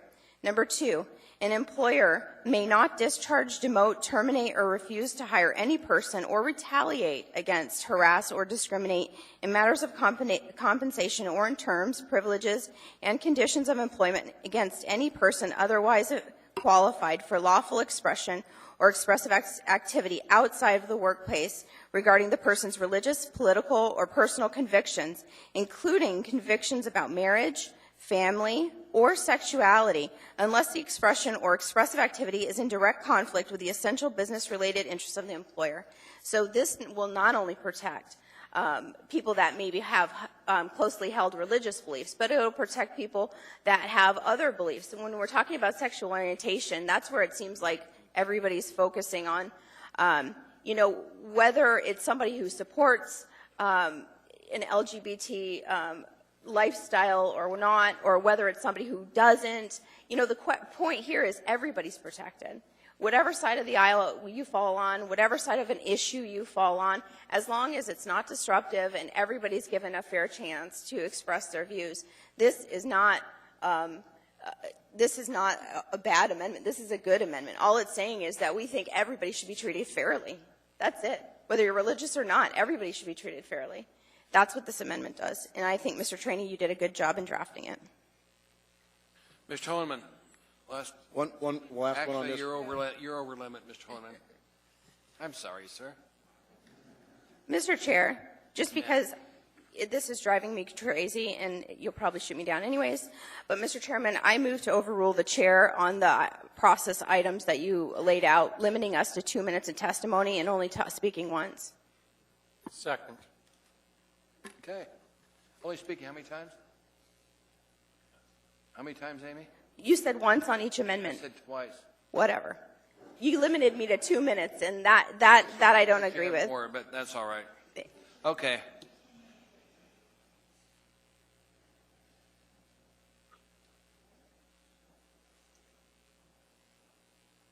Are we going to be able to speak to the motion, Mr. Chairman, or are you just going to go Mr. right Starr, we're right going to a to. vote? I'll get down to you in a minute. I'm waiting for her to finish it. Okay. Mr. Starr. We've been accused at several times in my tenure up here of rushing process for a lot of different reasons. And I feel we're rushed right now. I don't like this restriction on, quite frankly, my ability to communicate. It takes me a while to get my thoughts organized. Clearly takes Mr. Honeman time to ramp up because he missed a work session that was vital. The ability for us to debate amongst ourselves is vital to the public process, because what I say may torque off Mr. Evans, and he wants to weigh back in. It may be his third time. It may be his fourth time. I don't particularly care that it's his fifth time. If it's a productive debate, Mr. Chairman, you're far more effective weighing in on, you already said that, Bill, move on. Or you're already, you're starting to get personal, don't do it. A chairman, in my experience, and part of the reason you're there is because you have experience, is to mediate and moderate a fair-based discussion, not to limit the number of times we can do it. Quite frankly, Mr. Honeman, or Mr. Klayman did it to me some time back, and the public suffered from my ability to communicate on labor contracts. I was an expert on labor contracts. He gave me 2 minutes and one time at the microphone, and I couldn't justify my comments in that short period of time. Mr. Evans has a lot to debate with me. You restrict us to 2, we won't be able to duke it out. That's not good public process. They're witness to this public process, too. That's who we answer to, not each other, not the chairman. Due respect, Mr. Chairman, is that you have the skill to moderate a good meeting without the limitations on time frames or the number of times we come in the queue. I don't care if I have to come back and do it another day or another day after that until we get this law right. Don't hurry the process. We've been accused of it before, and I refuse to do it again. Bill, we've both been on this body for a long period of time. How much time do you think you need for each amendment? I don't really know, actually. None of us have actually wanted to wade in to bring the legals in here, which know both that they can talk for a long time as well. So if you're trying to hurry it, the other restriction you put on this is you're going to decide in, what, 1 hour? Don't give me that. We haven't even got to the amendments. We're going to go 2, 3 if we have. Well, we might, but you already tried a restrictive device that really is the essential to say, hey, let's hurry this along. We've got to get this done. I don't hear that pressure coming from anybody. Amy, how long do you think we should have to speak? Mr. Chairman, I'm with you. With Bill, actually, on this one. I don't think it should be limited, because sometimes what will happen is during the course of debate, I've heard, maybe not this particular topic necessarily, but other times where, Ms. Johnston or Mr. Honeman will bring up a point, and it leads me to another question that sometimes gives me information that helps me, formulate either a decision or change my mind, frankly. I have to tell you, I was taken back a little bit during the first couple of amendments, and it totally threw me off my game, because it does take me a few minutes to get my words out and to try to formulate where I want to go and what I want to say. But when you put this arbitrary 120-second limit on us, you feel like you have to just rush through it. So, again, just like the way that this meeting was run during public testimony, personally, I have never seen a contentious issue run so well. And I attest that to your leadership in the clerk's office organization. And that's why I have faith and confidence that this could be run well. But I think by doing this, we've already basically made it through almost a third of the amendments. And I think it's just a disservice to the people that we all serve. We're all elected to serve everybody. Sometimes we're going to disagree, and that's okay. But that's, I think, the best part of our community is our diversity. It's our diverse thought. It's, we all have different perspectives. So I wouldn't put a time limit on it, Mr. Chairman. I think it'll naturally be what it is. Then we'll just lift the time off. But Mr. Chairman, can we call the question on the overrule of the chair, please? I respectfully, Mr. Chairman, I'm in queue. You what? I'm in the queue. Mr. Honeman. Thank you. I respectfully, if the chair's ruling is that we lift the time limit, that I ask the maker and the second to withdraw, because in the interest of what time we have left, I think taking votes on whether or not we want to, it seems ridiculous. I think if the chair wants to reverse his ruling and lift the time limit, I think that's an appropriate. I think that's what we're looking for. And I think the chair makes the decision. The chair makes the decision if it's pontificating and carrying on too long, and makes an individual case-by-case ruling. Mr. Bush, you made the motion. Mr. Chair, if you're willing to withdraw your rules, then I'll just withdraw my motion. Thank you, ma'am. I appreciate it very much. Thank you, sir. Now, where were we? We were on 5. Mr. Chairman? Mr. Honeman. As to number 5, for Ms. Domboski, I think she moved it. So I'm more than willing to look at number 2, C2. If we weren't to have the language in number 1 about the workplace, I think being able to speak freely in these activities outside the employment, I could go that far. So if she's willing to dump number one and move, amend it, we can do that, or I can move it without number one item. Thank you, Mr. Honum. Mr. Trainee. Amendment 5 makes sense to me. I did want to bring it forward in the interest of time, maybe, but since you brought it forward, I think Amendment 5 is something good that we need to have to help our people that are religious, that are concerned about having their religious freedoms taken away from them. I think 5 will give them that opportunity. And it's up to the employer at work. They'll set what they consider to be outrageous. It's the interest of the employer. So I'd hope you'd vote on this. Mr. Chairman? Mr. Chairman? Madam Chair? I'm sorry, Mr. Honum. I move to amend Amendment 5 and strike paragraph 1, replace number 2 with 1. We need a second. We need a second. Mr. Honeman's amendment is to strike number 1 and change number 2 to say number 1. So he's eliminated number 1 in totality. Thank you, Mr. Honeman. Mr. Starr. The way I see it is both parties need protection. I believe what's going to happen in the application of these laws isn't so much that an employer is going to find out through speak or in lots of situations that were demonstrated to us as I'm fearful of losing my job. As an employer, and I've been a small employer and a larger employer, what I feel is going to happen is that the culture and the environment of the workplace is going to become greater the burden of the employer to protect against discrimination. What's said in the break room between employees is now defined in number 1. You want to remove that. I believe that's false to do because you're going to say the full burden then relies on the employer to moderate discussions of free speech and free expression. In this particular case, mind you not, or I'm trying to say it in a clear way, I'm trying to remind you that what we're trying to do here is allow speak between employees as it relates to sexual orientation and gender identity. That is restricted speak in that because it's not authorized. In this case, Mr. Trainey's saying, let it happen. Let the employer decide if it becomes an infringement on that discussion. But in this case, let that free speech come. Especially, and I'll be clear in this case, especially if it's a Christian folk that's basing their speak, their persuasion to you other person on the fact that they think homosexuality is a sin. Because that's a fundamental discussion point with that speaks to sexual orientation and gender identity specifically and can be offensive to those. If you remove the employee guidance in this case, then the full burden relies on the employer. As I started this conversation, I don't think it's going to be you're fired because you're a lesbian, we just found out, you're fired because you're homosexual. That's not going to be it. It's the employee has to leave because he's harassed out of there. He was made so uncomfortable that he had to leave, and the employer did nothing about it.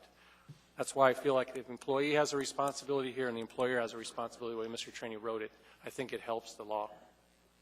Thank you, Mr. Starr. Ms. Tucker. Thank you. Through Your microphone, Julia. Thank you. Through Assemblymember Gray Jackson as chair. Mr. Honeman, because you weren't at the work session, I just wanted to provide a piece of background and a concern. As Mr. Evans explained, the law now is that he went through the law about if it's allowed, then it's allowed for everyone. And I think that part of, as I understood it from Mr. Trainey, part of Mr. Trainey's concern in putting in number 1 was that not every employer understands, and there's been confusion about this, and then they have to go and seek legal advice. And so the intent, as I understood it from Mr. Trainey, was the emphasis here that if an employer allows speech, then it has to be on equal terms for everybody. But that doesn't take away the employer's ability to say we don't want to have religious speech at all in our workplace because we think that causes problems. And my concern for you is that you asked about that, and then you seem to be making an amendment contrary to what you voiced as your concern. And that's all I wanted to say. Yes, thank you, Mr. Chairman, and thank you, Ms. Tucker. The issue for me is I read, and I had to read it through, and I'll be the first to tell you that I admit there's several amendments in these packets that are redundant. I mean, there's 2 or 3 that talk about locker rooms and restrooms, and we have yet to get to those. And some of the language in each of these are clearer and something that I might be more supportive of, but some of the things go a little too far. It doesn't deal with it appropriate. But my issue for this is, in the workplace, it's going to be putting the employer, manager, supervisor in an odd spot if you are basically leaving in direct conflict with essential business-related interests of the employer.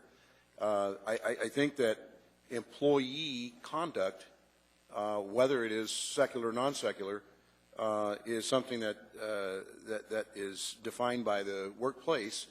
And if you're trying to make exceptions to say, hey, your right to free speech to talk about religious things and have prayer at lunch, at a lunch break or whatever, and all of a sudden these people take their lunch break around someone who's, let's just talk for a minute about the difference in religion. Let's say it's someone who's an atheist or an agnostic or an Islamic person, someone, a Muslim who believes in Islam, and you've got 3 or 4 Christians that regularly circle this person and start talking about how bad Islam is and ISIS and basically associating with it. Makes it an uncomfortable, hostile work environment. And now you have conflicting. I think the workplace thing is a slippery slope. If you talk about an employer may not take conduct against an employee on what they do outside the workplace, like they go to their church base or they go to a prayer meeting or they go to a private event, have a Monday Night Football, and they talk about it. That's fellowshipping, and that has nothing to do with the workplace conduct. Again, with the lack, unless it's in direct conflict with this, and that's a very heavy burden to overcome. So even though I'm not necessarily, I think that it goes back to Mr. Flynn's number 3. Seems simpler, but on the other hand, this gives some concern, I guess, assuages some concerns that I've heard from many members in the community. Mr. Starr heard from as well. So, thank you, Mr. Evans, on the amendment in front of us. No, it's actually on the underlying amendment number 5 as a whole. Okay, let's take a vote on the amendment. Mr. Honeman's amendment was to wipe out 1, move 2 to 1. Correct. Is that correct, Mr. Honeman? That's correct. Let's vote if there's no other discussion. Mr. Hall? No. Please vote.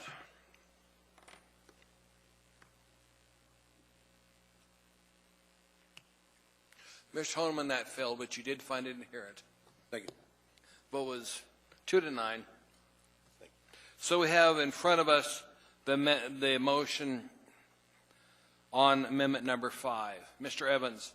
Yeah, I think it's very important. I mean, I've heard Mr. Starr's eloquent concern about that this is going to impact people advocating, on their religious beliefs, which may be the case. But it's written so broadly that what you're doing is absolutely turning over the balance that currently exists and what employers can restrict in their workplace. Under the way this is written, and in particular paragraph 2, where employers cannot refuse to hire somebody based on their expressive political behavior outside of the workplace, that means that if you're an employer and you're interviewing somebody and on their Facebook post and on their tweets, they're advocating Nazism, anything like that, racism, that they have out there in social media, you are forbidden from using that to not to hire them. I think it's a lot broader than you think it is. You're trying to protect a very narrow, specific thing that doesn't need protecting because people's religion is already a protected category under the equal rights laws, which apply to the workplace. What you're doing is opening a can of worms, which I've been accused of, and I think it's a big mistake. Thank you, Mr. Evans. Ms. Dombowski. Thank you. I'm not a lawyer, but I did stay at a Holiday Inn Express. You do play one.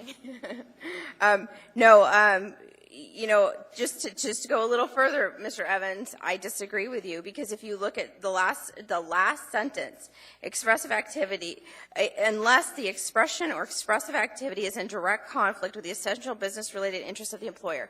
So if I run a marketing firm and my lead face out there is all over Facebook and social media, on the radio saying, I'm a Nazi, I'm a Nazi, I'm a Nazi, and, you know, death to all blondes that live in Chugiak, I think you could say that is in direct conflict with the interests of the employer, and that would be something that just absolutely passes the red face test. So, you know, I hear what you're saying, but essentially, you know, what I'm advocating for is freedom of speech. And if anybody's behavior becomes disruptive or, you know, anything like that, then obviously there's a mechanism here, and there's an opportunity here to say it's in conflict with business. Thank you, Mr. Dombrowski. Ms. Gray Jackson. Thank you, Mr. Chairman. Just so everybody knows, the code requires that debate be limited to 1 hour unless the Assembly votes to extend it. With that said, Mr.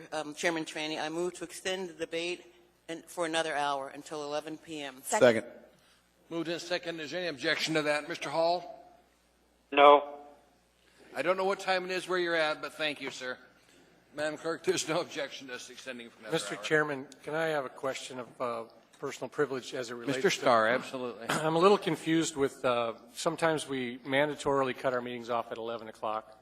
There's code language that, and charter actually, that protects assembly actions after midnight. Ms. Tucker might know this. Are we able to extend from 11 to midnight and act on this item? Is that what I understand? Yes, vote of 8. A vote of 8 after 11? Yeah, it's a supermajority to extend past 11. Okay, but after 11, it doesn't require supermajority or anything like that? To go after 11, it's a majority vote to extend up to extend the debate, just as you had done. It takes now. 8 after 11. After 11, it's 8. I think what Mr. Starr is asking. Not to pass the item, though. Yes, to pass the No, item. not to pass the item, just to extend the time. I'm clear on that part. I wanted to make sure we were clear to take assembly action on that. The public is protected against emergency action or assembly action after midnight, but up to there. Thank Yes, you. you can Now, vote. Mr. Starr, an issue in front of us, sir. Any comments on 5? Okay. Any other comments from Assembly members on 5? Not seeing any. We're going to vote on Mr. Hall. No.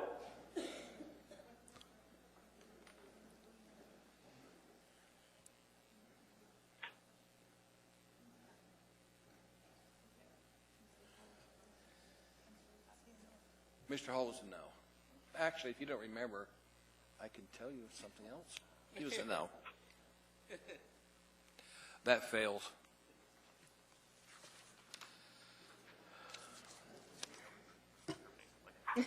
Let's see. Mr. Chairman, I move amendment number 6.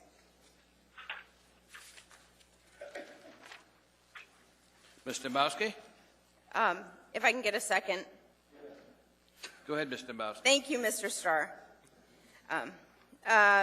This is to include limited exception for expressive associations in keeping with U.S. Supreme Court decision in Boy Scouts of America versus Dale. This will basically, the text of the amendment reads, bona fide expressive, add a definition recognizing bona fide expressive associations. A bona fide expressive association means a not-for-profit group engaging in expressive activity, whether public or private, judicially recognized in federal law as protected by the First Amendment under Boy Scouts of America versus Dale. Add exception for expressive association.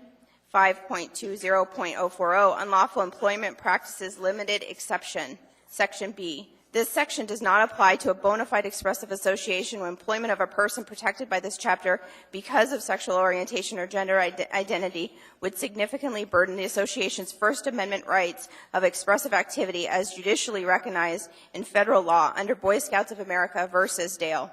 Mr. Chairman, this was your amendment. Yep. I think it was a good one since Mr. Evans and Mr. Flynn love referencing Supreme Court cases. Here's one. Let's see them vote on it. Thank you. Mr. Starr.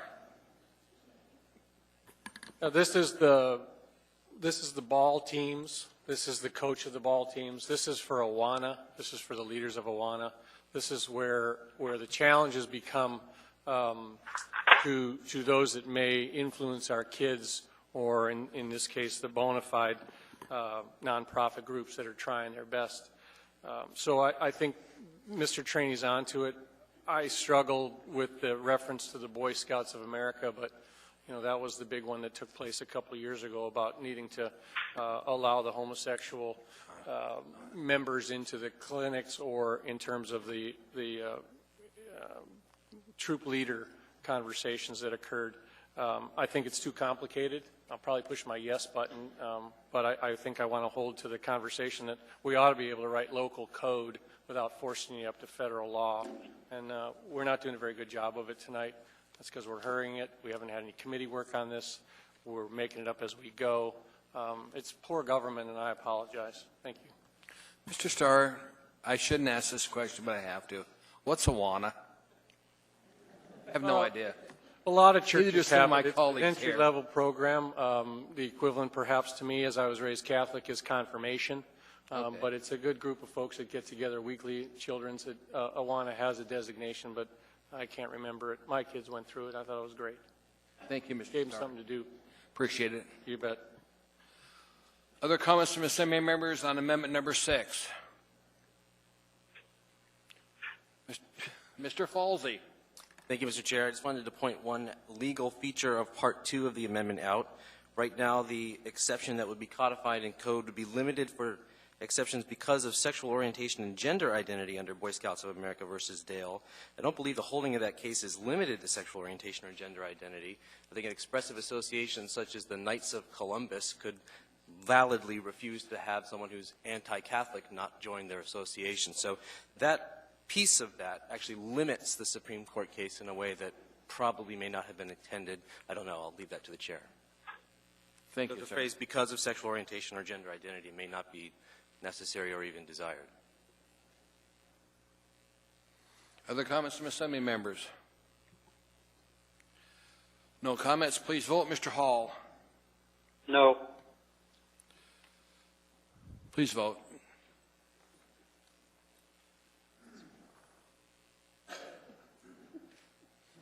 That motion fails.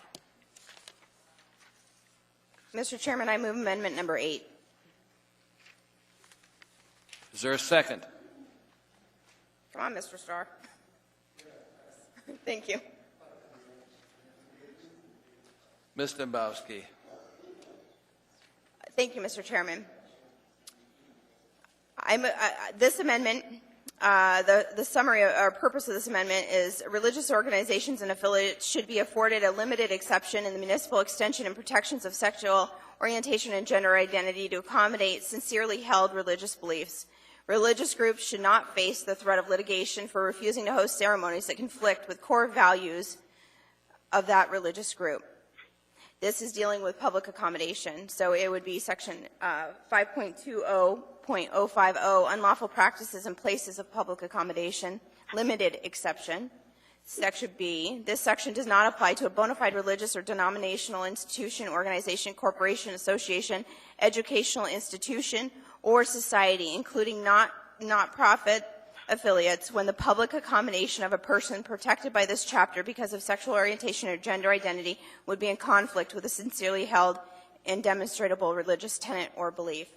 Mr. Chairman, ultimately what this would do, it would give the opportunity for those religious organizations that potentially maybe have a gymnasium or something, if they won't be forced by the government to rent out their facilities to support organizations that do not align with their sincerely held religious beliefs or tenets.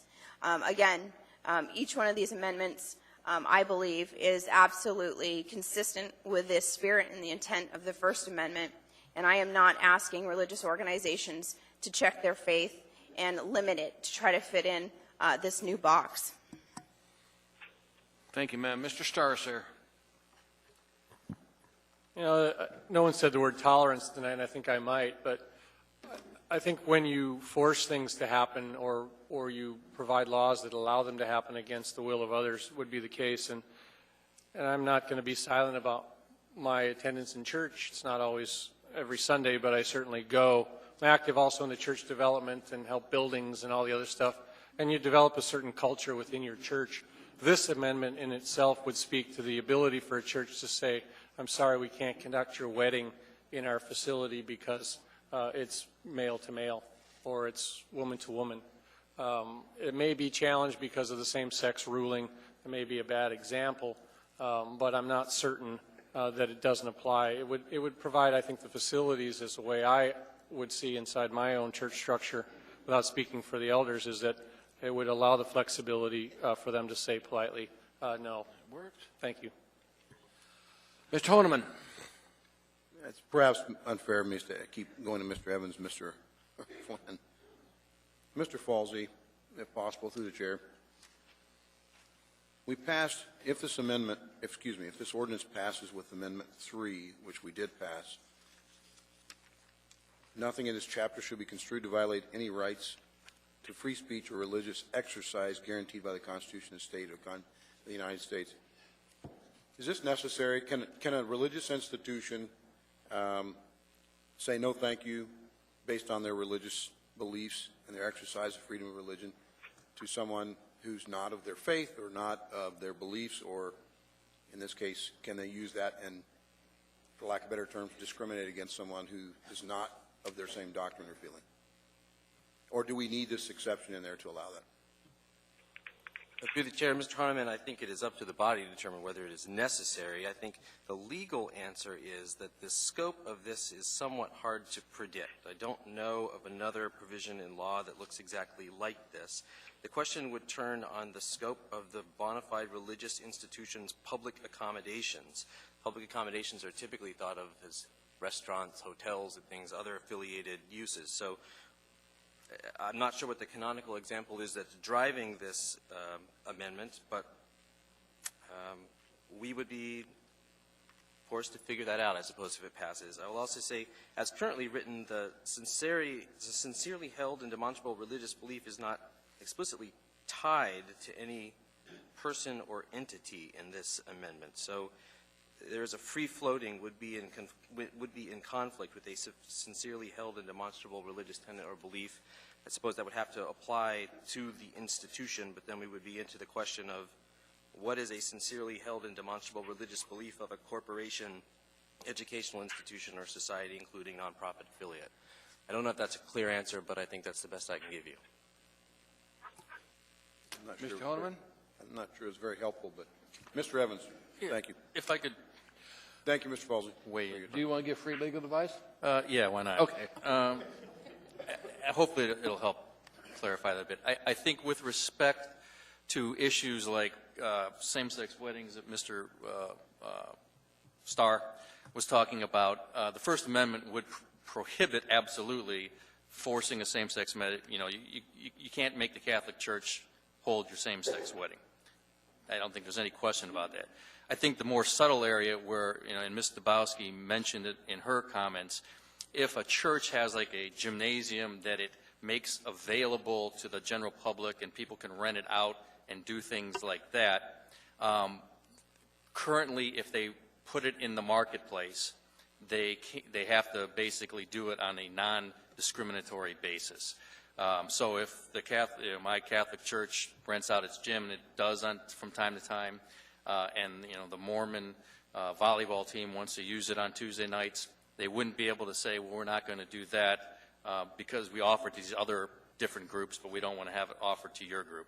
So that would be the one area that I think this could affect, but I do think that once those types of facilities are offered as to the general public, just like any other non-religious business would do, it seems fair that it should be offered across the board without discrimination.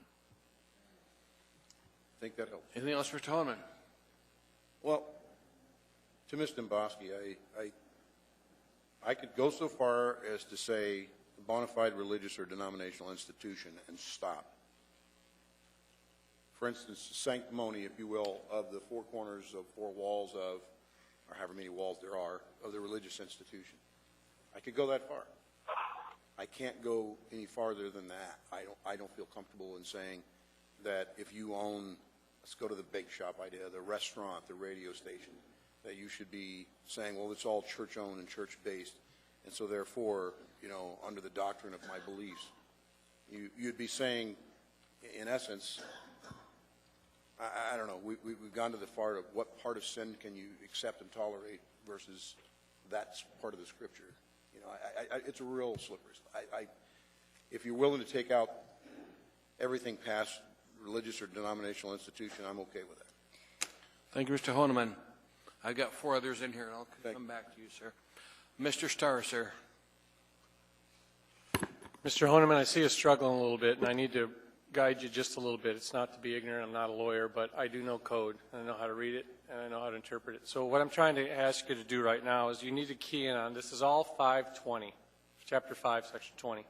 050, when somebody moves an amendment, go right to 050 as Mr. Evans is trying to modify it, and you'll see what the contrast is. So it's not a lecture, it's just please do that and you'll get caught up. When you do that in this particular case, Mr. Evans has changed 050 to read that, and I'm going to read it all to you because you'll understand this quickly how it fits in here, is that he strengthened I don't know if it's strengthened it or he added to and expanded the discrimination categories in this. So you first have to know what 050, and that's places of public accommodation. So get yourself into public accommodations. When it's 090, it's religious exemptions. When it's 070, it's education or whatever the topic is. So right now we're talking about places of public accommodation, what's lawful and what's unlawful, expanding that definition. Mr. Evans has said that it's unlawful for a person, operator, agent, or an employee or owner of a public accommodation facility, whatever that is, wherever your definition of public accommodation fits. I'm not going to prescribe that to you. It's been alluded to gymnasiums. I say churches, could be the doctor's office, could be the bus stop, public accommodation area. Mr. Evans has said that it's illegal, or unlawful, I should say, to refuse, withhold, or deny to any person accommodations, advantages, facilities, benefits, privileges, services, or goods of that place on account of race, color, sex, sexual orientation, or gender identity. So the two things that are changed now are sexual identity and, sexual orientation and gender identity. All the clutter, all of the other stuff you talk about, I can't go that far because it talks about services. I can't go that far because it talks about facilities or benefits or privileges. It's already in code right now. All Mr. Evans has done, and deliberately has done it, is said if you own a gymnasium, and they want to have a gay rights parade rehearsal, they can do it in your parking lot. What Mr. Mr. Nabosky has done is said that's a little too strong if you own a gymnasium and you don't want something that goes contrary to your religious beliefs to occur in your facility. It may be over-offensive to somebody that says, hey, I'm not going to lend my parking lot out to this guy because he's going to hold a gay wedding in there. That may be how far it goes, I don't know. But the educational lesson was two things, is understand it's an offset to A1 of 050. A1 says just what I reviewed it. Now there's a B section that's going in there, under there, to offset that, to allow those exceptions. And I think it's a good exception to release those folks from the burden of having to do that if it goes against their feelings, teachings, beliefs, whatever. Thank you. Thank you, Mr. Starr, sir. Mr. Evans? Okay. Now you're out. Ms. Dombowski? Thank you, Mr. Chair. I will be brief, but I can't let this comment go unchecked. Mr. Evans made the comment that this will allow basically churches to discriminate. I've seen this reported in the media this way too. It's not about allowing people to discriminate.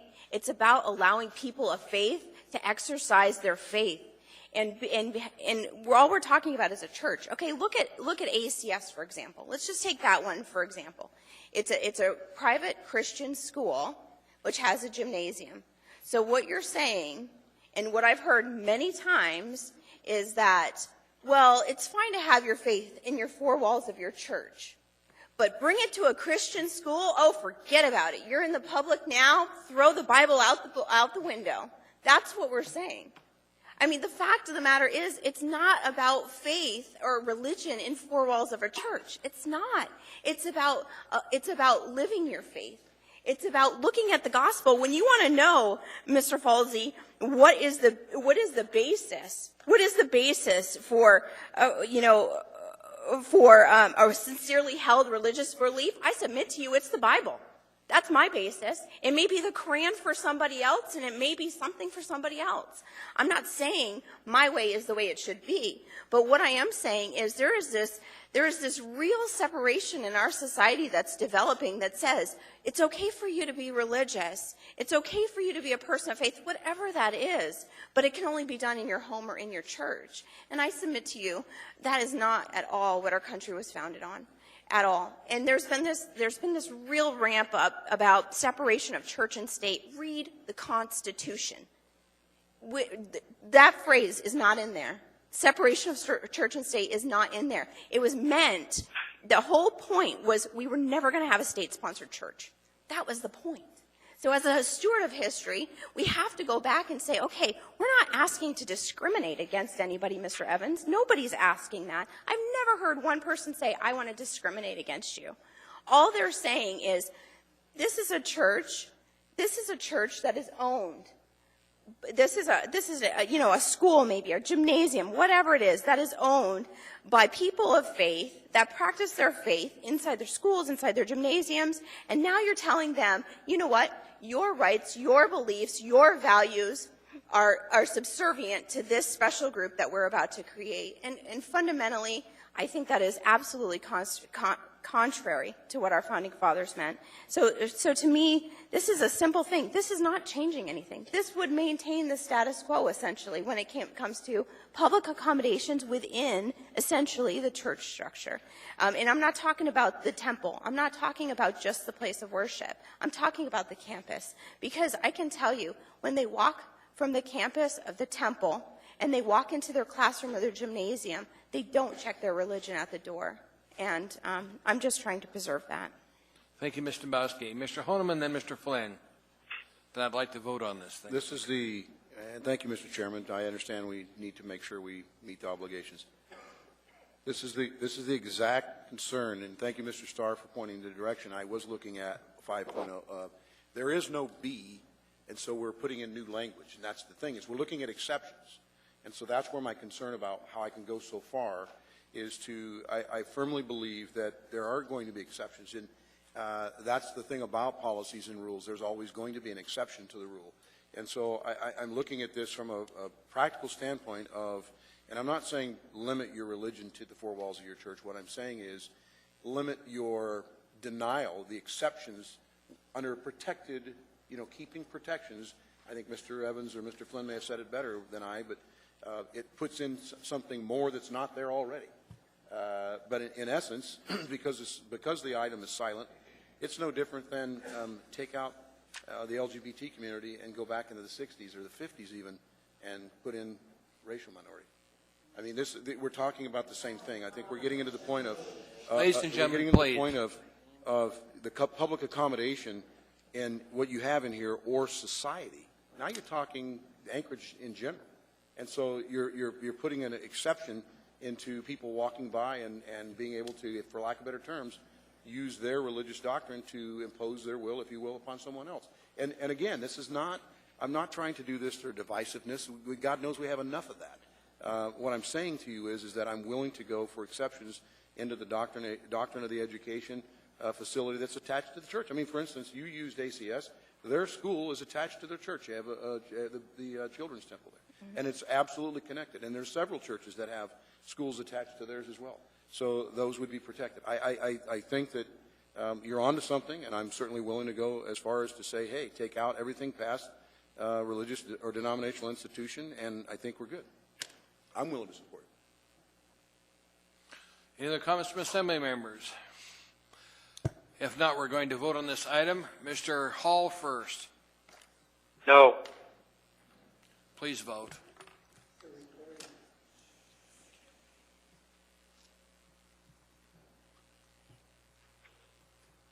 That fails. Votes 8-3. Mr. Chairman, I move amendment number 9. Ms. Dombrowski.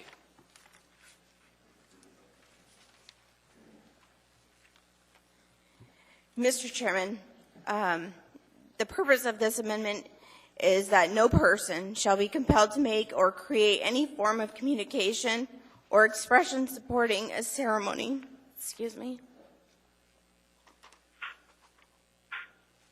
ritual, or observance that is in conflict with a sincerely held religious belief of that person. Amy, why don't I finish reading it, okay? Reading C, religious conscience objection, except as a condition of a pre-existing employment or contractual relationship, no person, employer, or operator of a public accommodation shall be compelled to make any communication in support of or be compelled to appear in any ceremony, ritual, or observance that is in conflict with sincerely held and demonstrable religious belief of that person, employer, or operator. That was her amendment. Mr. Starr, I'll go to you first, then come back to Ms. Dembowski. Yeah, my job is to convince my fellow assembly members to think clearly about all of these, and I'm doing the darn best I can, but I'm a little frustrated in the lack of preparation, perhaps, or the lack of understanding on what we're talking about. And what I mean by that is you have to know what current code is. You have to have an understanding how it's applied and how it's going to be appealed. So when we get into dabbling by adding a new conscious level of things that perhaps are gently understood or blatantly misunderstood, sexual orientation or gender identity, I mean, it's wonderful that we're educating ourselves in there, and not so wonderful that we're going to be held to it tomorrow. We're not ready for that conversation yet.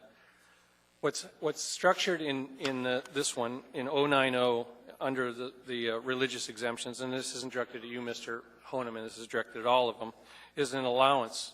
There are exceptions. There are discussion points where we can say, hey, there's a religious preference exception. There is a ministerial exception that was changed earlier tonight. And now, and this is where I plead to Mr. Evans, is you had it in there once. Mr. Flynn asked you to take it out, and you did. Now we want to put it back in.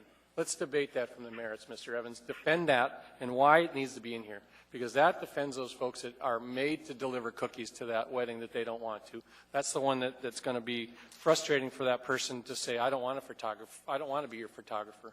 I don't want to go down that path. You have to base the discussion on why they don't want to do that. And I'm not going to hide from the fact that people stand up and say, that's against my religious belief. I think homosexuality is a sin. And we need to speak that clearly, and that's why they're protected there. Give them the exception that they can say that and walk away from that. They're not making this stuff up. This is what they believe in. This is what I believe in. So you've got to give them some flexibility. You've got to give some folks some exceptions so they don't have to get sued. They don't have to do that. And more importantly, they're not that target that runs them out of business. That's not what our community is about. We're a town of 300,000, not 3 million people with discrimination problems. Put it in there. Thank you, Mr. Starr. Other comments? Ms. Dembowski, do you want to comment on this? Thank you, Mr. Chair. I appreciate your indulgence. And, you know, I recognize I get a little emotional, but I am probably one of the most patriotic people you'll ever meet. And you know what? I have a niece who's bisexual, probably shocking to some, but you know what? I love her more than anything. She shares my name. And I look at it and I think, no, but I don't want anybody discriminating against. I don't care what you do in your bedroom. Might be shocking, but you know what? I would say 95% of Anchorage residents are just the same as I am.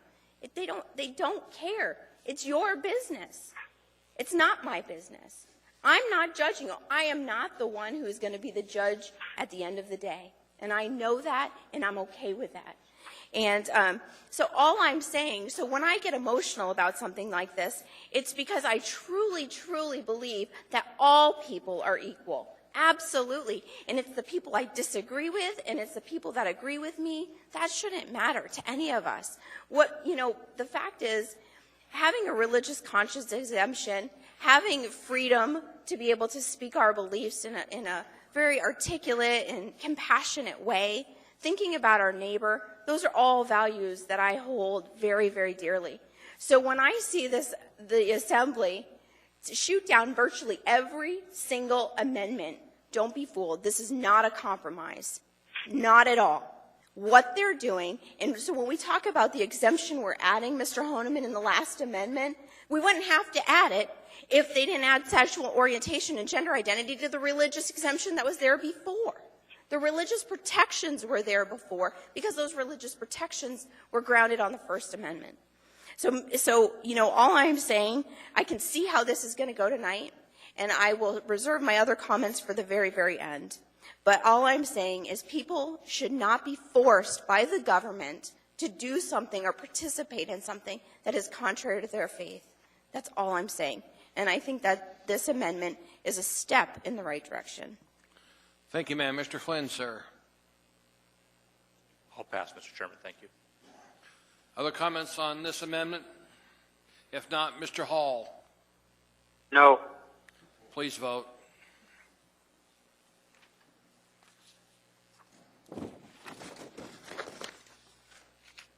That fails 8-3. Ma'am? I move amendment number 10. Is there a second? Moved and seconded.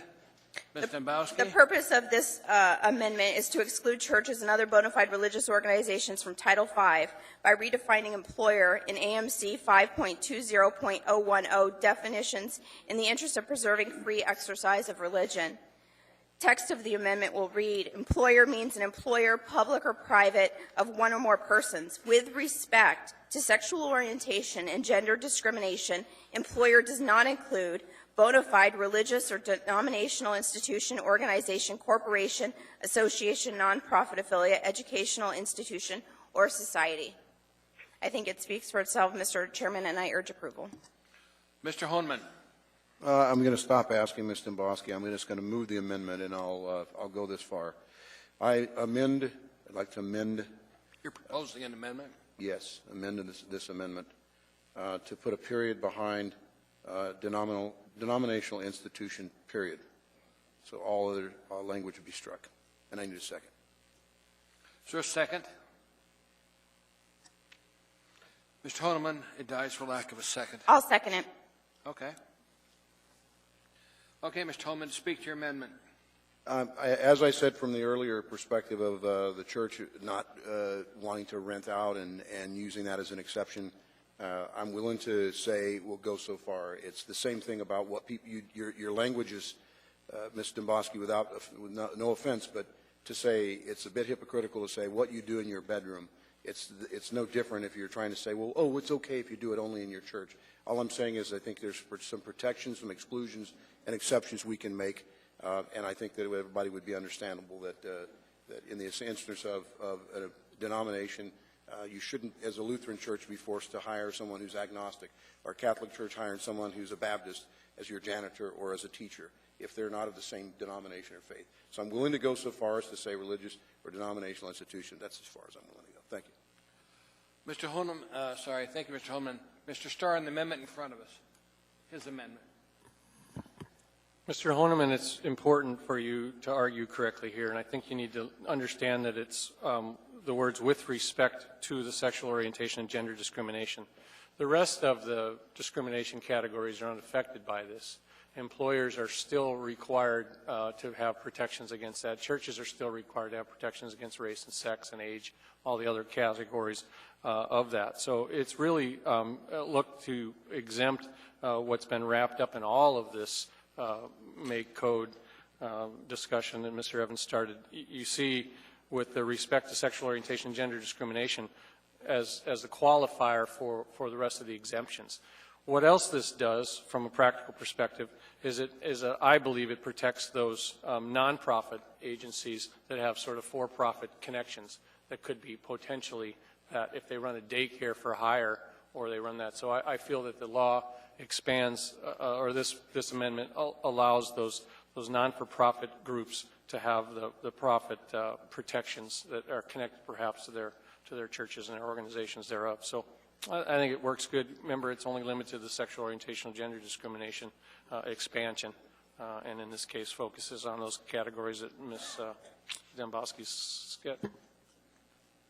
Mr. Flynn, on the amendment in front of us, Mr. Honeman's amendment. Yeah, thank you, Mr. Chairman. Mr. Starr actually spoke to the exact reason why I'm not going to support either Mr. Honeman's amendment or the underlying amendment, which is this. Anything else, The purpose of this legislation is to recognize that the LGBT community is equal among us. And so if we, within our anti-discrimination code, we say, well, you're equal unless you're in this category, then you've pretty much failed to do what we ought to do, which is to say you are equal, period. And I can't support that. Thank you. Thank you, sir. Any other comments on the amendment before we vote on it? Seeing none. On the amendment offered by Mr. Honeman, Mr. Hall. Mr. Hall, sir. Turn off your mute. We may have lost him. Ran out of battery. Please vote on the amendment.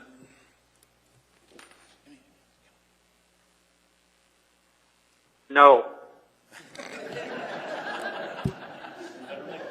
Time delay. Mr. Hall, we do enjoy you being with us. I'm sorry. I not only lost my mute button, I lost my screen. That fails. Let's vote on the main amendment. The main amendment number 10. Any other comments before we vote on it? Please vote. That was funny.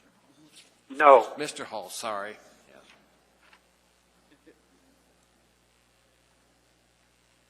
That fails. Vote was 2-9. Number 11.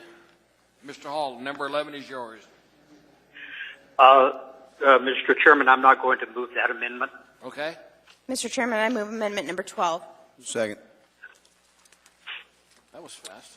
Mr. Chairman, the purpose of this amendment is to amend and add new subsection to AMC 5.20.080B.1 regarding gender segregated restrooms, locker rooms, and dressing rooms. Essentially, Mr. Chairman, what this will allow, well, maybe I should just read it. Lawful practices, Section B. The prohibitions against discrimination based on sexual orientation and gender identity in this chapter do not prohibit an employer or operator of place of public accommodation from 1. Maintaining and enforcing gender-segregated restrooms, locker rooms, and dressing rooms. And nothing in this chapter shall be deemed to require the provision of equal or special facilities to accommodate any persons based upon sexual orientation and gender identity. Section A. Employers and operators of a place of public accommodation, including the municipality, may develop and enforce policies regarding assignment of employees and clientele to gender-specific restrooms, locker rooms, and dressing rooms. Section B. With respect to an individual's assignment to a gender-segregated restroom, locker room, or dressing room, it shall not be deemed discrimination based on gender identity upon this chapter for an employer or an operator of a place of public accommodation, including the municipality, to make the assignment for reasons of personal modesty and privacy sensitivity of non-transgender employees or clientele. Mr. Chairman, it seems much of this debate has circled around restrooms, locker rooms, and changing facilities. And essentially, this amendment will allow businesses to determine their own policies. So if you have a health club and you choose to allow transgender individuals or people with genitalia that doesn't match what's on the door to go in there, then you can make a policy and say that's okay. But if you have a health club and you say, listen, we're going to have gender segregated based on anatomy, then that's okay too. Ultimately, this puts the power of that decision, that policy, back in the operator's hands. This has been a divisive issue, and I've heard a lot of discussion regarding people that are transgender, and concerned about obviously if there's a transgender male, I don't know if I'm getting the terminology right. Sorry. If there's someone with male genitalia that's transitioning to become a woman, then they should be able to use the female bathroom, is what I've heard. But there's been very little consideration to the females that are using that restroom. And because, and it doesn't even have to be something about faith necessarily, it's just if I'm a female going into, the health club at the locker room, I anticipate that there's no one with male genitalia in there. I think there's a reasonable expectation of, I don't know if you call it privacy or modesty, but there's a reasonable expectation that if I go change in a gender-segregated locker room, that only people of that gender are in there with me. And I think that's my expectation. But I don't want, I'm putting the power back in the hands of, basically of the business owners and letting them determine their own policies. So if I choose not to go to a facility that allows both genders in the same, people with that both anatomy in the same locker room, then I can make that choice. But the business also has the ability to set their own policy. So that's what this amendment does. Mr. Flynn, sir, on the amendment in front of us. Yeah, thank you, Mr. Chairman. And I understand Ms. Domboski's effort to try and address this, because this is something that Mr. Evans and I wrestled over for weeks. Is there a way to do this in a reasonable manner? And today, if you go to your health club and a woman walks in who happens to be gay, lesbian, and she's checking you out, you probably don't even know. But if you did, it'd probably make you uncomfortable. Similarly, if you say you can only go in the restroom or the locker room that matches your gender, and you happen to not have the same sexual inclinations of your other fellow locker mates, then are you in a better position or a worse position? Are they in a better position or a worse position? I mean, we really tried to find a solution to this, and ultimately, we couldn't come up with one. I appreciate the effort. I just don't think it gets there. So, thank you. Mr. Starr. Well, it tries to get there, but when you try to define gender identity, words like who you more closely associate with or whatever, it becomes unclear to those that aren't used to talking this way, or business operators that haven't had to accommodate it. So it's entirely a problem, and one that I wished we would have had more time to reach out to industry and ask them how to fix it. But don't forget, it's not just the locker room at the Diamond Center or the Body Renew or the Alaska Club. It could be the school pool, or it could be you run a triathlon event and you need to provide changing rooms for those folks. So we need to get this one right as well, because it hits to the core of modesty, it hits to free expression, and then when you clutter it up with the gender identity preference that you more closely associate with X, it becomes really unclear. So I don't really know what to do here, but it's indicative. We have 3 or 4 amendments. We haven't had a committee discussion. We haven't been able to blend languages. They were all dumped on us with another time limit of 10 o'clock by Friday morning. I never saw any of these amendments until then. I couldn't work with my fellow Assembly members. It's not an excuse. It's just an expression that I'm willing to do it, but keep going, Mr. Evans, or whoever moved this one. I'm happy to vote yes on it. I moved it. Yeah, I'm happy to vote yes on it, but She moved it, Mr. Honeman seconded it. Gotcha. Clerk and I were having that discussion a second ago. Mr. Honeman. Thank you, Mr. Chairman. I'm going to support this one, and in particular, talking to the business community, and it's, Mr. Starr hit on, and maybe Mr. Domboski, about health clubs, but it goes further than that. I mean, there's restaurants, there's just a ton of businesses in our community who run, again, independent of it. It may or may not be a religious institution, or a public institution, or a private institution, but there are some concerns, particularly the area of whether a business has the ability to retrofit or remodel their business to include a separate and distinct restroom or make accommodations, and what I think might be reasonable. Some businesses, it's a surprise to me, it's an educational experience. My grandma used to say, live and learn, die and forget it all. And that's one of the things that I learned as I'm looking through and researching this. And I have spent a bit of time researching it, but like you, Mr. Starr, these amendments came in a packet form, and it's just not a chance to be there on Friday. It was behind the 8 ball, but at the same time, there's a lot of overlapping here. So to the business community, I say, I hear you, and I do believe that we should make exceptions and draw the line in the locker room, dressing room, bathrooms, swimming pools, workout clubs, restaurants. And I'm just going to throw a couple of shouts out. I'm not endorsing one way or the other, but I know that I learned that there's at least one activity club who includes same-sex relationships in their family membership for their health club. I also know of at least one restaurant that I've gone to, actually a couple, and I eat out a bit, and when they did a remodel of their restaurant, they actually included putting in a family restroom or an independent unisex restroom for those very reasons for accommodation. And so I think it's best left to the business practitioner to determine that, and I support this one. Thank you, Mr. Holman. Ms. Dombrowski on this amendment? Mr. Trainee, I promised myself I would get through this without actually calling out specific genitalia, and I'm going to try to do that. Mr. Flynn gets my humor. But essentially, for me, this is a very, very clear vote.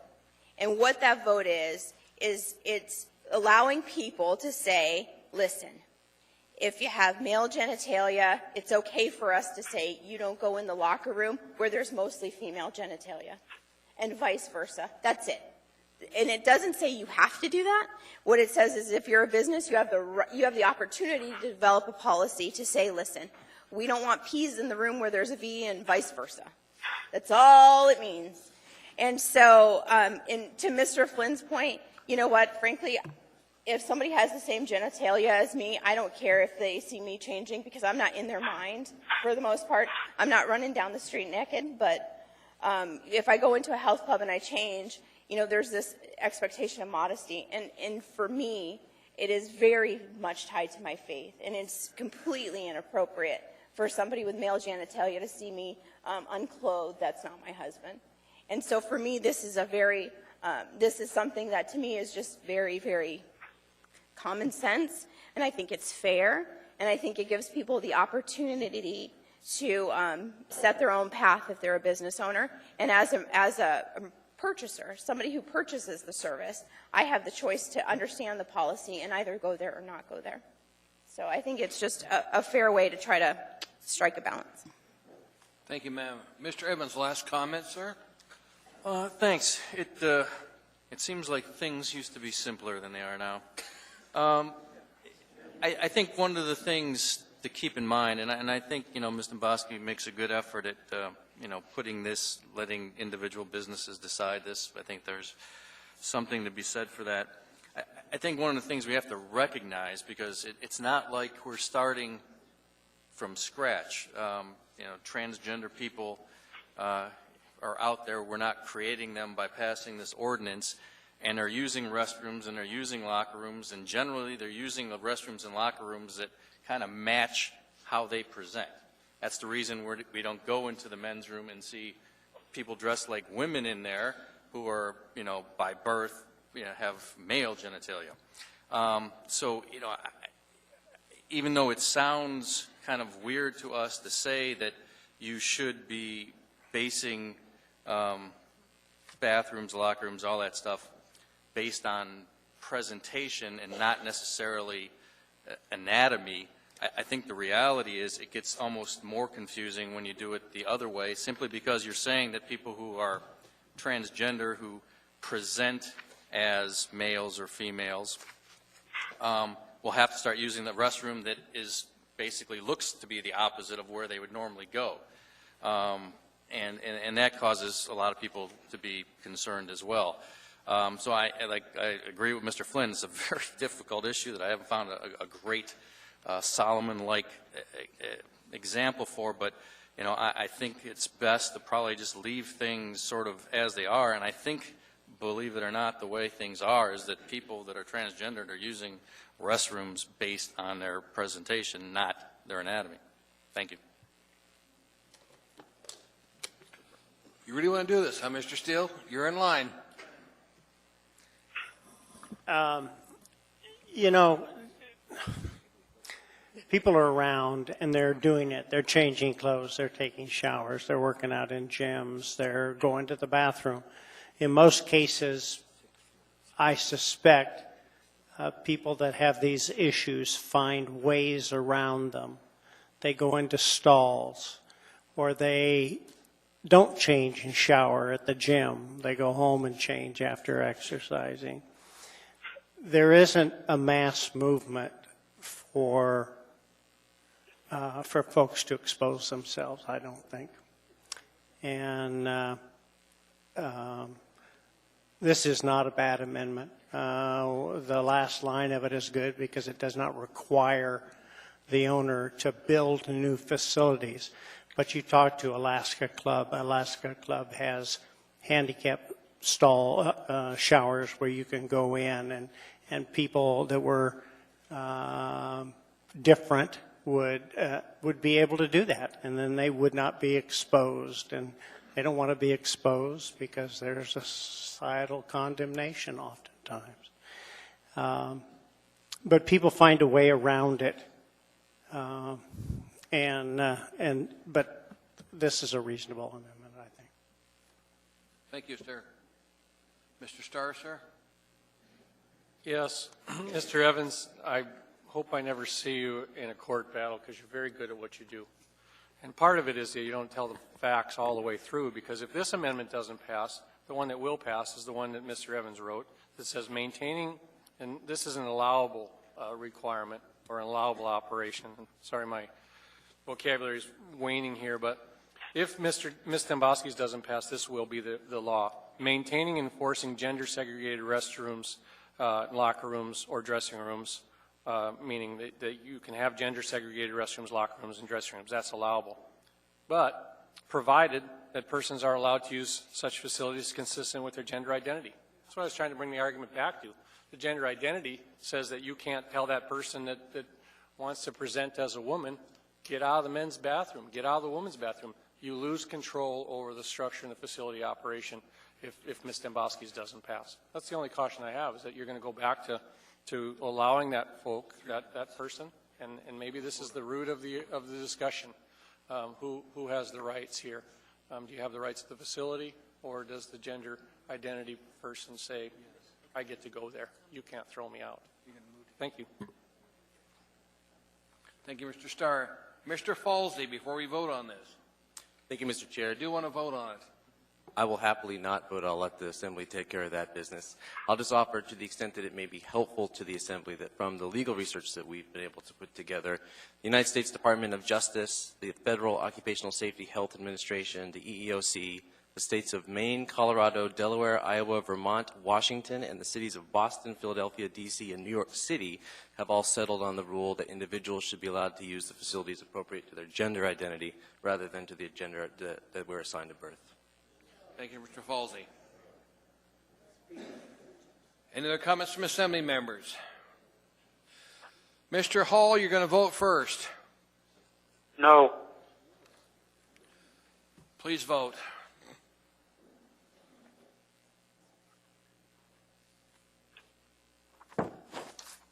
That is approved. 6-5. Ms. Gray Jackson.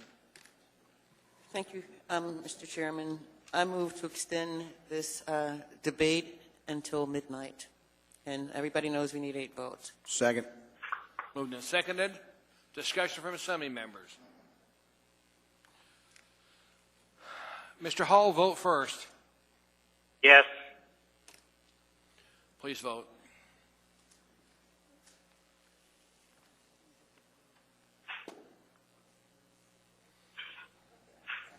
We've extended midnight. For those that are here since 5 o'clock, you're going to be here a little bit longer.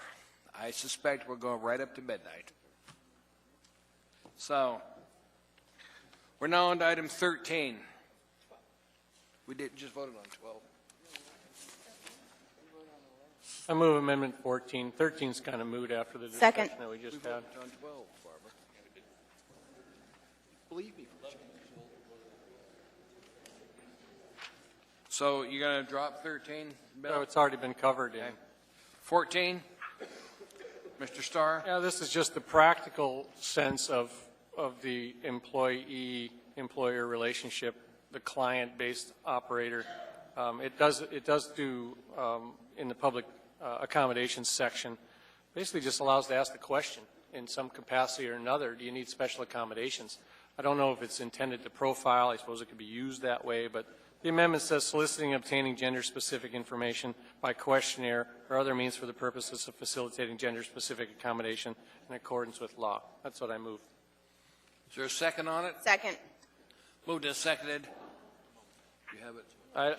I think there has to be a mechanism, either voluntary or otherwise, that allows the employer or the operator, rather, to generate a program or a policy. If you don't, and you can't gather the information that there's a special need or special accommodation, you can't avoid the discrimination, you can't provide the public accommodation that seems to be of need. So I'm not going to fall on the sword over this one passing or not, but I think we want to give some people some tools to be able to at least collect the data.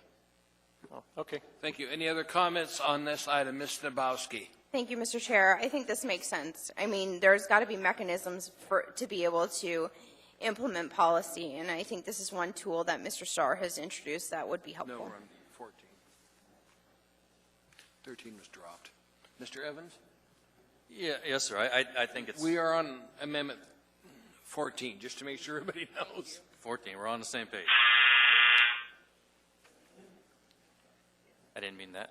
I think this is just kind of like a wild invasion of privacy by having employers try to identify, you know, gender-specific information, and I think it opens, you know, a lot of questions about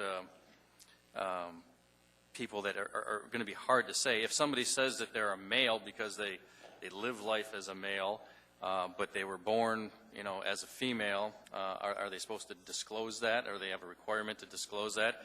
One of the Real Sports with Brian Gumbel is a fascinating show, and last week I watched it, and they had, which I never knew before, is that even DNA testing can't positively identify someone as a male or a female because chromosomes aren't always the same. So I think you're just, you know, asking somebody if they're a male or a female, and I don't know what you're going to, if you don't believe them, are you going to have them prove it somehow?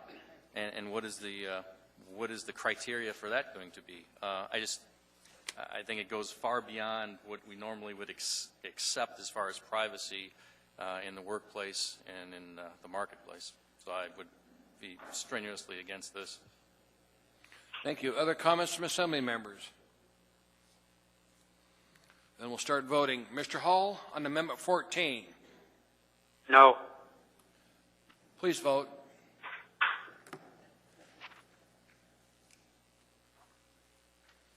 That fails 2-9. Amendment 15 is now in front of Mr. us. Chairman, would you like to move that? Need to move that for you, sir? Would you please? I would. Because I can't. Mr. Chairman, I'll move amendment number 15. Second.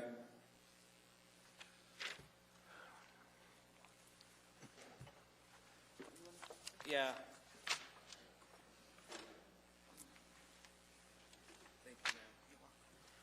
Thank you, Mr. Flynn.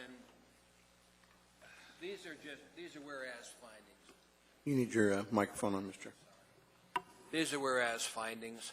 Goes to the beginning of the ordinance, just based on the testimony we have received from people in Anchorage, that we see that there is a pattern of discrimination in housing and employment. And so it's just whereases. That's the reason I brought it forward.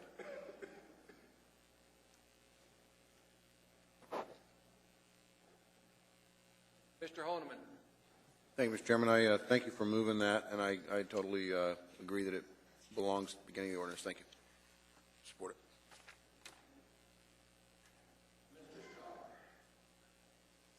it. This one flipped me out the work session, and I probably will flip out again, but the whereas statement in number 3 talks about that, and I take a lot on my shoulders for this one because I've been here for the debate at 2009, and I've tried to work every topic with that. The whereas statement that you put here, Mr. Trainee, says, whereas the Anchorage Assembly finds that discrimination on the basis of sexual orientation and gender identity exists. Okay. Did I let that happen? Are we guilty of that in our community? You know, I think there's a fine line between the outward discrimination based on these criteria, which are new criteria, by the way.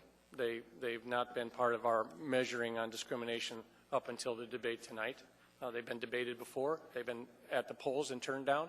We're not judging discrimination based on these criteria up until now. So how can Mr. Trainee be so affirmed that it exists in that capacity? I'm not going to say that the testimonies weren't moving.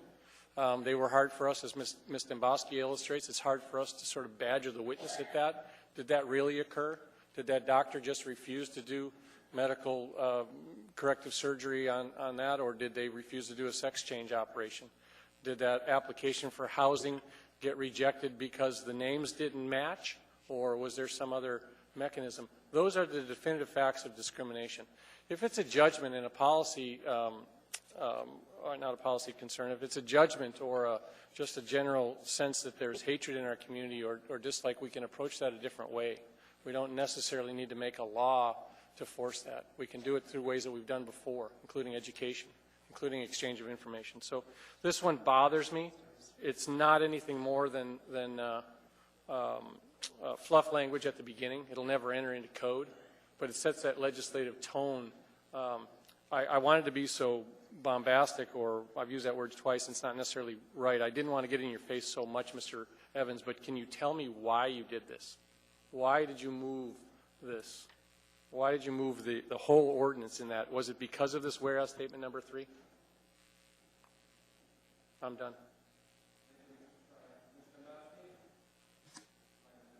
There, the microphone's on. Ms. Dembowski. That's okay. I was waiting to see if Mr. Evans was going to answer. I don't know if he wants to. Mr. Evans, I think from a parliamentary standpoint, that would be better handled in debate. You what? I don't know. I didn't want to cut him off. I saw him reaching for his mic. I just. You want to speak, Mr. Evans? Yeah, I'll be glad to answer. I mean, obviously, the specific amendment we're discussing didn't exist when I started this, so I can't say I started this because of these specific findings.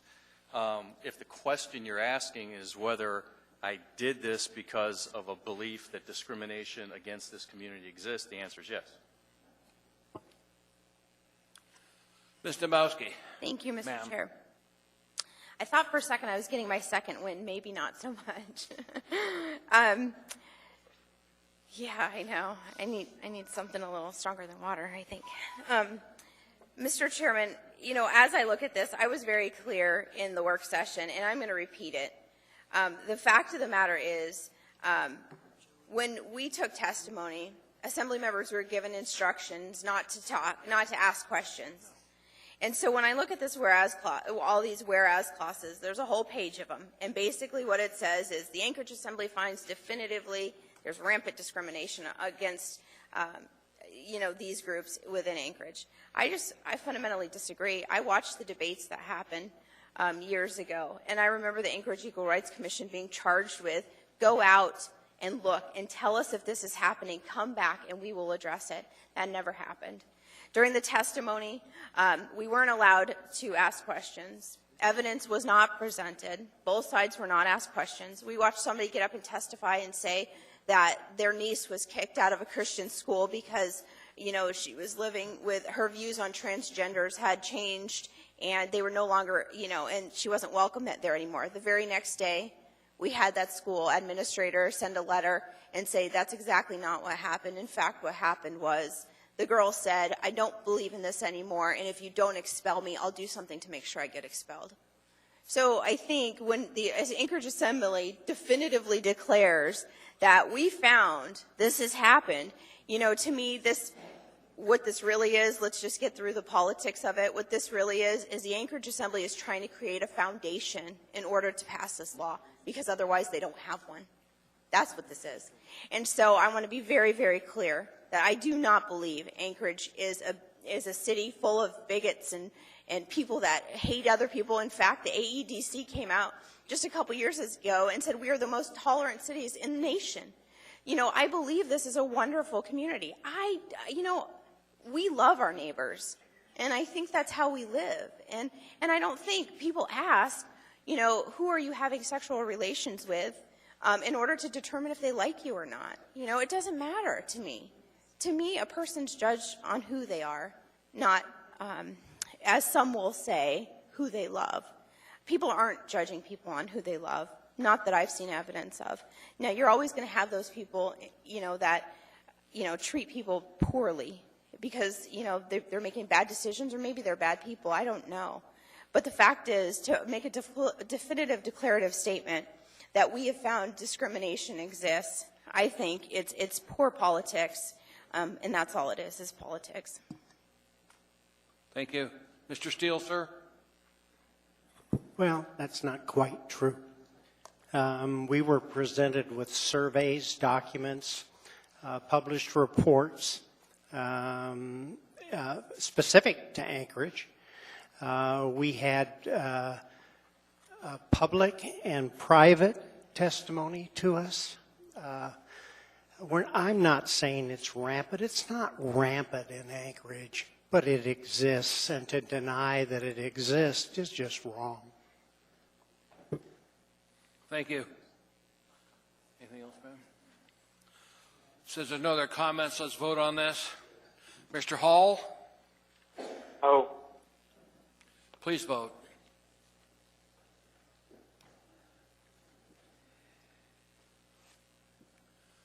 That fails. 6 to 5. 5 to 6. Mr. Chairman, I move amendment number 17. Oh, did I skip one? We can't have that. How about 16? Let's back it up a little bit. Oh, that's a good one. Okay, Mr. Chairman, I move amendment number 16. Oh, I know. I need a Mountain Dew. All right, Mr. Chairman. The purpose and summary of this amendment is to add a new subsection AMC 5.20.070A to prohibit discrimination in municipal funding and benefit opportunities because of the lawful exercise of exemptions and exceptions under municipal code. Essentially, the text of the amendment reads 5.20.070 unlawful practices by the municipality. We will add a section A3, deny or prevent any person or entity from participation in municipally funded activities, programs, grant or contract awards because of the person's or entity's lawful exercise of an exemption or exception under this title, or the lawful exercise of constitutional freedoms, including freedom of expression, freedom of association, and freedom of exercise of religion. Mr. Chairman, as I explained to members during the work session, essentially I call this my non-retaliation amendment. And what that means, and I'm ripping it kind of from the headlines. Denver, Colorado, within the last month, their city council essentially denied a renewal of a lease for Chick-fil-A. And it wasn't on the basis that they have had any discriminatory practices, but city council members clearly said they didn't like the fact that the owner of Chick-fil-A donates to groups that support traditional marriage. Now, as a municipality of Anchorage, I think we're colorblind. I think we are blind when it comes to discriminating against age and discriminating against personally sexual orientation. I think we are.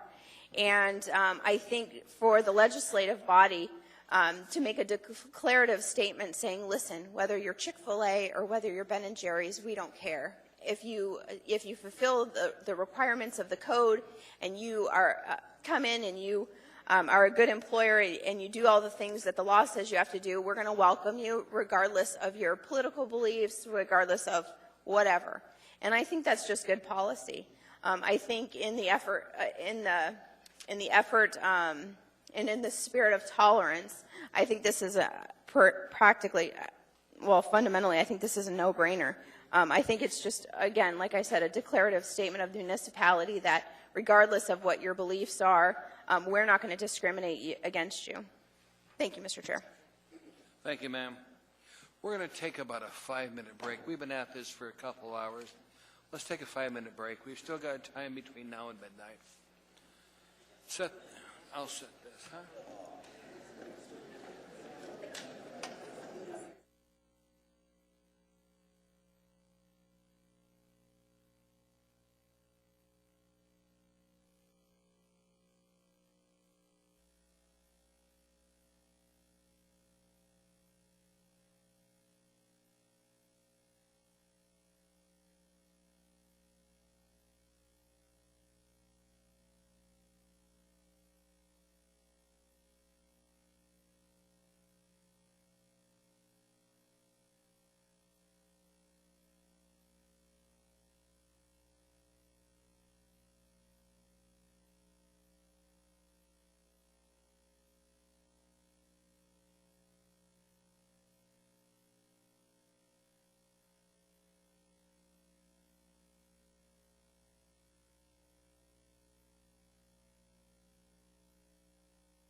Ms.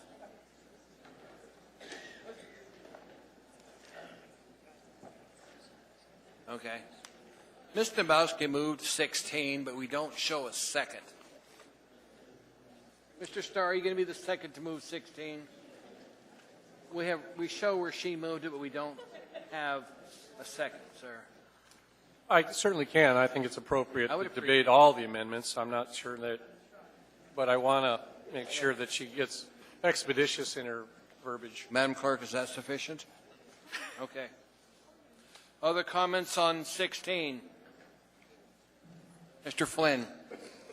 Yeah, Mr. Chairman. Obviously, I'm a little guilty of the belt and suspenders approach to this ordinance with amendment number 3. But I won't complain or assert that my knowledge of code is encyclopedic, but I can't conceive of any basis we would have for discriminating against Chick-fil-A or any other company, whatever their political or religious beliefs, in terms of awarding a contract, presuming they were competitive within the procurement code, land use, et cetera. So I guess there's nothing evil about it, nothing sinister, but I think it's unnecessary. That's all.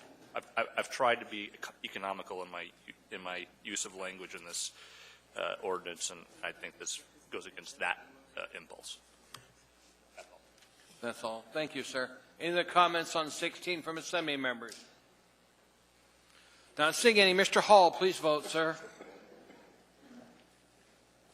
You're still on mute, Ernie. Ernie, turn it off mute. No.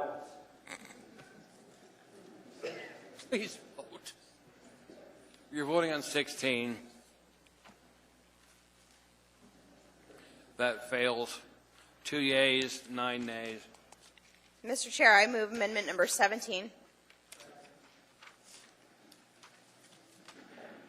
Been moved and seconded. Madam Clerk, would you show a second on there for Mr. Starr? Because I don't want to get to the end and then realize we didn't. Mr. Chairman, the purpose of this amendment We're all is tired. to make a condition that the effective date of this ordinance will become effective upon certification of an advisory vote approving the ordinance at the April 5th, 2016 election. The text of the amendment reads, Section 13, this ordinance shall become effective upon certification of the next regular election of the municipality if, and only if, a proposition for an advisory vote on the approval of the ordinance is passed by a majority of the municipality of Anchorage voters voting in the advisory vote on April 5th, 2016. Mr. Chair, it's, I cannot anticipate where this is going to go. It's ironic to me as I propose this amendment because I, for one, have no qualms, have no fear by going to the voters. I have every bit of faith and confidence that the voters of Anchorage will make good decisions, have made good decisions, and can continue to make good decisions. As I listen to some of these amendments, the same arguments that are being made for inserting a Supreme Court case, they were silent when they voted against trying for me to try to insert another Supreme Court case. When I try to introduce language to not discriminate, not retaliate, though this entire ordinance is proposed to do just that, they voted against it. Mr. Chairman, as I asked the voters of Anchorage in 2012, by almost 58%, voted this particular ordinance substantially similar to this ordinance, voted it down. And I think Anchorage is a tolerant city. I think Anchorage voters, look around and they say, we don't need these types of new special classifications of citizens because we are equal. I've heard some say that this is the same as equal rights and denying the freedoms of women from voting or African Americans from owning property or any of those things. And I say that's not true. Nobody is saying because you're LGBTQ that you can't vote, that you can't own property, that you can't have a voice, that you can't serve on this body. Nobody is saying that. But what I am saying with this amendment is we are a representative government. And the voters of this community spoke very loudly and very clearly just 3 short years ago. And if we're going to take a 180-degree turn and reinstitute the ordinance that they voted no on just 3 short years ago, I have the courage and the willingness to go back to the voters of Anchorage and say, is this the right thing for Anchorage, and is this what you want us to do? I have no problem doing that. And if the answer is yes, the answer is yes. If the answer is no, I will respect the vote, and I will not override the citizens of Anchorage. I suggest that I respectfully request that Assembly members also have the courage to put this issue to the voters. Thank you, Mr. Chairman. Thank you, ma'am. Mr. Starr, sir. If we don't, and I'm not going to entertain too many other dates, it's pretty evident where the body wants to go with this, and it needs to start tomorrow. Hurry, people, we got to do something quick. So that's it. It's immediate tomorrow if we don't pass this one, which is fine. I hope nothing happens. It probably won't. I think the damage has already been done, personally. But really? We're going to start it tomorrow? Okay, if we're ready. To Ms. Demboski's points, I think if you're all comfortable that it's a good law, then let it stand for the voters. That's who we work for. We don't do that. Let it stand for the voters. If it's all that good, you fleshed it all out, you went to all the meetings, and you listened to all the folks that have an input, whether they be on one side or the other side of the argument. If you've done all of that, folks, which I've tried really hard over the last 5 days to do, wish I had 5 weeks, but if you've done all that, then send it to the voters, please, and let them decide. That's what we do here. Mr. Flynn, and I was going to say it for my opening remarks, you sent things to the voters for, let's get this gender thing right. I think you sent a voter question to clarify he and she a couple of years ago, perhaps, or the ATU language had to go to the voters to come out of that. You went to the voters for that, and you won't go to the voters to affirm this? Please, let's get social policy figured out by those that we report to and not us. So I say be brave, send it to the voters, let it stand. You guys will be heroes if it passes. Mr. Evans, sir. Yeah, I think ultimately this is going to go to the voters one way or the other, so I don't think that's a problem. I have no concerns about that. The one concern I do have, and the one thing I disagree with on this amendment, is, as we all have, we've been besieged with emails on both sides, but there's a lot of discussion about how if we pass this ordinance, life as we know it will be over, churches will be sued, they will go out of business, there will be molesters in bathrooms, there will be all these horrendous things that transpire from us passing this. I think one of the best things that can happen is that we pass this, it becomes law, people see that it doesn't have the dire and apocalyptic consequences that they've been predicting for years when this thing passes. And then if in April, if there's a referendum or something, people will be able to vote based on actually what has transpired with the law. It won't be speculation. It'll be the reality. And I think they'll see that, you know, all the dire predictions were for naught. So I wouldn't support this. Well, thank you, Mr. Chairman. And Mr. Starr, I really appreciate your referencing my charter amendment, which, of course, has to go before the voters. And that, of course, this does not. And that, of course, was a technical fix. And I believe, if I recall correctly, you were the only member to vote against that going to the ballot.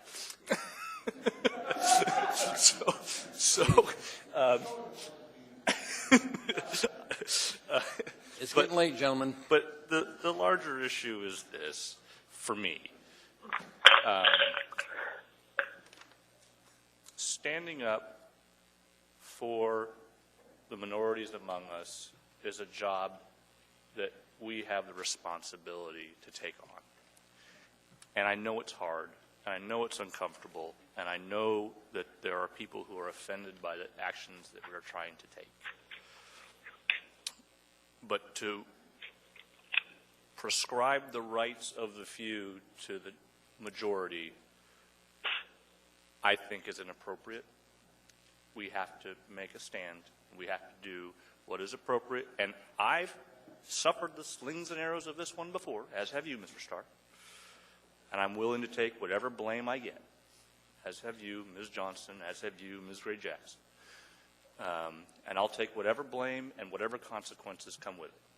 but I think applying the ballot box to equal rights is the wrong step. So I'm going to oppose this amendment. Ms. Gray Jackson.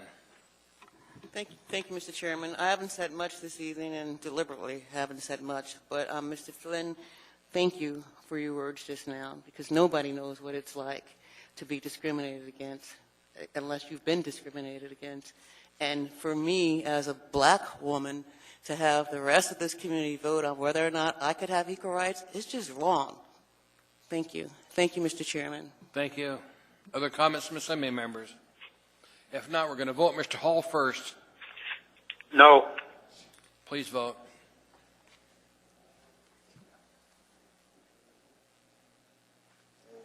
Fails. Mr. Chairman. Ms. Gray Jackson. Thank you, Mr. Chairman.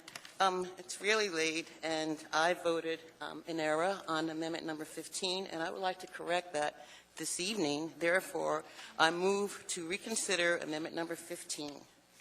Second. Is there a second? Second. Moved and seconded by Mr. Honeman. And I would encourage a yes vote on my behalf. We'll start voting. Mr. Hall first. No. Oh, reconsideration. Yes, I'm sorry. Thank you, Mr. Hall.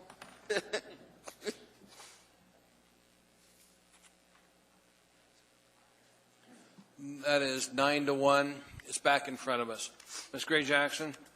No comment. I'd just like to have a vote. Thank you, Mr. Chairman. Thank you.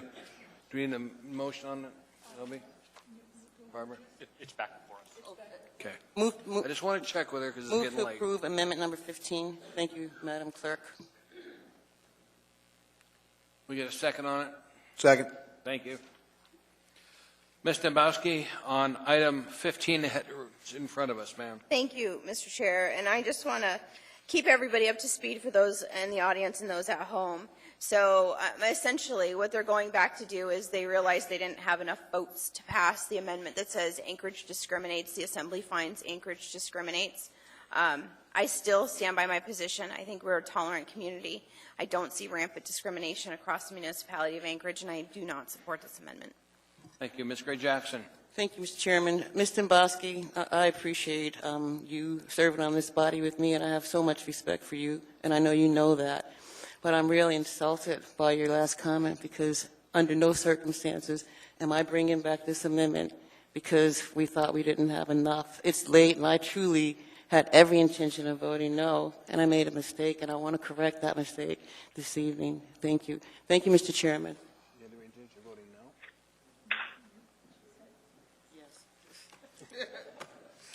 Mr. Steele. Yes, Mr. Chairman. I believe I voted in error, and Let's get this one done first. Oh, we haven't voted on that yet? Yes, we're going to vote on this one first. Okay, Mr. go ahead. Steele? Okay, we're voting on item 15. Mr. Hall first. No. Please vote.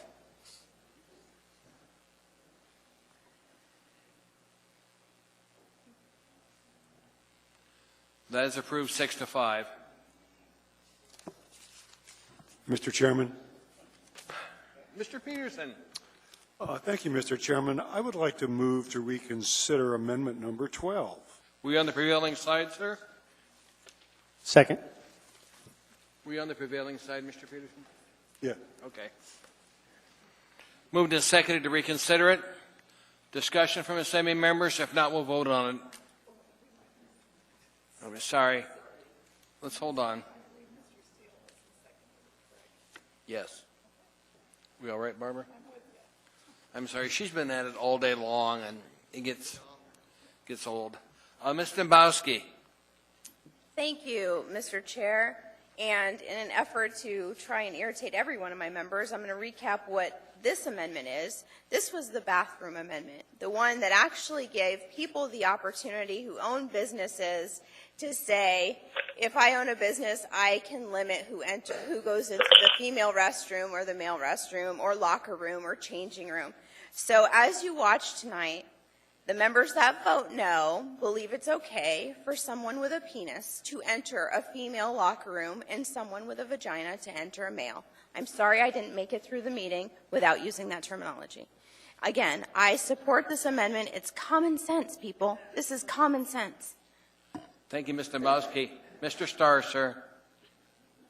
No one used the word safety throughout that conversation, and that's really what this is also trying to do, is that the safety mechanism has to be played in here. You're putting employers at risk to have to allow that gender identity person to make the law in which bathroom they go into. It's a safety thing, not only then for the transgendered person that goes in there as well and doesn't get a well reception. So I just put it to be cautious or set this whole topic aside and figure out how to deal with the public accommodation section later. I'm trying to talk. We haven't voted on it yet. Good. Okay. Sorry. Bring them all back. Okay. Thank you, Mr. Starr. Please vote. Mr. Hall first. Is this on reconsider? This is to reconsider. Mr. Hall. Mr. Hall? Yes. Okay.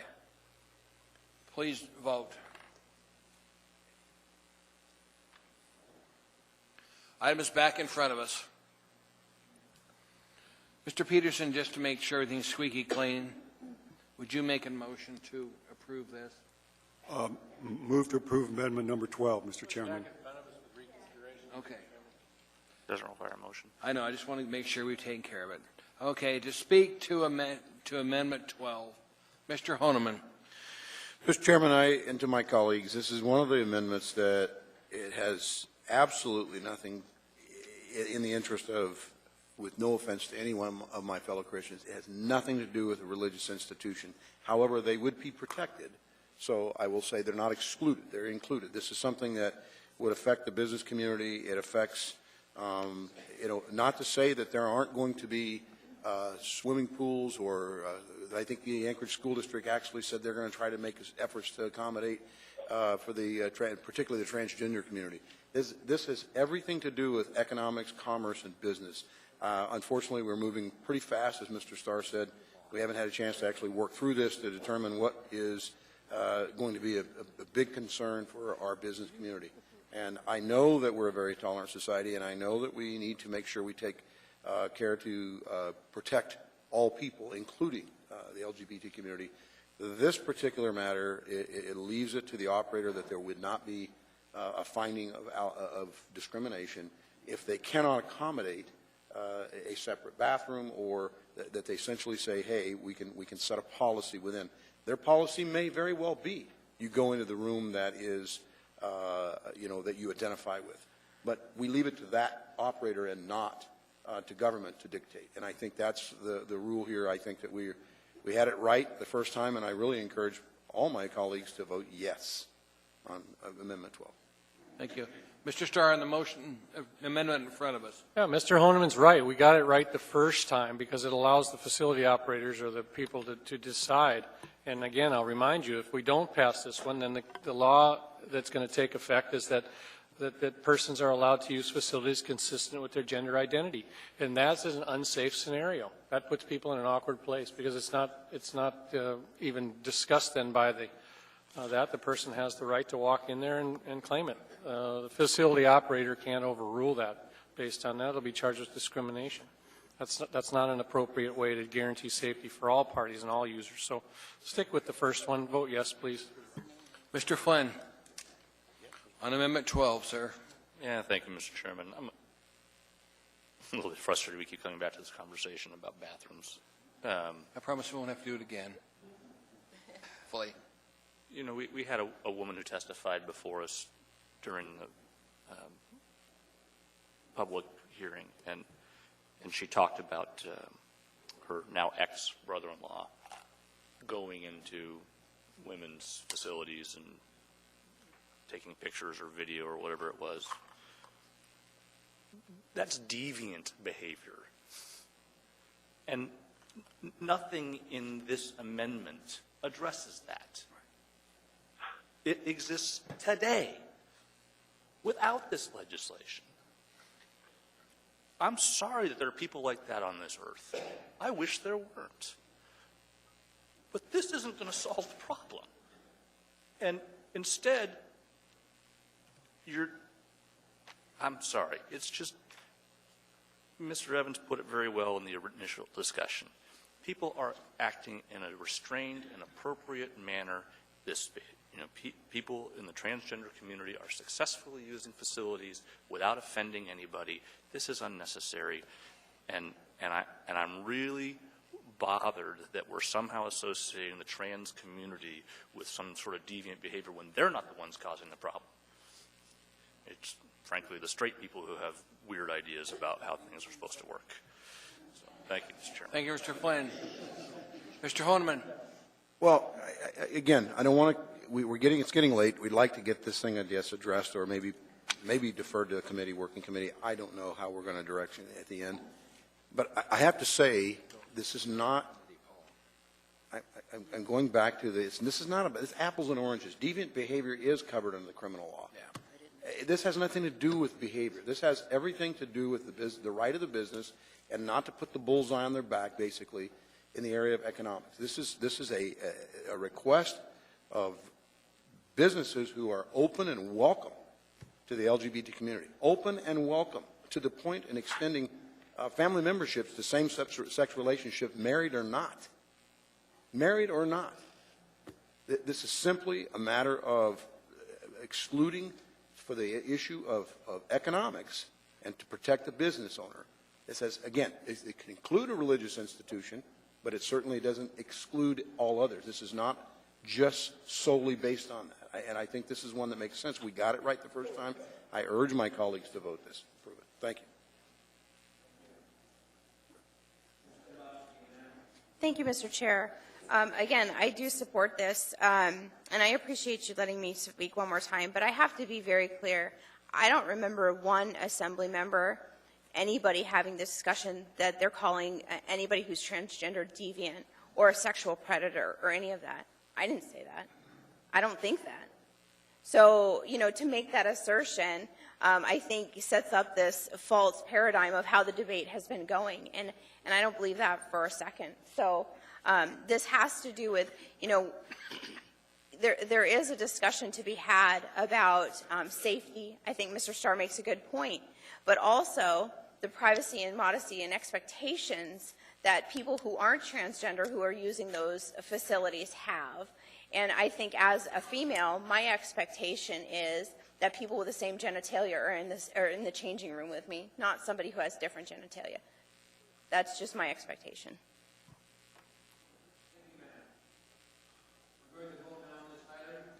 Mr. Hall, we're going to vote on this item. You're going to lead off, sir. No. Please vote.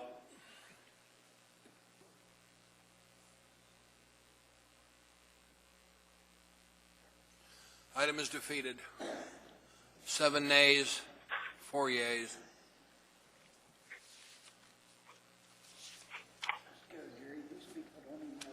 Okay, we now got the whole thing in front of us as amended. Debate the item. Mr. Starr, you're leading off, sir. Okay. And I'll speak both out here and over here, but I hope you guys are still listening, because I have some real philosophical challenges with how we do laws here, and it seems like we're sort of picking and choosing. What I find this to be blatantly doing, not illegally doing, but I think this lawmaking that we're doing up here circumvents the primary document that we're all held to in our oath. We take the oath to uphold the charter. That's what we say we're going to do. And in this particular case, we have mechanisms that clearly deliberate that this is the mechanism to do it, is change the charter and laws follow. So the policy guidance, we've got all the other criteria of discrimination stacked up in the charter. It says that. So why are you taking 2 more if you're trying to protect and not produce special rights or draw attention to a certain class of people? Why aren't you sticking those sexual orientation and gender identities up in the charter with the rest of the discrimination categories? I don't understand why you're not doing it. Partly because I believe you're not going to be able to do it. We have to go to the voters to change charter. That really has bothered me from that. The fact that we had a charter vote on this very thing in 2012, when a lot of us on this body were there, we got the message from those that we represent. They said, don't do it, and then we ignore it. And I find that troublesome. This law isn't ready to implement, and I'll say that. It's not ready to go prime time tomorrow. The Equal Rights Commission, do we know they're ready to go? Do they understand these new definitions? Do they have it? Maybe, fine. Let's just not try it and see if it works. Let's make sure that it works. Like conditional use permits and like all the other stuff, Mr. Flynn, we do provide guidance to the bodies that deliberate. We provide clear appeal processes, and we're not doing it in this particular case. The appeal process is the same 3 people from the Equal Rights Commission that vote on the first discrimination charge. We're not equipped to educate. The charter mandate for the Equal Rights Commission is to provide programs that prevent discrimination. Where are those programs in this particular category that we're now going to protect? Where are the programs on preventing sexual orientation? They're not here. You're going to rely on the state court. We're going to push all this stuff up once you exhaust your local means for protection, whether your business is sued, whether your church is sued, or whether as a transgender you're looking for protection. We're not going to be able to fix it locally, so we're going to kick it up to the state court. That's what happens next. They're not equipped to do that. They don't have case law. They're going to develop on our backs, and I'm not ready to do that yet. Federal court, sure, go to federal, all you want. Federal precedents, that's not what Alaskans do. We're independent. We stay in local. You know, we're changing things in education. Did we consult ASD? Did we consult UAA on their policies? We're dictating to them what we wanted to do. We should have taken every category of those 5 big ones, the public accommodation, the employment, the education. We should have done them one at a time here. You guys picked them all and you tried to jam them all into one just by changing 2 definitions. The ramifications are far bigger than that. You know, the legislation by trial and error, and I'm going to grandstand a little bit here because I'm going to move down here and say the rest of my speech. So give me the liberty of that, Mr. Chairman. The reason I'm doing it, quite frankly, is I feel that I identify those who we close to them and I wish we close right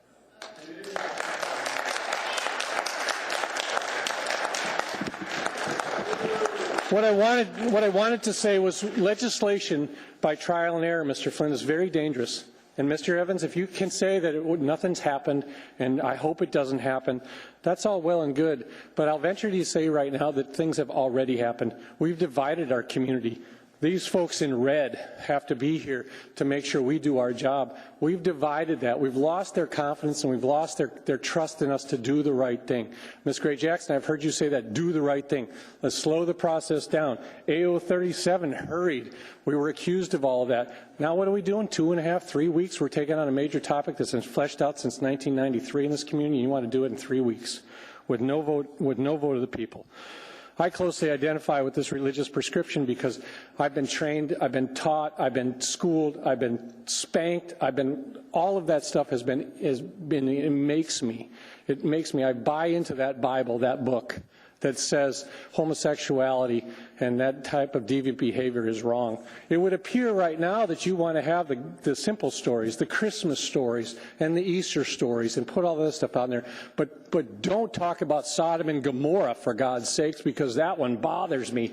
That's in the Bible too. We have to talk about that kind of stuff, and you have to put that down as a benchmark of all of that stuff. So it's fine for Christians to talk Easter and all the other stuff, but when the Christian brings up that homosexuality sin, you can't do that in the break room, sir. You can't talk about my gender as it relates to that story. That's awful. And I'll tell you what red is. Somebody said, what are you wearing red for? It's the blood of Jesus Christ, folks. That's what it represents.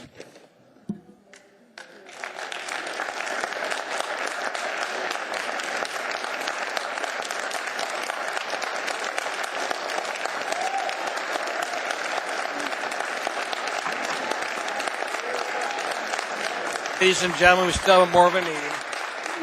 You done, Bill? Okay. I'll be in vote if you couldn't tell. That's fine. Comments from Assembly members? We're going to vote on the main issue. Ms. Gray Jackson. Thank you, Mr. Chairman. I'm going to be really, really, really brief. First, I just want to thank everybody for being here this evening, for testifying on September 15th and September 16th. And for all the emails, and I've answered every one that I possibly could before I had to leave to come to the meeting. And I want to thank those, there were many of you who said that you were going to pray for me. And I want you to know I appreciate that so much, and I've also prayed for you. I respect your religious beliefs, I really do. But I know for a fact that homosexuality is not a choice. okay? I knew my nephew was gay when he was 2 years old, and it wasn't a choice when his mother died in my arms, and I promised her that I would take care of him, and I have. Anyway, what we're about to do this evening, it's not the right thing to do.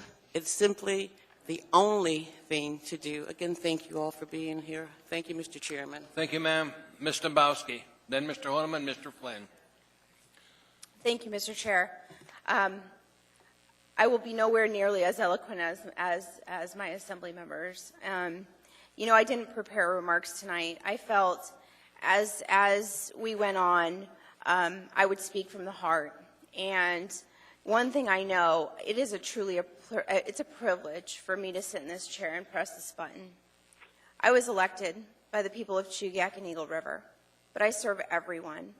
And I take my service very, very seriously. And it's a service to country, and it's a service to God. And I will not deviate.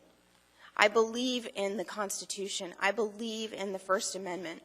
Congress shall pass no law to abridge the free exercise of religion. That means something to me. So tonight, as we go through amendments, and I get a little emotional, why? Because I see what this assembly is doing today. Now, I will tell you, there's probably no one on this board that I respect more than Ms. Gray Jackson. She is a woman of integrity and honesty, and I have learned from her, and I work very, very well with her. We're not going to agree on everything, but with that said, we always have a respectful dialogue. I heard during testimony there were a lot of, I keep this little notebook, and there were a lot of notes and quotes and things that I jotted down as people were testifying. And one specific phrase stuck with me. And in the United States of America, I couldn't believe somebody got to the podium and testified and said, and I quote, "Reserve for me the right to serve my God. This is crazy." Now I submit to you, elections have consequences, and pay attention, because the individual who said that is going to be running for assembly. And don't you worry, I will let you know who it is. Elections have consequences. And it's not today's election, it's every election.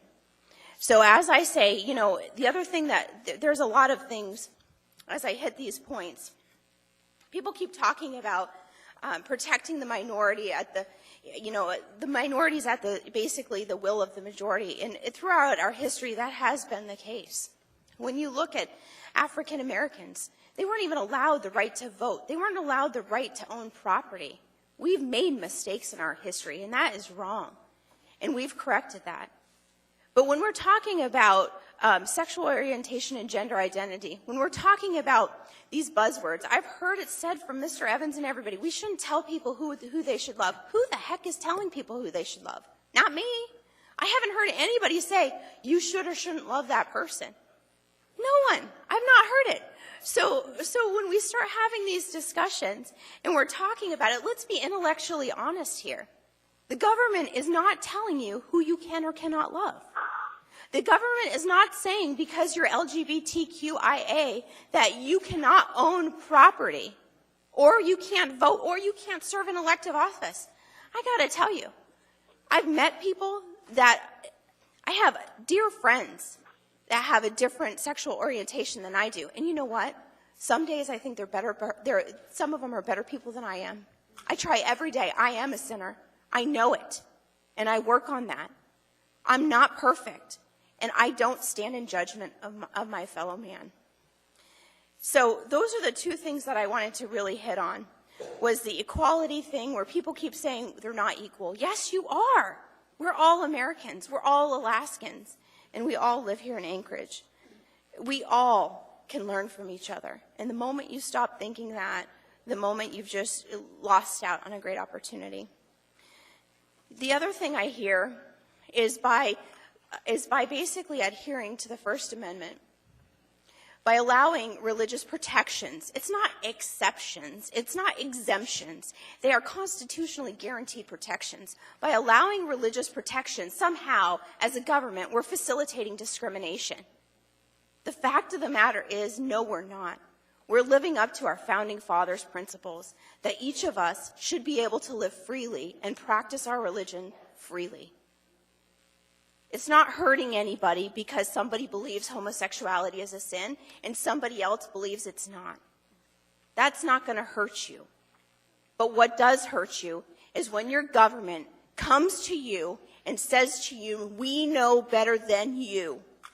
We are here to rule you. This is the tyranny of the Anchorage Assembly. And you can only take it back if you get out to vote. The next election will be in April 2016. Every single person in this audience and listening should go out, phone 10 friends, get involved, and you know what? Throw them out of office.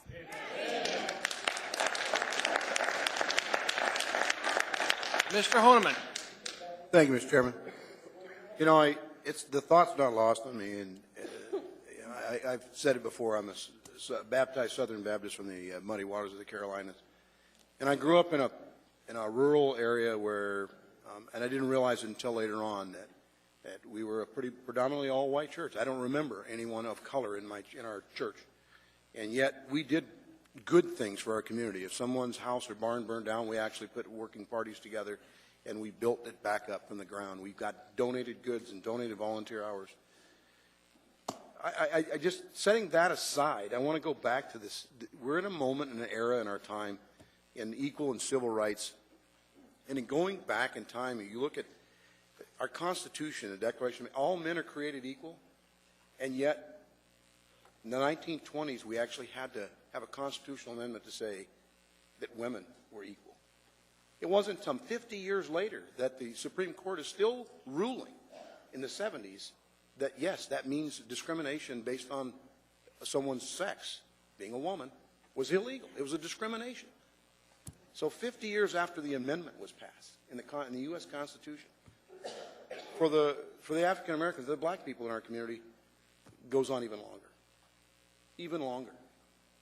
And the fact is not lost on me that I believe, and I've stood all along that I believe that we shouldn't have qualifiers, that everybody being equal, we should not discriminate against anyone for any reason.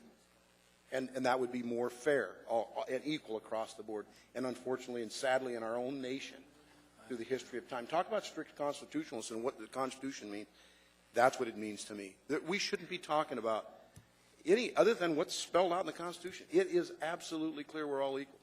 So to say that we need special rights for anyone or qualifiers for who's equal or what rights is almost disgusting in its own self. But unfortunately and sadly in our nation, we've had to go there. And we're at a time where I believe we're on the cusp. I have no doubt, I have no qualms that I think that our community is going to speak loud and clear and say we either got it right or got it wrong. And I hope Mr. Evans is right and we don't see a plethora of even intentional acts on either side of the aisle, whether someone from the LGBT community pushes the issue or someone from the religious community pushes the issue to get things before the AERC or get things before the courts. I pray that we don't. Thank you, Mr. Holman. Mr. Flynn. In the interest of time, Mr. Chairman, I'll pass. I'll just say if there is, in fact, going to be a picket on one of my businesses, give me a call ahead of time so I can try and be there to serve coffee. You going to raise your prices? That's it. There's nobody else to debate. Let's vote. Mr. Hall, you're voting the main topic with amendments that have been approved. Mr. Hall. Yes. Please vote.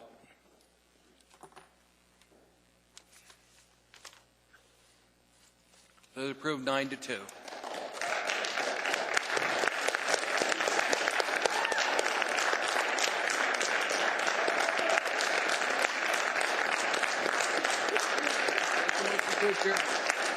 Mr. Chairman, move to adjourn. We're adjourned. Thanks for being here.